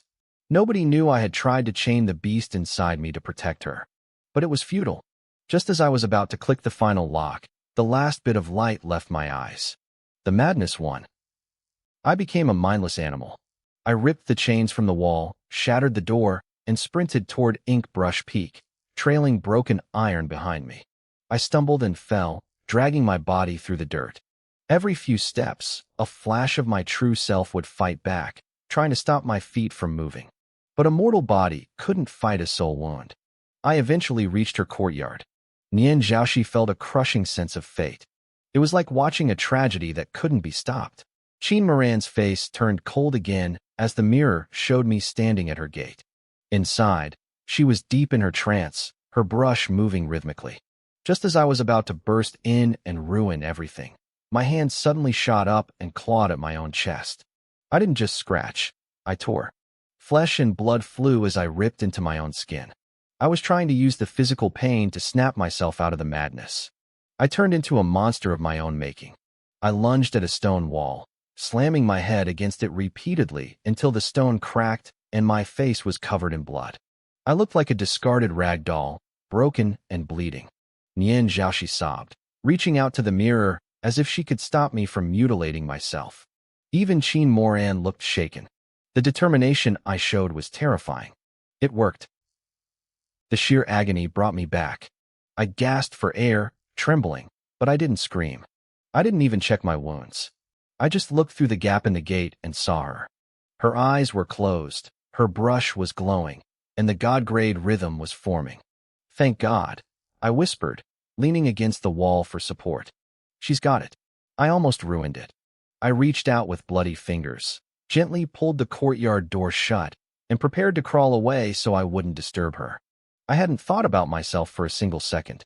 I only cared about her success.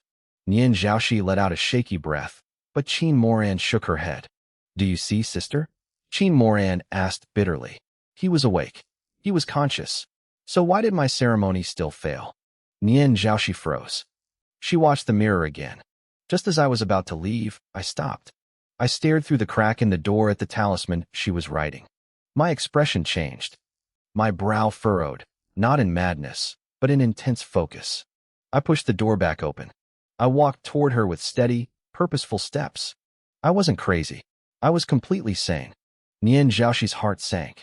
Why was I doing this if I was in my right mind? I reached Qin Moran's side. She was completely cut off from the world, lost in her trance, unaware that I was standing right over her, watching her brush move. Then, I reached out. I grabbed the brush right out of her hand. What is he doing? Nian Zhaoxi gasped, unable to believe her eyes. Why would he do that? Qin Moran looked at her with a cold, hollow stare. Do you still want to keep watching, sister? This is the moment he destroyed my future. I reached out and snatched the brush right out of her hand. The hidden god ritual required total harmony with the world. If that flow was broken for even a second, everything would collapse. In the mirror, I saw Qin Moran's face twist in agony. Dark clouds suddenly swarmed the sky above the peak, blocking out the sun. A second later, she sprayed a mist of blood across the floor and slumped over. A streak of crimson light shot out of her body and vanished into thin air. She had failed. Her divine path was ruined. Do you see now, sister? Qin Moran's voice was cold as ice in the present day. I don't know why you're so obsessed with him. You saw it yourself. I have nothing but hatred for that man. Nian Zhaoxi tried to speak, her voice trembling. But Qin Moran just sighed, looking exhausted. She told her sister to leave. As Nian Zhaoxi turned to go, Moran threw one last insult at my memory. She called me a schemer. She said I was a master of disguise, and that the sect was finally clean now that I was gone. Nian Zhaoxi froze. Something was bothering her. She turned back with a sharp look in her eyes. Moran, why was no one there? She asked. This ritual was the most important moment of your life. Why were there no guards? No elders? Qin Moran looked confused for a moment. Gu Xiu was just a mortal back then. Nian Zhaoxi continued, her brow furrowed. How did he walk all the way to your peak without a single person stopping him? Doesn't that seem strange to you? Moran shrugged it off. She reminded Nian Zhaoxi that the sect leader and all the sisters had been away at a birthday feast for the old master of the Yintian Holy Land. Even Nian Zhaoxi had been there. The sect was empty. Nian Zhaoxi remembered the trip, but it didn't sit right. A sect as large as Qingxian wouldn't just leave a genius disciple completely unprotected during a breakthrough. It felt like a setup. She left the hall, her mind racing. Outside, she ran into Elder Zeng, who was finishing a lesson on talismans. A young disciple was asking him a question about hidden god states. The boy asked if there were other ways to reach that level besides the natural way. Elder Zeng scoffed. He told the boy to keep his feet on the ground. But Nian Zhaoxi stepped forward and asked the same question. Elder Zeng jumped, bowing deeply to her. He explained that while the natural way was best, some people were desperate. They used forbidden methods to force the divine rhythm to notice them. But the price is heavy, Elder Zeng whispered. What kind of price? Nian Zhaoxi asked. He shook his head. It depended on the person. Some lost their lifespan. Some lost their cultivation forever. But the most common side effect was a complete change in personality. They would become cruel, or obsessed, or even lose their minds entirely. Nian Zhaoxi felt a chill run down her spine. She looked at the high-level Senfu Shui she knew. Many of them were strange. Some were gluttons, some were killers, and others were simply mad. She pulled out the manual I had been obsessed with back then. She flipped to the page I had stared at for hours. She pointed to the Jia character, the one I had been trying to understand while Moran was in her trance. The truth was finally starting to emerge. If someone forces a hidden god state, what are the side effects? I had asked Elder Zeng back then. He looked at the manual in my hand, and his face went pale. He stumbled back, his voice trembling. You must never force a connection with this specific Tao rhythm. It's not just dangerous. It's a catastrophe.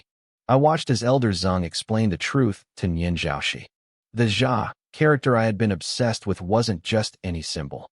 It was a unique existence among 7th grade divine charms. It could suppress souls, drive away evil, and grant immense power. But it was temperamental. If a cultivator tried to force it to appear, the charm wouldn't grant them power. It would grow to hate them. The price is beyond measure, Elder Zeng whispered. Not only does it drain decades of the cultivator's lifespan, but it leaves them cursed with misfortune. History shows only a few have ever forced a connection with the Jia character. Every single one of them died an unnatural death within 3 years. Nian Zhaoxi didn't wait to hear another word. Her face went white. She vanished in a blur of light, rushing back to the main hall where Qin Moran was still deep in thought. Junior sister, I need you to look at one more thing. Nian Zhaoxi gasped, her voice desperate. Before Qin Moran could object, Nian Zhaoxi activated the mirror of reincarnation again. She poured her spiritual energy into it, trying to force a specific divination. Suddenly, she doubled over, coughing violently. Blood splattered onto the floor. Her aura flickered like a candle in a storm, nearly extinguishing entirely. She almost died right there. Sister, what are you doing? Stop! Qin Moran cried out, catching her. Nian Zhaoxi was terrified. She had tried to ask the mirror what I, Gu Xiu, had sacrificed for the sect and my sisters. But the moment she thought the question, the heavens struck back. The truth was hidden. It was a secret so heavy the universe wouldn't allow it to be seen. She wiped the blood from her lips and changed the question to something simpler. Why did Gu Xiu stop Qin Moran's breakthrough? The mirror shimmered. A scene from 500 years ago appeared. I was just a teenager then, standing by Qin Moran's side. Gu Xiu, you have to be patient with the path of talismans, the younger Qin Moran said in the vision, pointing at the start of the book. Stop skipping to the end. It's useless to look at the advanced stuff now. I didn't argue with her in the memory. I just looked at the complex symbols at the back of the book and whispered to myself, actually, sister, I don't even want to learn the path of talismans. I just want to be able to help you when I grow up. In the hall, both women froze. They realized the truth. I hadn't been arrogant or lazy. I had been studying the most dangerous, high-level charms from day one because I never intended to use them for myself. I was looking for a way to protect her. The scene shifted. I was a bit older, and I had just heard about the hidden god state. I was obsessively researching the side effects of forcing a breakthrough. I even went to an elder and asked a naive, heartbreaking question. If a master can't reach the hidden god state naturally, is there a way for me to take the backlash for them? Can I sacrifice myself so they can succeed unharmed? Nian Zhaoxi started sobbing. She finally understood. I knew how hard it was for Qin Moran, and I was looking for a way to die in her place. Even Qin Moran's cold expression wavered. Then, the final memory played. It was the day of her breakthrough. The vision showed me waking up and preparing to leave the courtyard to give her space. But as I reached the gate, I stopped. My face twisted in horror. Wait, this isn't a natural breakthrough, I muttered in the vision. She's forcing it. She's being reckless. I didn't run away. I ran back toward her room, moving as fast as I could while staying silent. Why is she so foolish? She knows the risks better than I do. Please, let it be a safe charm. Please don't let it be that one.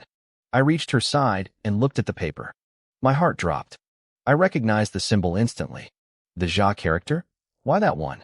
My thoughts echoed through the mirror for the women to hear. If she forces this, she's dead. None of the transfer spells I learned will work. I can't let her end her life like this. Sister, I'm so sorry. The memory showed me grabbing her brush, intentionally breaking the flow of energy. The connection snapped. The Jia character vanished, and Qin Moran collapsed into unconsciousness. Now do you see? Nian Zhaoxi screamed at her sister. Do you still think he was trying to ruin your path? He saw you were about to summon a death sentence. He didn't break your cultivation. He saved your life. Qin Moran stood there, her head bowed. Her body was trembling, but then, her face turned cold again. A chilling, detached smile touched her lips. Did I ask him to save me? She whispered. Nian Zhaoxi gasped. What? I never asked for his help, Qin Moran said, her voice like ice. I didn't need him. I didn't need anyone. Nian Zhaoxi looked at her, as if she were a monster. She didn't recognize this person anymore. Sister, you know as well as I do, Qin Moran said with a self-mocking laugh. Success in the hidden god state depends on fate, not effort. I've been stuck as a 6th grade master for 300 years. I was willing to pay the price. He had no right to take that choice away from me. For 300 years, I had poured my life into cultivation. I gave everything to reach the hidden god state, but I never felt the breakthrough. I never even felt the call. To me, that meant 3 centuries of effort were a joke. I knew that if I kept waiting, I would never get another chance. I needed to fight. I needed to gamble. I was ready to pay any price, and I was so close to finishing the ritual. But then, Gu Xiu ruined everything. He was stopping you from dying. Nian Zhaoxi screamed at me, her voice filled with disbelief. Fine. He stopped me from dying. I snapped back. But how did he know I wasn't willing to die for it? To hear the truth in the morning and die in the evening. That was my choice. Who gave him the right to interfere? I didn't care how unreasonable I sounded. I had thought about this moment 1,000 times. I never regretted trying to force the breakthrough. My only regret was not killing Gushio beforehand. I had planned everything perfectly, blocking every powerful cultivator from sensing my location, yet I had overlooked him. I had overlooked a useless, talentless mortal. My face must have looked monstrous with spite, because Nian Zhaoxi just stared at me, speechless. Yes, I'm being irrational, I sneered. Are you just now realizing that? You, Nian Zhaoxi stammered. Suddenly, a sound from the mirror drew our attention. The vision wasn't over. After Gushio broke my connection to the ritual, he didn't just leave. He carefully picked up my unconscious body and carried me to the bed. But as he laid me down, a strange crimson glow flickered across my face. Faint, floating seals appeared, and my sleeping expression twisted in pain. Looking at the mirror, my heart sank. That was the backlash. The Jia character was a death sentence. Even though the ritual was interrupted, the residual energy was enough to slowly wither my soul until I died. But I was alive. I should have felt that agony centuries ago, yet I hadn't. Why? I froze as I watched the scene unfold. Gushio sat cross-legged on the floor. He took the brush he had snatched from my hand and opened his palm. Slowly, stroke by stroke, he began writing the Jia character's energy signature directly onto his own skin. As he wrote, the crimson light on my body began to move. It was drawn to him like a magnet, crawling out of my chest and sinking into his flesh. He was acting as a lightning rod. He was using a forbidden technique to transfer the backlash to himself. He was taking all the torture meant for me and locking it inside his own body. The anger drained out of me instantly. I stood there, mouth hanging open, unable to find words. This was the backlash of a supreme death seal. Even a powerful cultivator would struggle to survive the pain, let alone a mortal like Gushio. He knew. I whispered, my voice trembling. He already knew what that seal would do to him. Panic started to set in. The truth was too heavy to carry. Nian Zhaoxi didn't care about my feelings. She grabbed my shoulder, demanding to know what happened to someone who absorbed that energy. I don't know. I stammered. Even a weak version of that backlash is horrific. If a cultivator takes it, they are haunted by vengeful spirits every single night. Forever. Nian Zhaoxi gasped. If that was true, then from the moment my ritual failed, Gushio had been living in a waking nightmare. Every day for centuries, he had been tormented by spirits while I treated him like trash. I don't understand how you can be so blind, Nian Zhaoxi said, her eyes cold. He used his own agony to buy you a second chance at life. She didn't say another word. She turned and sprinted away, desperate to find him before he faced any more danger in the mountains. I stayed in the hall, surrounded by silence. I had spent years convincing myself that Gushio was just a nuisance who stood in the way of my greatness. But now, the memories of every cruel word I had said to him came rushing back. I had been so wrong. A single tear tracked down my cheek, the first time I had ever cried for him since his return. While I was drowning in regret, Gushio was far away, traveling with the Wanbao Pavilion caravan. The atmosphere there was hushed and respectful. Guards stood around one specific carriage, ready to kill anything that made a sound. Wanbao Pavilion really lives up to its reputation, one traveler whispered. They're actually protecting him while he meditates. Well, look at the guy, another replied. His name is Feng Bugue, right? Reaching the Tao state at only the 4th level of Qi refining? That's not just luck. That's terrifying talent. Everyone was jealous. Entering the Tao state was a legendary opportunity that could reshape a cultivator's future and skyrocket their power. They all sat there wondering just how high his cultivation would jump once he opened his eyes. Talking about a Tao heart during the Qi refining stage was technically premature. Most cultivators didn't need to worry about that until much later in their journey. At this early stage, it didn't offer much practical power. Because of that, everyone watching me was far more interested in one thing. How much would my cultivation level jump? I had heard stories about Qi refining cultivators entering the Tao state before. Usually, they might jump one minor level. For those in the foundation establishment stage, the boost was more significant. There were legends of people jumping from the late stage of foundation establishment straight to the Great Circle.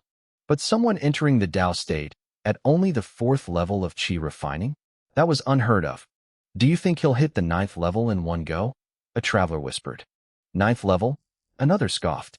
With the speed he's absorbing spiritual energy, I wouldn't be surprised if he hit foundation establishment. At the very least, he'll reach the Great Circle of Qi refining. The low hum of discussion filled the caravan as the cultivators placed their bets on my progress. Even Tsurume couldn't keep her eyes off my carriage. She watched the swirling spiritual energy with a look of pure wonder. Entering the Tao, she murmured. Truly a rare opportunity. That absorption speed is terrifying. She turned toward a patch of shadow nearby. Tell me, how much do you think our friend Feng Bugue will improve this time? The shadow seemed empty, but as she spoke, a figure flickered into existence within the darkness. The figure paused, considering the question for a moment. Foundation establishment, the shadow replied firmly. Tsurume looked surprised. You have that much faith in him? The speed at which he is pulling in spiritual energy is enough to fill his dantian and sea of Qi completely, the figure said with certainty. Reaching foundation establishment is inevitable. Tsurume nodded, agreeing with the logic. But then she smiled playfully. Actually, I hope he only reaches the Great Circle of Qi refining. The shadow figure looked curious. Tsurume's smile widened. Because if he stays at the peak of Qi refining, my top-grade foundation building pill will finally have a worthy buyer. Suddenly, a violent ripple of spiritual energy pulsed from the carriage. It's over. The state is ending, someone shouted. Quick, see what level he reached. Did he really hit foundation establishment in a single day? Tsurume didn't wait. She immediately sent her divine sense out to probe the carriage, her curiosity burning. But the moment her senses touched me, her face froze. She stood there like a wooden chicken, her expression shifting from confusion to utter disbelief. This level? She stammered. How is this possible? It's not what I expected at all. Beside her, the shadow figure was also staring at the carriage in silence. After a long time, the figure spoke. There are only 2 possibilities for a result like this. Which 2? Tsurume asked quickly. The shadow figure pursed its lips. Either he is a complete waste, the kind of talentless trash that even a Tao state can't save, or he is a true, once-in-a-thousand-years genius. A genius whose future achievements will leave us both staring at his back from far below. I was blissfully unaware of their debate. Inside the carriage, I sat with my eyes closed and my legs crossed, feeling the profound changes within my body. There are 3,000 paths to the Tao. A Tao heart is simply the principle a cultivator chooses to follow for the rest of their life. To an ordinary cultivator, it's an abstract concept that feels useless. Even some high-level experts think a Tao heart is optional because it doesn't directly increase your cultivation level or guarantee you'll reach the peak. But the truly powerful know better. A strong, firm Tao heart doesn't guarantee you'll reach the summit, but you cannot reach the summit without one. The firmer your heart, the more unwavering you become on the long, brutal path of cultivation. It might not matter much in the beginning, but the further you go, the more vital it becomes. I was lucky. 500 years ago, I had already entered the Tao and gained a Tao heart. But I was also unlucky. Back then, my heart was built on one single concept: protection. I wanted to protect my sect, my sisters, my master, and my friends. In the end, that Tao heart became a cruel joke. It was the very thing my enemies used to break me. But this time, everything was different. My Tao heart had changed. It was no longer about protection. It was like the wind. I could go anywhere. I had no attachments. I was as free as a breeze. I could be a gentle spring rain, or I could be a devastating thunderstorm. This wasn't just a goal or a personality trait. It was a deep realization that elevated my understanding of the world to a new level. I could feel it clearly now. The bottlenecks that had restricted my growth 500 years ago had vanished. As long as I had enough energy, I could break through any barrier instantly. 500 years of torture and 3 years of being treated like garbage had led me to this moment. It was worth it. I opened my eyes, feeling a sense of clarity I hadn't known in centuries. Then, I looked inward at my dantian. Before I started, I was at the 4th level of chi refining. After absorbing that massive amount of energy, I had reached the 7th level, a jump of 3 minor levels. On the surface, that looked terrible. Most people would see it as a failure. But I wasn't disappointed. I was ecstatic. Cultivation isn't just about how fast you level up. It's about the size of your dantian. If your dantian is small, you don't need much energy to level up, and you'll progress quickly. But if your dantian is a vast ocean, you need a mountain of energy just to move an inch. Fast progress in the early stages often means a shallow foundation. Those people hit a wall later in life, and their potential is limited. They're like buildings built on sand. But my dantian, it was a literal sea. My progress would be slower, and I would need more resources than anyone else, but my foundation was indestructible. I could fight people levels above me and win. I could outlast anyone in a battle of attrition. The amount of spiritual energy I had just absorbed would have pushed any normal person straight into the foundation establishment stage. For me, it only covered 3 small steps. I smiled to myself. I wasn't a waste. I was building a fortress. The best part was that none of that massive spiritual energy was wasted. It hadn't vanished. It was all stored within the vast sea of my dantian.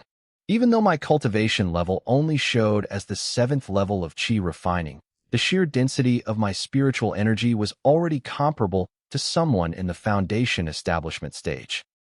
That was my true strength. However, no one else could see what was happening inside me. To the cultivators watching from the outside, the spectacle was over, and they were unimpressed. Many of them started shaking their heads in disappointment. 7th level of chi refining. That was it. People whispered that it was the worst enlightenment they had ever seen. They couldn't understand how such a massive surge of energy only resulted in a 3-level jump.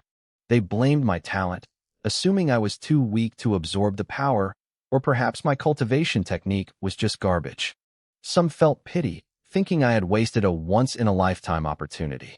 Others were just plain spiteful. They laughed, calling me a joke. They said I was a waste who couldn't handle a blessing even when it was handed to me on a silver platter. They looked at the carriage I was in with eyes full of mockery and disdain. But the mocking stopped the moment I stepped out of the carriage. Tsurume was already waiting for me. She was the first to step forward with a bright smile. She congratulated me on my success, claiming I now had the qualifications to compete for the Great Tao. If that wasn't enough to shut the crowd up, her next move certainly was. She told me my spiritual nature was enviable and that I needed a quiet place to consolidate my new realm. Then, she announced that I shouldn't be sharing a crowded carriage anymore. She had prepared a private, luxury carriage just for me. The faces of the other cultivators turned sour instantly. Private carriages were a privilege usually reserved for those at the peak of chi refining. I was only at the 7th level. Why did I get special treatment? One man, a 9th-level cultivator, couldn't hold back. He grumbled about how unfair it was. He was stronger than me, yet he was still squeezed in with everyone else. He argued that I had wasted my potential and didn't deserve such a reward. The crowd grew restless, questioning Tsurume's fairness. Tsurume didn't blink. She calmly reminded everyone that while peak cultivators got private rooms, it was also a rule of the Wanbao Pavilion that anyone showing enlightenment potential received the same treatment. That shut them up. It was their pavilion and their rules. They didn't owe anyone an explanation.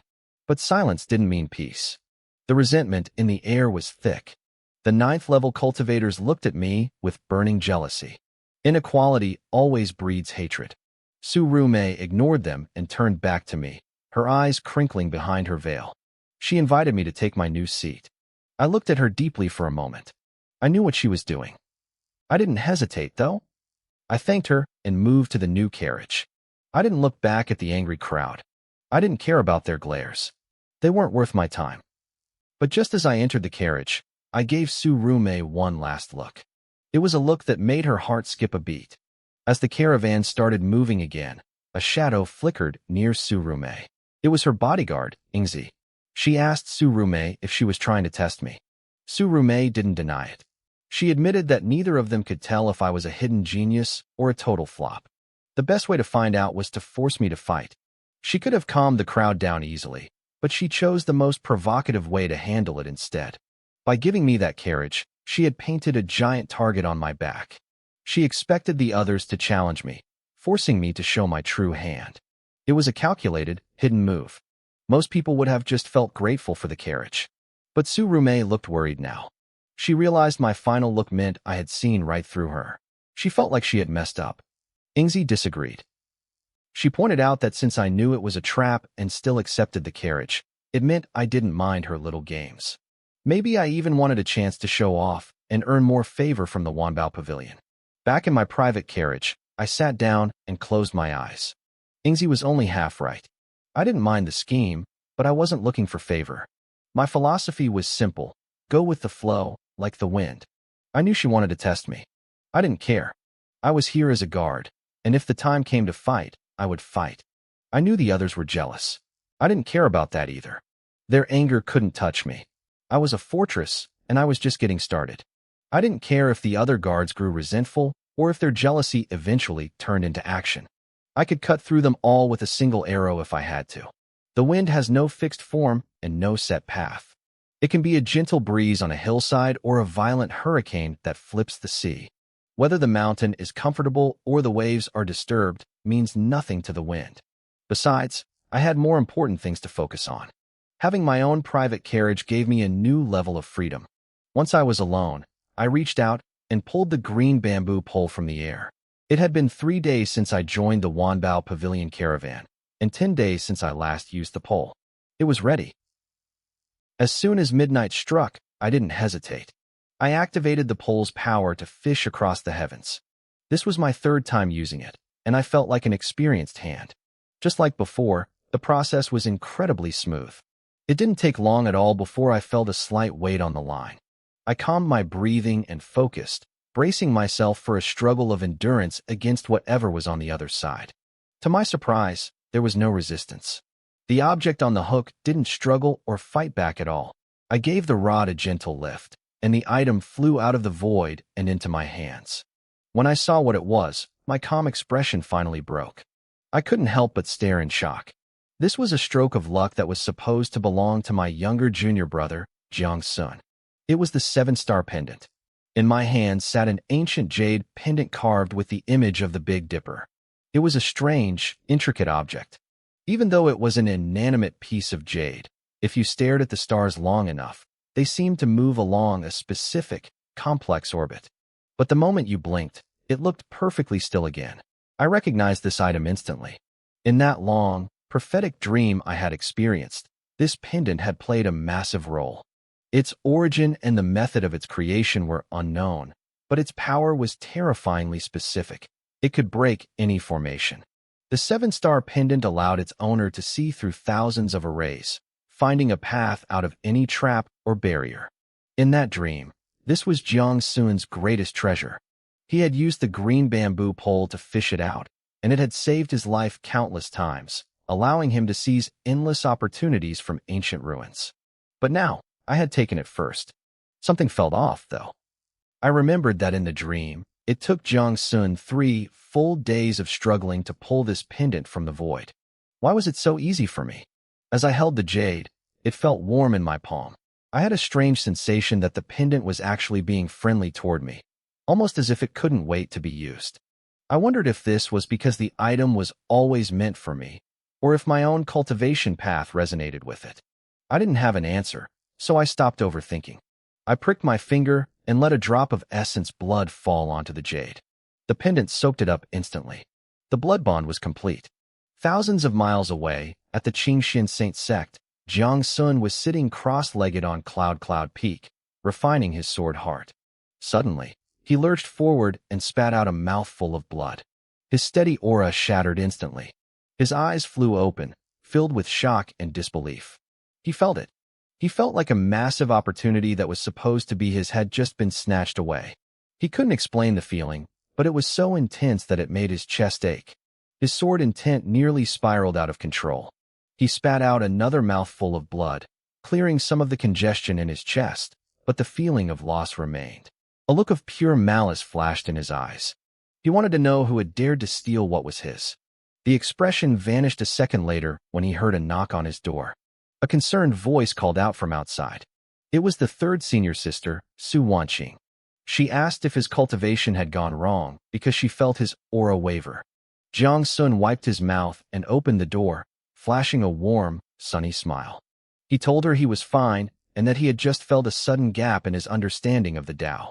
Su Wanqing looked worried, but Jiang Sun just laughed it off, calling it a minor heart demon. She didn't take it lightly. She handed him a pile of bottles filled with rare soul-calming pills. Jiang Sun acted hesitant, claiming he had already taken too much from her, but she wouldn't hear it. She shoved the pills into his hands, telling him that he was her junior brother and that her resources were for him, not for outsiders. She promised him that whatever his path lacked, the masters and sisters would find the best replacements in the world to fill it. Jiang Sun acted deeply moved, but nearby, Qin Moran had just arrived to talk to him. Hearing those words made her heart ache. She thought of the figure she had seen in the reflection of the soul mirror. Jiang Sun had everything the sect could offer. But what about Guxiu? Guxiu had left the sect and was now immortal. If he had somehow found a way back onto the path of cultivation, where would he get his resources? The thought made her feel suffocated. She quickly suppressed the feeling, forcing her face back into a mask of cold indifference. She told herself that Guxiu had helped her, but he had also broken her path. She couldn't let him disturb her mind. He was the past, and she refused to believe she had made a mistake. She looked at Jiang Sun chatting politely with Su Wanqing and decided not to approach. She turned and walked away alone, not even understanding why she was leaving. Meanwhile, back in the carriage, I looked down at the pendant in my hand. By the time the carriage came to a halt, I had already finished the soul-binding process for the 7-star pendant. I didn't feel a rush of excitement or a surge of joy. I felt nothing but a calm, steady indifference. It didn't matter if this treasure was originally meant for me or if it was supposed to belong to Jiang Sun. To me, this was only the beginning. After experiencing that dream where I saw 10,000 years flash by in an instant, I already knew where every significant treasure in this world was hidden. For the next 10,000 years, I planned to take back every single opportunity that was once destined for Jiang Sun. The blood oath had severed my ties with the Qingxian Saint sect, and my grudges with them had turned to ash. But I hadn't forgotten Jiang Sun. My junior brother had spent years calculating, plotting, and manipulating everyone to steal everything that belonged to me. I wasn't holding on to a grudge. I had moved past the pain. But moving on didn't mean I would ever be friendly to him again. If I saw him tomorrow, I wouldn't smile and call him junior brother as if the past never happened. That was impossible. One day, I would stand before the gates of the Qingxian Saint sect with a blade in my hand and end Jiang Sun myself. So, this pendant didn't move my heart much. It was just one step. I knew I could become much stronger. I closed my eyes to return to my cultivation, but the Wanbao Pavilion caravan, which had been moving steadily for days, suddenly jerked to a stop. I heard voices outside. People were confused. The Tianqi mountain range was a treacherous place, full of unpredictable dangers. A caravan like this usually traveled day and night without stopping unless there was a dire emergency. Su Rumei, the manager, stepped out of her carriage with a frown. What happened? Why did we stop? A scout rushed over, looking pale. Manager Su, there's a problem with the road ahead. Su Rumei didn't wait for an explanation. She walked to the front of the line to see for herself. I followed a moment later. Where there should have been a clear, open path to Yunxiao City, a massive bamboo forest had appeared. It stretched as far as the eye could see, leaving only a single, narrow trail through the center. We use this route all the time, the scout stammered. I was just here 3 months ago. It was a flat road back then. There were a few bumps, sure, but definitely no bamboo forest. Su Rumei approached the trees. She inspected them closely. They looked like ordinary green bamboo. She walked a few steps into the thicket, but found nothing out of the ordinary. That lack of evidence only made her worry more. Bamboo grows fast after rain, but not this fast, and not this thick. Can we go around? She asked. The scout shook his head. We'd have to backtrack to yesterday's fork. The detour is longer, and the terrain is much worse. We'd lose days. Su Rumei bit her lip. As cultivators, They could have used flying artifacts to soar over the forest, but this was the Tianqi Mountains. A large merchant caravan flying through the air was a massive target for the monsters hiding in the peaks. It was too risky. "Should we send someone to scout the path?" the scout suggested. "Fine," Tsurume agreed. "Pick a few people to walk in and see if there's a trap." The scout left to gather volunteers, but he came back a few minutes later looking embarrassed. "Manager Sue, no one wants to go." "Why not?" "The rogue cultivators we picked up along the way are making excuses," the scout muttered. "One says his cultivation is at a critical point. Another says he's too weak. They said." He hesitated. "They said since that Daoin tree cultivator has his own private carriage, he must be stronger than them. They said we should send him." Tsurume's face darkened. She knew these men were jealous of me. She had given me a private carriage to see how I'd react to the attention, but I had stayed inside the whole time. Now, these petty men were using a dangerous situation to target me. Scouting a path was a simple task for any chi refinement cultivator. These men were being paid by Wanbao Pavilion, yet they were shrinking away from their duties just to spite a stranger. Tsurume hesitated for a moment, then turned to the scout. "Go ask fellow Taoist Feng if he's interested. Tell him if he goes, I'll pay him an extra bonus." As the scout ran off, a shadow flickered beside Tsurume. It was her hidden bodyguard. "You're giving him a chance to prove himself?" "Yes," Tsurume replied. "If he wants to show his worth to Wanbao Pavilion, I won't stand in his way." She wasn't being pushed around by the rogues. She was testing me. She believed I was looking for a way to impress her, and she thought I wouldn't pass up this opportunity. The scout returned quickly. He agreed, but he said it's part of his duty, so he doesn't want the extra money. Tsurume smiled, her suspicions confirmed. She walked toward my carriage just as I was stepping out. I felt the weight of a dozen mocking stares. "Hey kid," one of the rogues shouted, his voice dripping with sarcasm. "That forest wasn't there yesterday. Better watch your step, or you might leave your life in there." "Oh, don't worry about him," another sneered. "He's the genius who entered the Tao at the 4th level of chi refinement. He's so special he gets his own carriage. I'm sure he can handle a few trees." They laughed, their eyes full of malice. Tsurume looked like she wanted to snap at them, but I didn't give them the satisfaction of a reaction. Their words meant nothing to me. I didn't even look at them. I picked up the plain wooden stick I had been carrying since I left the sect, gave Tsurume a short nod, and started walking toward the bamboo. My calm demeanor seemed to annoy the rogues even more. They started cursing under their breaths, hoping I'd run into something deadly. Tsurume opened her mouth to silence them, but before she could speak, a series of gasps erupted from the crowd. "Wait! Look! The forest, it's moving!" Everyone froze. Tsurume rushed to the edge of the path. The narrow trail I had just stepped onto was gone. The bamboo had shifted, closing in behind me until the forest was a solid, impenetrable wall. The stalks still looked like ordinary green bamboo, but the way they had moved was impossible. There was only one explanation. "An array," Tsurume whispered, her face pale. "Someone set a trap and waited for us to walk right into it." She leaped into the air, hovering just high enough to stay safe, while trying to get a better view of the trap I had just walked into. I stared at the bamboo forest, but my heart was racing with a sudden, overwhelming sense of shock. Everywhere I looked, there was nothing but endless green stalks. The forest wasn't just standing there. It was shifting and rotating constantly.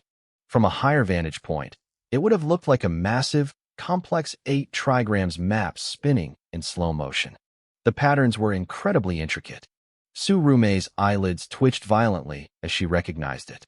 She realized this was the green bamboo dragon trapping array. Her face went pale and she gasped.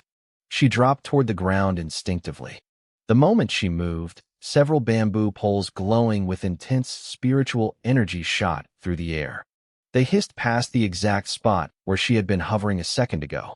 If her reactions had been even a fraction slower, she would have been turned into a human pincushion. She managed to dodge the first strike, but the danger was only beginning. As soon as her feet hit the dirt, thick bamboo shoots began exploding out of the ground in rapid succession. They grew at an impossible speed, shooting upward like spears. Within seconds, the massive stalks had physically divided the Wanbao Pavilion convoy. The carriages were cut off from one another, separated by walls of thick timber. Panic erupted instantly. People were screaming, asking where the bamboo came from and what kind of formation this was. They shouted for everyone to retreat, but there was nowhere to go. The path behind us had vanished. Surume's heart sank as she surveyed the chaos. She realized the terrifying truth. We hadn't just reached the edge of the array when the path closed. We had been walking inside of it for a long time without even noticing. The blocked path wasn't the start of the trap. It was the dead end. We were deep in the belly of the beast, and now the formation was fully activating to kill us. I knew a bit about this specific array. The green bamboo dragon trapping array was incredibly powerful, but it required an immense amount of time and a fortune in spirit stones to set up. It was clear now. This wasn't a random occurrence. Someone had spent weeks preparing this trap specifically for the Wanbao Pavilion convoy. We had waded too deep into the trap. The way back was blocked, and the way forward was gone. We were completely surrounded. A shadow flickered next to Surume as her bodyguard, Shadow, reappeared. Surume's brow furrowed deeply. She knew the person controlling the array wanted to isolate us. By splitting the convoy into small groups, they could pick us off one by one. If we couldn't find a way out soon, the casualties were going to be devastating.